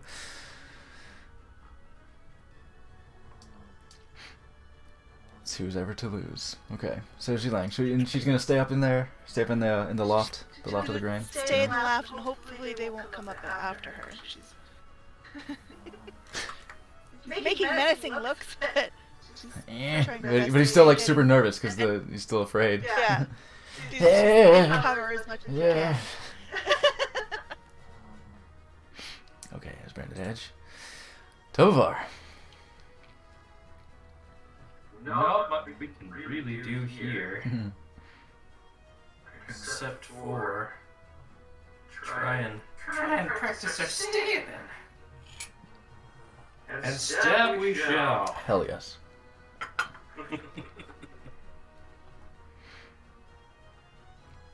That's a miss. Unless they happen to have. Where are we? Oh god, what have I done? It's just character sheet. Oh, no. 10 AC. Just missed. They have 11. And, oh, that's a little better. 15. 15 will hit. That will do 5 damage. To the ogre, I believe you said. Yeah. It's the one with 11, yeah. Okay, yeah, you give him a little stab. And it sinks into his big, chunky midsection. But it doesn't seem to register very much. What's a D4 radiant damage? D4 radiant damage. Yeah. D4 radiant damage. Is 2 more specific. Okay. It sinks in, and like from within like the wound and like the folds, it goes. You see a little flash, Still. like someone taking a Polaroid camera like around the corner and just. Getcha. Weird. It's quite specific. It's very specific imagery, but I was specifically thinking of that part of Silent Hill 3 where you have to do that to get the room code.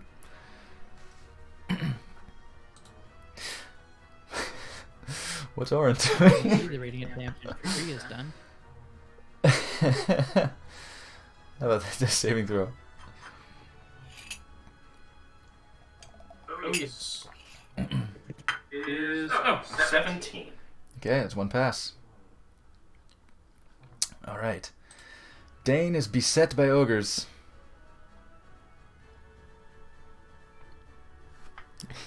He's gonna have some kind of feeling about that. Well.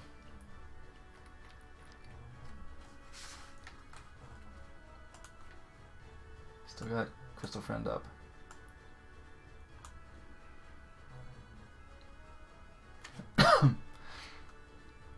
Cast that already. Well.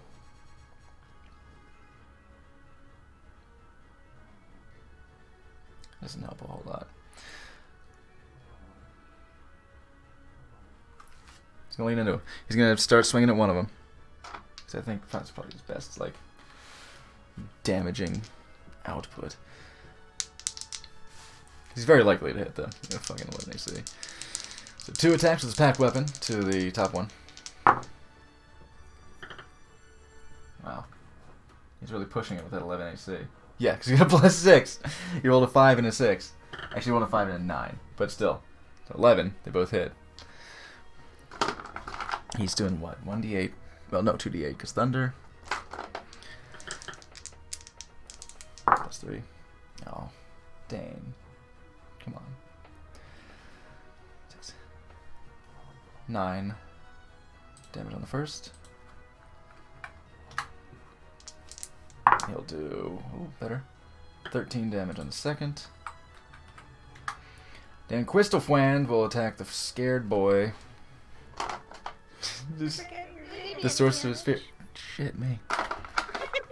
It's on both too. So another 4. And another 2.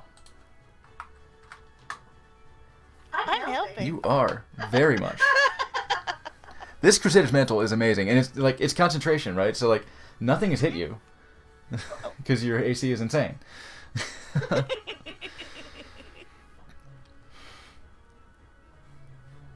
Crystal Friend is shit in the bed here. Wait, it's plus his spell modifier. It's still a 9. Damn it! This thing is so weak. Okay, Furio. This is the time where the DM just plays the game. He's gonna attack the, he's gonna attack the fucking goblin that slit his ass. With a, yeah, it just makes it with his +9, mercifully. He just makes it and hits him, and he's dead. Let's be honest, he's dead. Yeah, like even with just like a goblin's base hit points, minimum damage Furio can do is 7. Fucking strong boy, dude. This is a +1 weapon. That's why. Okay, second attack to the Agra. No. To the bugbear that's been pestering Shidani. 14 does not hit. Okay. Speaking of Shidani. It is your turn. Wait, he hit? No, never mind. That's all I got. I say bonus action, but no. Be good to do. Okay. All right. 17 for my first hit. Okay, that'll hit.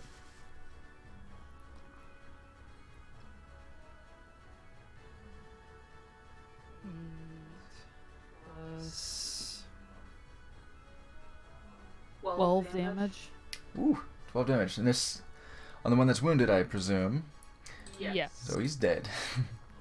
Oh, good. You come right up under the chin with your forceful palm and just completely like wrap his chin kind of up to his nose. Tongue goes out, so So it's a 16.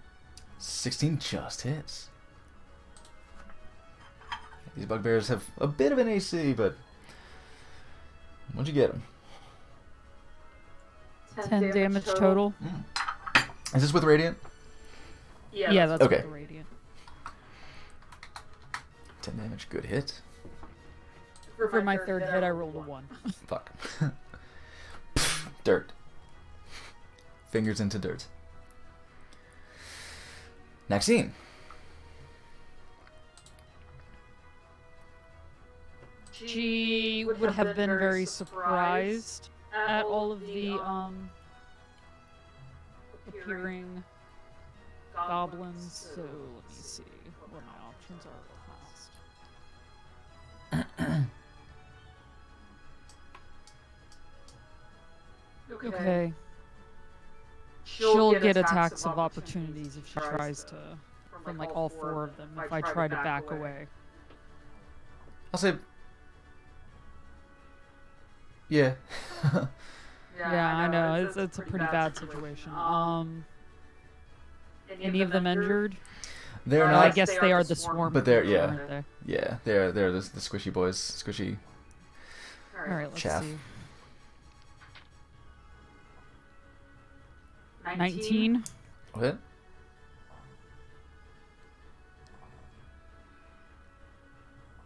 Two damage. Fire. Because of what they are. Yeah. One's gonna pop.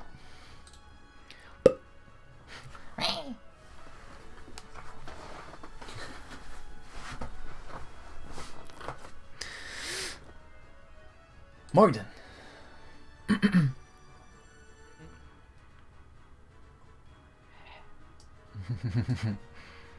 to figure it. The ones that are near the grove. How spread out is like Like, what could I get within a 20-foot? I'll say you can get a close, like kind of a handful of things. We're abstracting this so heavily that I'm not Yeah, hard up I- over scale. So what are you trying to do? Like, I would try to do it over here where there's not, you know, crop or anything, and hopefully not hit any trees in the 20-foot. Mhm. But I'd kind of like to hit him if I can. With Vitriolic sphere, ooh, because this is getting ridiculous. It's a level 4 spell. I'll say if you want, Liferless can go first. If you want to get him out of the fucking Oh way. shit! Because he's in the way. Isn't Very much. Yeah. He will probably try to run between these two to get on the other side of them without leaving their Okay. range. So that should leave 20. I should be able to do it on the other side of them. And he'll get to his max, which is 10 feet away, and take a swing at them. Okay. For being technical, then him getting within his max would leave their range, but that's true. Well, then I'll I'm go not for worried about it. that. I'm gonna take a miss. Not So yeah, that. go ahead and make your Okay. your attacks. Okay, first attack. 14 plus 6, so 30, 20. That'll hit.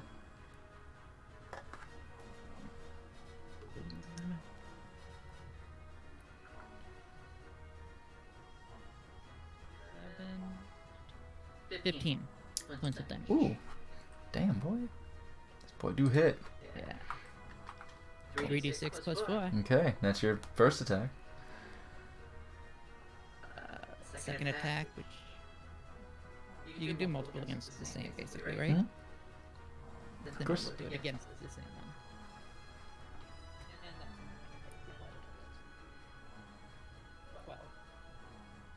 12 Yeah. will not hit, unfortunately. Okay. We'll say And I'll say he didn't. He knew to move because Morgan was like, tree, move. he probably through context was like, "I'm tree." You, tree, move. Tree, who can move? Yeah. Move. Oh, that's me. Those two things do Most apply to creatures me. Can't move, you know. Alright, then yeah. Vitriolic sphere. Is it- Let's have it. Point of location. Is that Dex? Limited location within it. It is. Oh wow, yeah, okay, 16 to Dex. Oh, yeah, you And guys. that 20 Yeah, you was guys are huge. huge. That's the biggest thing about y'all. It's like you have massive like casting modifiers. So I'll say the ogre, the two bugbears, and two of those goblins will be. You'll catch them with this. So let's do it as those three groups.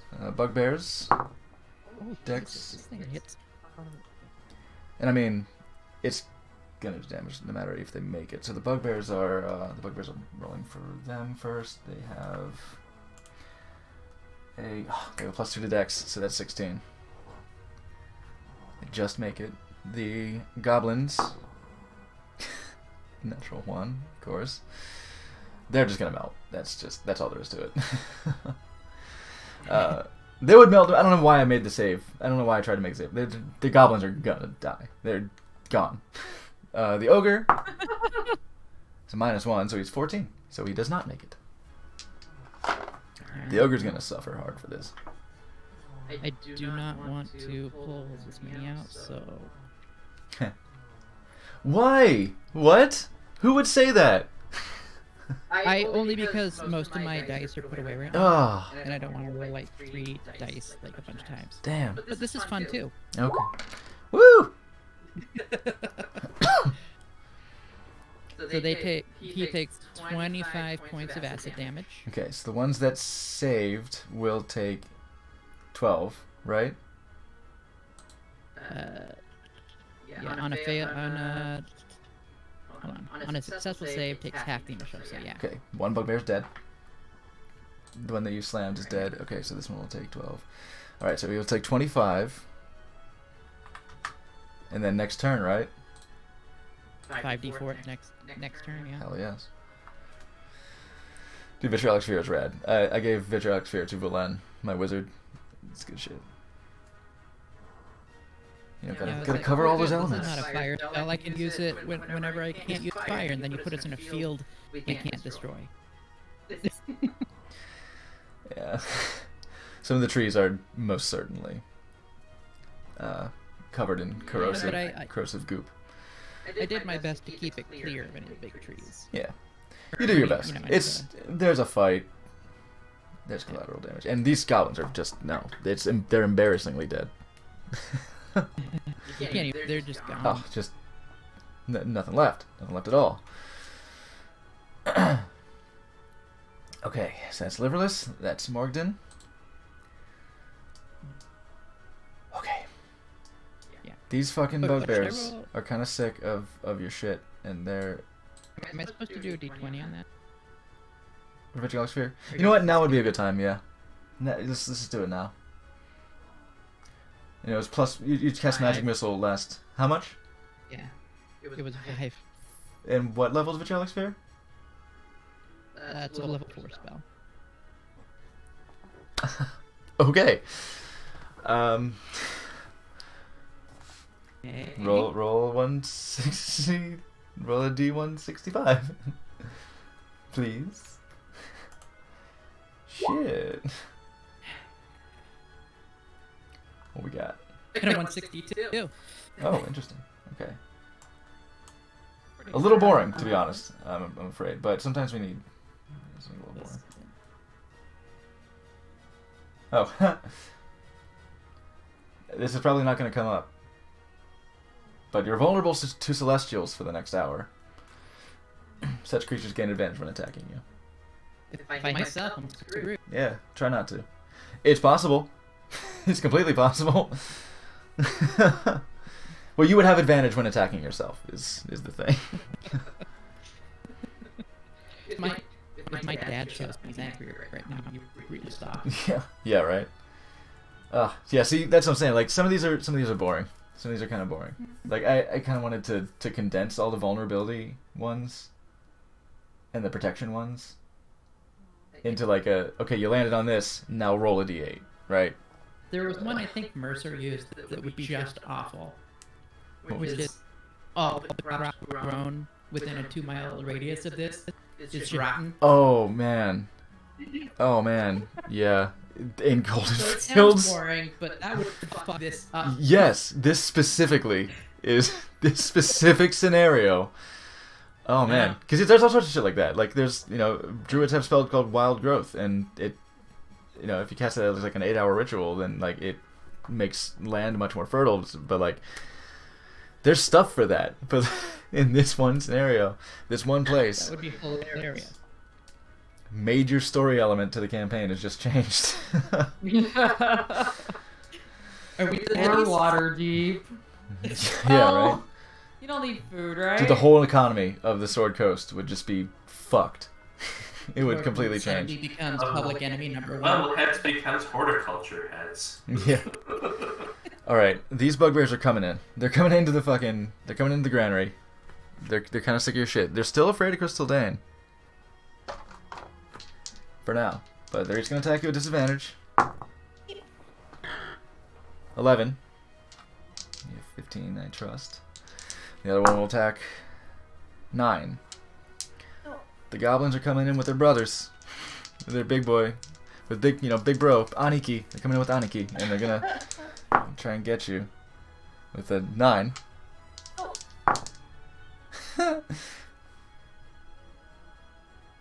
Kind of tired of these goblins existing. One of them goes to lunge with his scimitar. Trips. And kills the other goblin.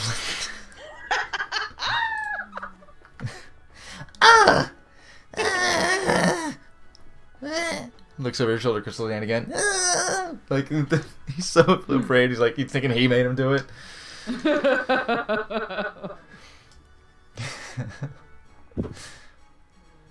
Okay, they're gonna. Oh wait, first off, that one. That is. Did I already do the scared one?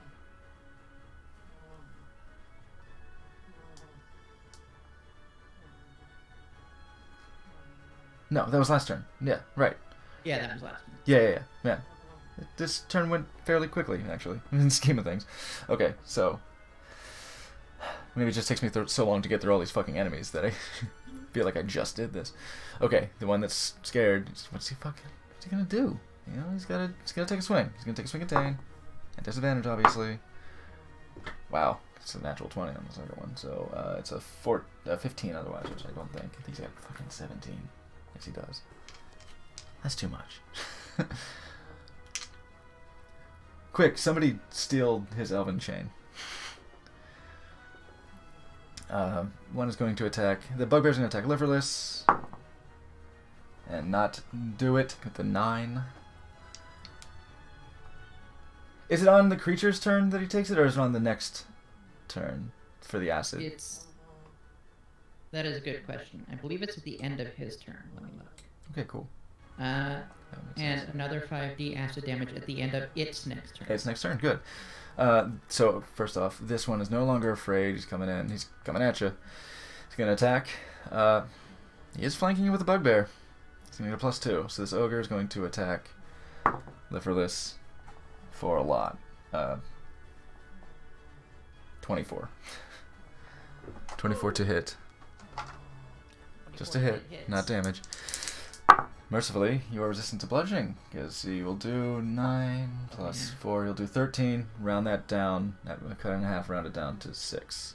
6 bludgeoning damage to Liverless. From one ogre. This ogre does not get flanking bonus, but he is still an ogre. Wow. And he will whiff with an 8. This guy can hit the broadside of a tree. And then... Alright, 5. I salvaged 5d4 so that I can roll them Nice. in poison. Cool. It's so much it's not quite satisfying as the 10. Yeah. Just something... Be free!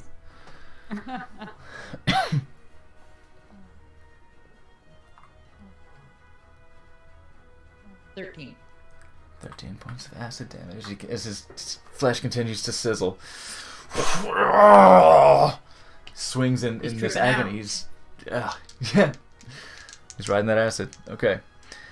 He is bloodied. This corrosion is starting to expose muscle and bone in places. The acid has hit him so hard he's invented Led Zeppelin. Too much credit. All right. Can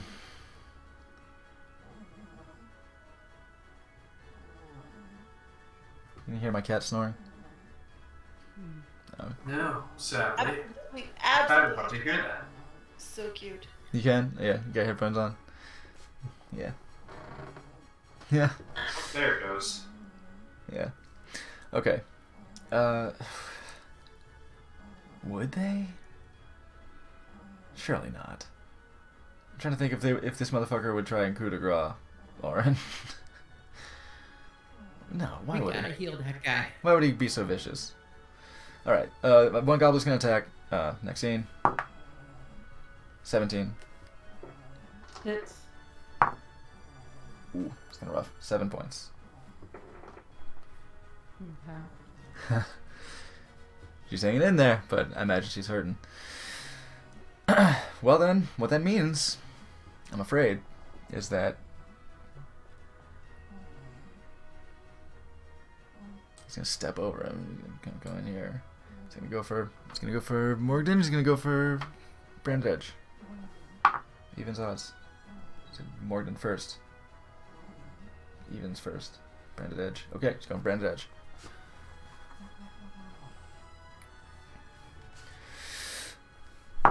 I love it. Oh my god. I was about to say, I like his chances. A natural 20. Oh, Something finally hits. Something finally hits Brandy? Branded Edge. Yeah. Something actually manages to hit That could Brandy. be wrong, but thank God. Since yeah, if it were natural 20 against you with a 2d8, yeah, Be I down. don't like your chances. I'd be almost down. You rolled pretty well too. So 6, 12, 24, 26. 26 damage? 26 points of piercing damage. Holy shit. Yeah. Oh, I'd be down. Yeah, you rolled out. Yeah, yes, that's what I'm saying.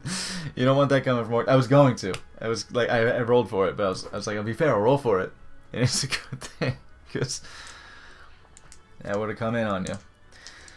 So, Randy, concentration check, please. Yes, let's do this Oh, then. no. So it's your Constitution save. You're looking for a 13. Right. 13 or higher. 13, exactly. Oh, you maintain your Crusader's mantle. Hey. Which is good, because that shit has been doing work.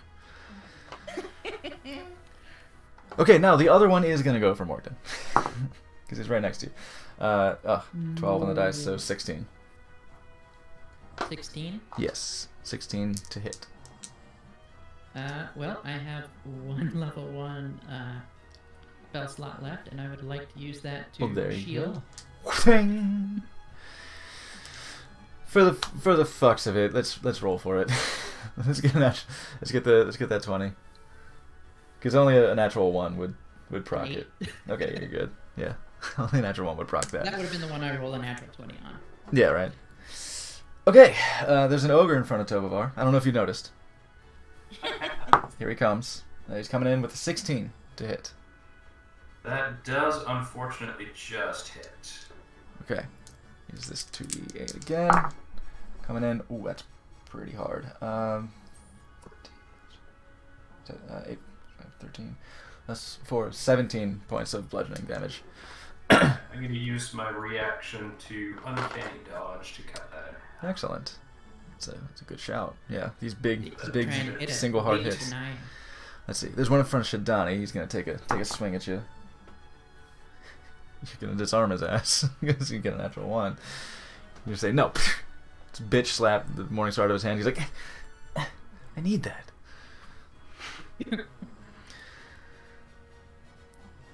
Fucking dummy.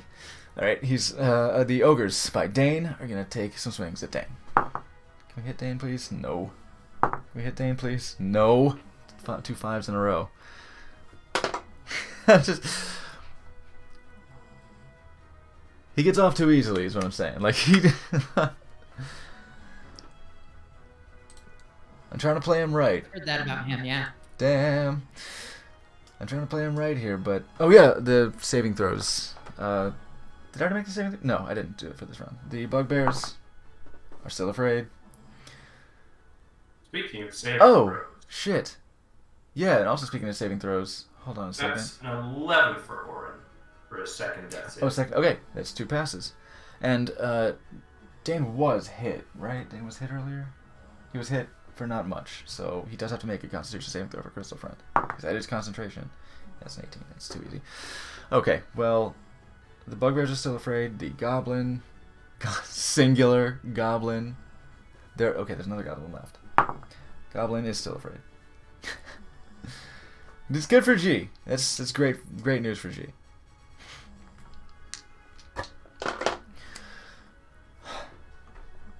Fuck. That's everybody. Presently. Brandeditch, your turn. Okay. Z's still on the top floor. These guys are still on the bottom floor, right?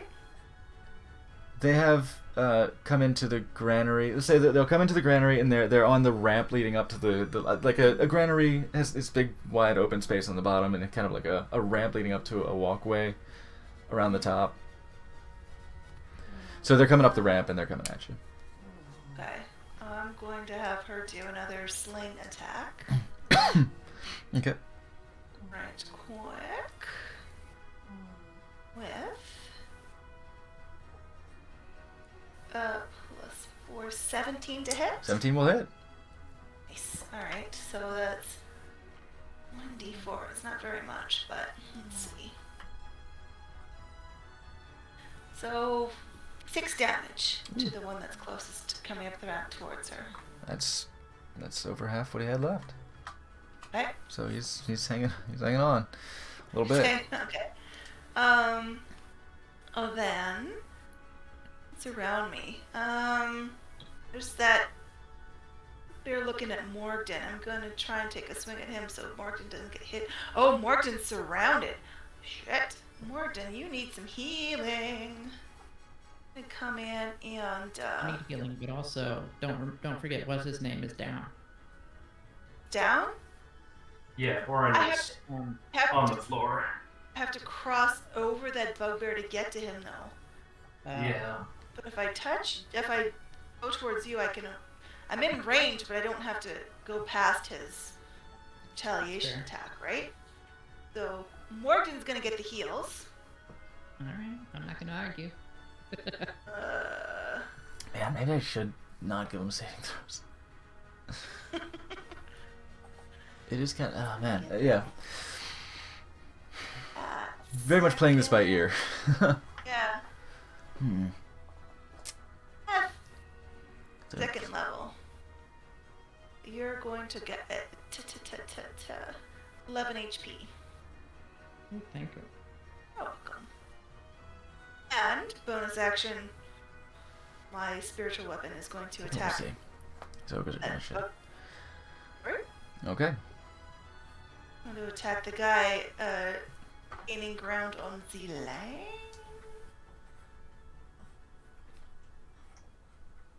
Let's go down to the bottom. There it is.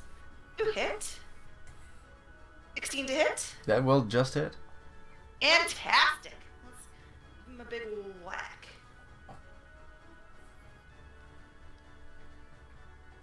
Hit the button. 13 plus D1D4. Excellent. 14. Yeah. 14 hit. 14 damage. This one is smote. Fantastic. Fantastic. I like that. That was a successful round.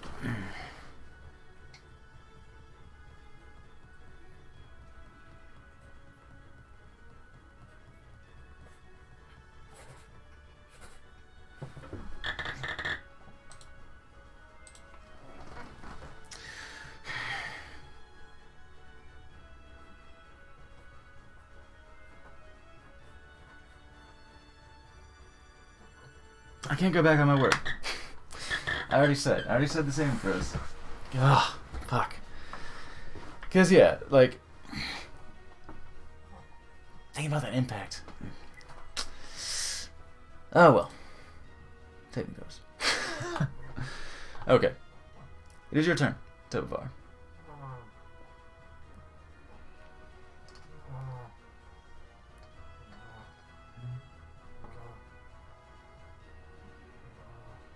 I'm going to disengage so that I can fling myself over in front of this one here and give him a stab.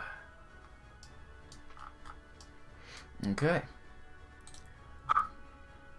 A 16. 16 just hits. With that extra D4 for the relief. And plus 3 with that. Oh no, it's plus 1, so it's plus 4, so that's 11 piercing damage. Ooh, nice.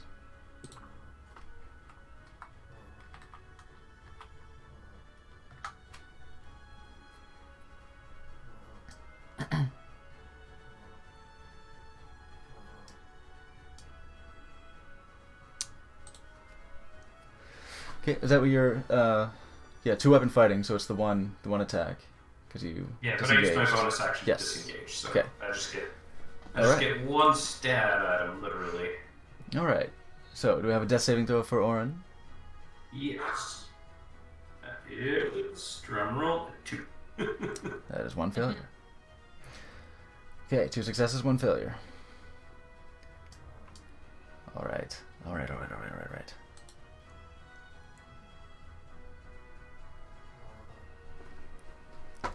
Okay, Dane's gonna do some shit here. He's gonna cast Shatter on the opposite side of these guys, so it can catch the both of them. Probably would have been better to use when all the goblins were around. It would have blown them right apart, but they were always surrounding people, so he's gonna do the thing. So they're gonna make a Constitution. Well, it's against ogres. Whatever. Oh, they rolled a 2. One rolled a 2. They both rolled 2s. Okay. So Dane's gonna do 3d8 thunder damage. Right? Yeah, shit. Right? Let's make sure it's 3.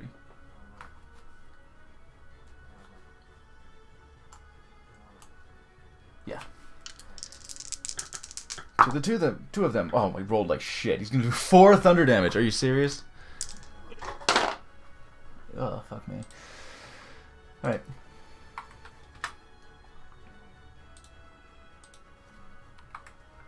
You saw that fur. Crystal Dane is gonna attack the haunted bugbear.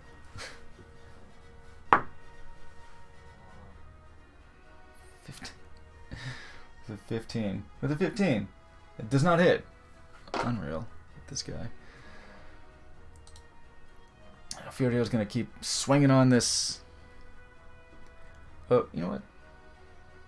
No, you got this bugbear. So keep swinging on this ogre. 14 and a 26. They'll both hit, so 1d8 plus 6 twice. 12. 8. He's gonna do 20 points of damage to this ogre. Really gonna fucking nail him, too.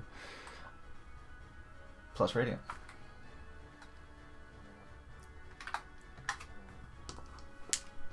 So, 3. Come on. With one last flash, the ogre hits the dirt. That was so cinched that last roll. After the hits, he was left with 7. I rolled a 3 and a 4 on the radiant. Okay. At the top of the round, I hope Joe has his headphones with him. At the top of the round, from the outer walls, you start to hear clang, clang, clang, clang, clang, clang. You start to hear the sound of a mallet hitting a sheet of metal to sound the alarm that was risen. Evidently, Orin's word has gotten to people to look out for ogres and goblins in the fields, but you don't hear anything about that necessarily. Over the clanging, you hear giants, and that's where we're gonna end tonight.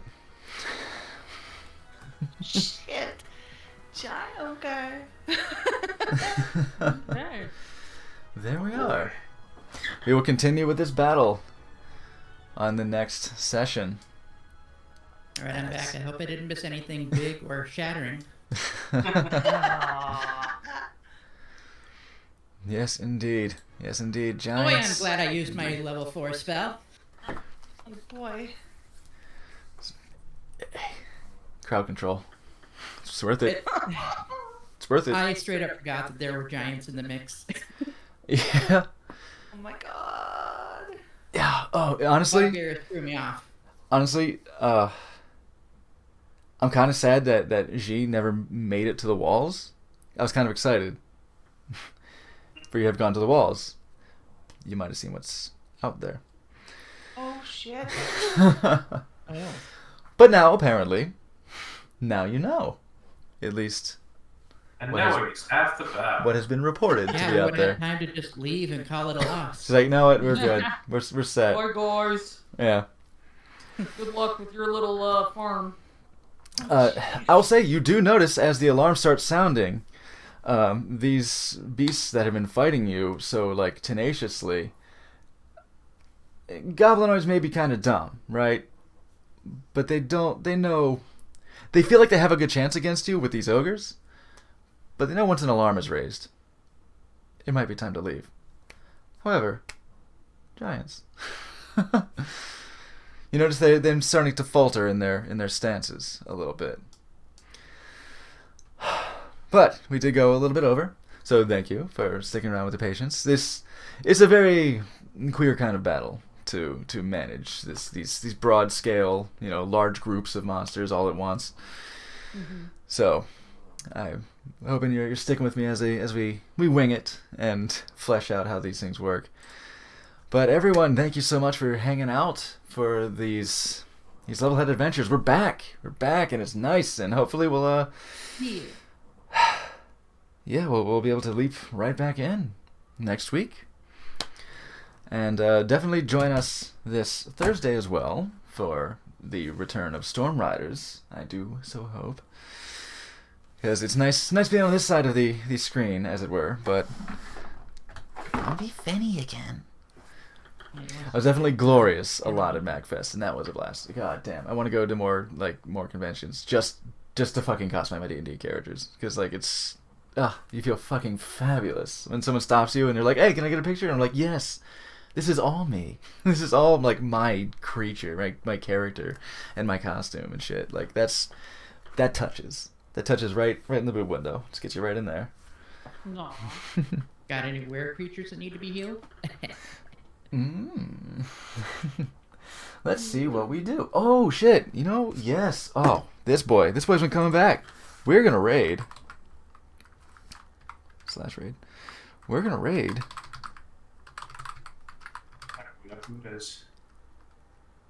We're gonna raid Rory. Channel 3 Live. Rory. Yeah, my boy is back. My boy's back in town. If we go into his channel and that motherfucker is still playing Driver 2, pray for him. Pray for him. But yeah, give me the. Oh shit, my bot's not active. Yeah, just giving. I keep forgetting to start the bot whenever I restart my computer. Yeah, give him the old ride that meat train and gasm him up the best way you know how. In this case, the slappy do gasm, but whatever gasm you got. It's nice to pass out the gasm as much as you can. Again, like I said, thanks for hanging out. Thanks for lurking. Thanks for observing our fracas on the farm. It sounds like a wrestling promo. It definitely sounds like some sort of wrestling promo. I love it when a wrestler yells, "There's gonna be a fracas tonight." Don't you? A farm fracas.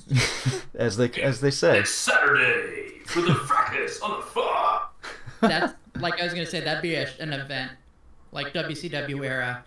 This Sunday, we're in rural Ohio. Yep. At the farm. Yeah, exactly. Yeah, it's one of the tour, they tour stops. Shit at the biker conventions and shit.